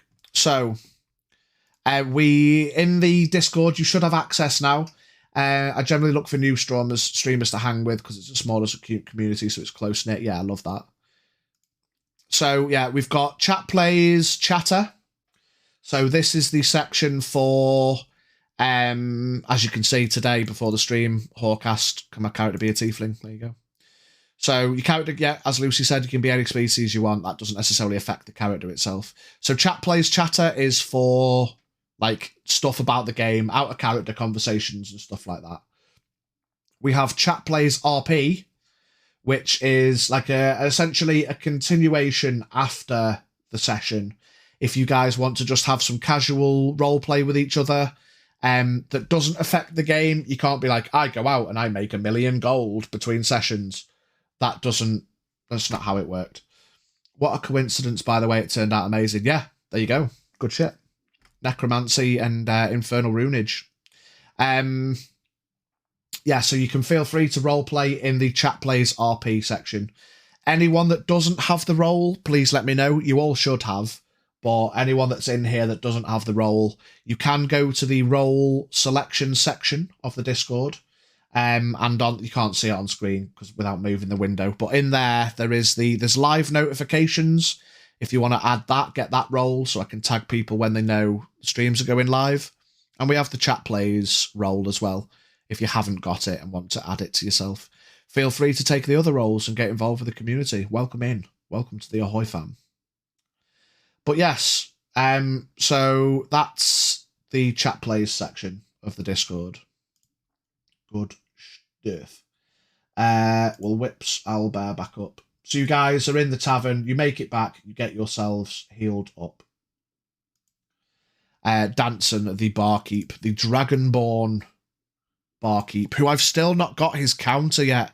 I need to get someone remind me. You know what? While we've got a couple of minutes, I'm going to go get his counter right now. I'm going to go get his counter from Roll20. Yeah. Heron walks over to the bar and taps Ash on the shoulder. Just what is that got into you in there? Everything worked out fine, but still. Dancer needs a token pidge. Thanks for the reminder, mate. We've got to do it live and proud right now. I'm going to get Danson's token. Our boy Danson.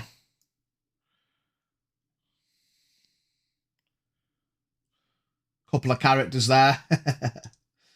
The Guild Masters. Danson, my dragon man. There's Grom. Shall I put all the tokens out so you can see them? Just while we're chilling for a minute. Who've we got? Who've we got? There's Danson. There he is. Make him bigger. There he is. Blue Dragonborn. Avia bless Danson in his drunken rampages. For context for those who didn't see him, there is Ruthven Moribund, the vampire. Vavo, the unwashed. This is from the main D&D. Was that Vamp Daddy? That's Vamp Daddy, Ruthven Moribund. Let's move him over. There you go. There's Vavo, the big ogre fighter. Vavo the Unwashed. Nice title. Who else have we got? I came.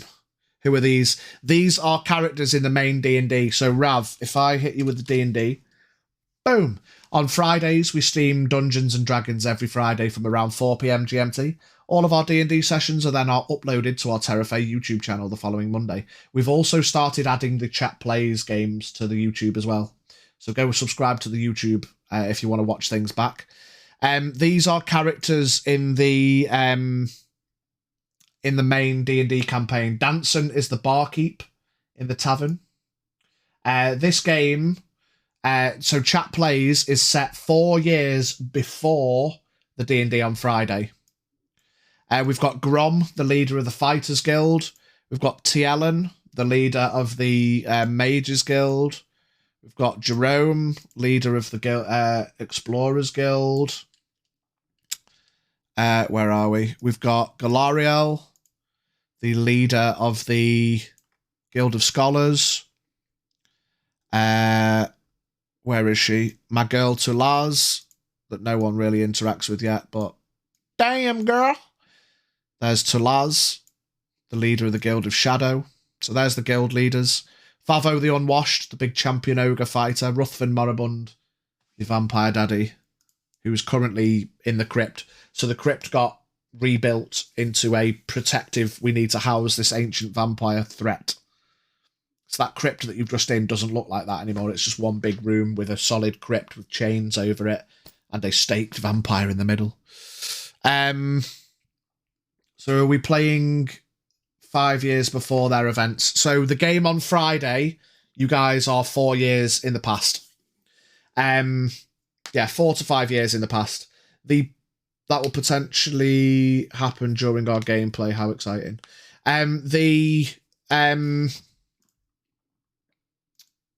So basically 4 years ago, the vampire was about.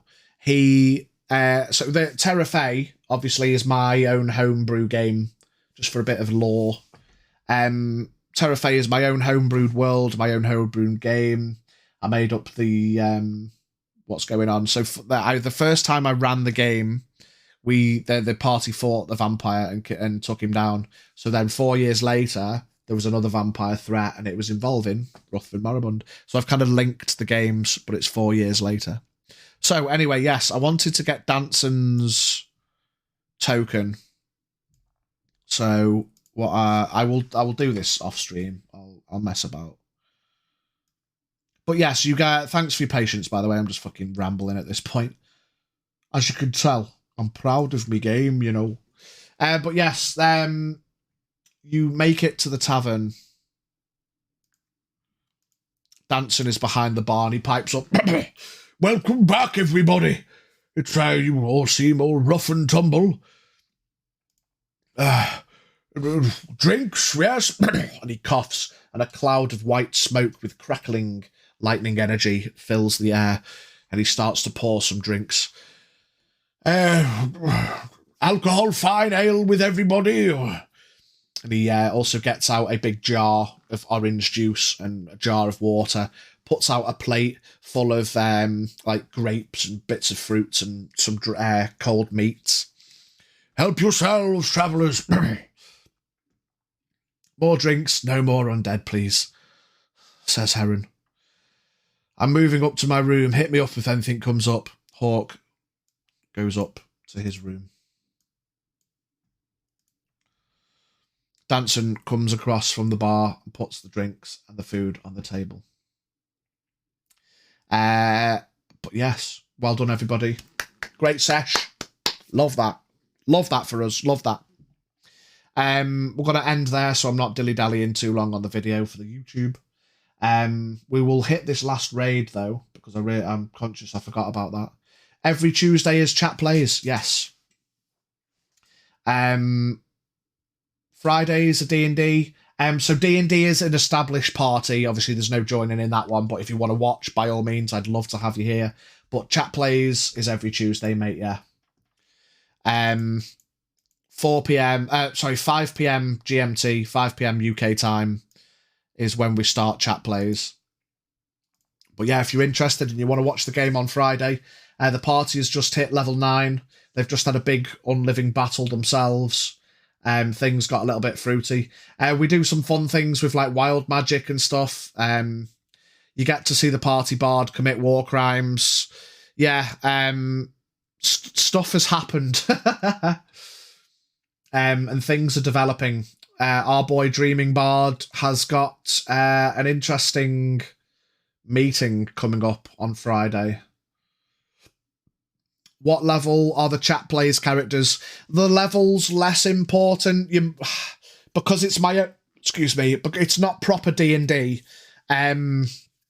It's my own role-played kind of, my own role-play game with the weapons and the armour. It's more just an established, to keep it simple, so that we're not trying to work out 500 different things that different people can do. And so I haven't got to worry about people being here for months, being level 10, and people coming in brand new and being level 1. I'm not worrying about that. Everybody gets a weapon. It's a D20 +3 to hit, and you do your damage. Everyone's got a class ability. You know, as Braig says, it's a simplified system for accessibility. It's just a lot easier to keep everything on the level, and it's more about the role play and the interactions and what happens rather than, yeah, leveling up, so to speak. But now we've got access to these cool new abilities that people can learn. It's a new system. It's got to develop. I mean, I made it up like a few weeks ago, and we started playing. So it's still relatively new. That was session 3, you know, so it's all relatively new, and who knows where it's going to take us. But yes, everybody, thank you for being here. I love you all very much. We can also just add small things in the game like we did today. Yeah, no one's going to end up with broken abilities, but giving the party guardian, one of the party guardians, advantage against unliving. It's not game breaking, but it's a cool little personal feature for Hawk now. You don't need hard levels if you can have another method of progressing a character. Yeah, exactly. We have to have some element of progression, otherwise it's just turn up every week and roll dice to hit bad guys. There's got to be some development, and there's roleplay keys. And if anyone wants any personal roleplay, like with backstory and stuff, we can maybe wind them in. Who knows? But yeah, sick, amazing. I love you guys very much. Thank you for being here. We're going to go raid someone, somewhere, something. Let us have a look who's live currently, who we could go and raid. Who've we got? Thanks for the fun. Guardians are definitely somewhere in the cleric paladin corner of classes, of course. We're going to go raid into a guy. I don't know if anyone's interested in the Dead by Daylight stuff, but we're going to go raid Ghost Hacks Gaming. Muses, I can't believe it's not a bard, yeah. Because it's not officially D&D, I've renamed all the classes and stuff. I mean, it's Barbarian, Fighter, Wizard, Cleric / Paladin, and Thief, Rogue, and Muse Bard, you know. It's all there, but I've renamed it myself just to like make it my own shtick, my own kind of cool stuff. But yeah, thanks everyone for being here. It really genuinely means a lot. Not only that people are showing up, but that people show up regularly and people are keen and new people are coming in. It's really cool. It means a lot. It means that all the like thoughts and the effort and stuff that I've put in are worth it and people care. It genuinely really pleases me. I love it so much. But thanks, guys. Make sure you get your Raid Ahoy emotes ready. Say hello to Ghost Hacks Gaming for me. I mean, I'm going to be there, but, you know, show the love as we go raiding. And until next time, this has been Chat Plays. I love you all very much, and we'll see you next time. Make me dab, make me dab, make me dab, make me dab, make me dab. Yeah, we can discuss things, Braig. We'll see. Who knows what the future holds. But anyway, I love you all very much. Bye.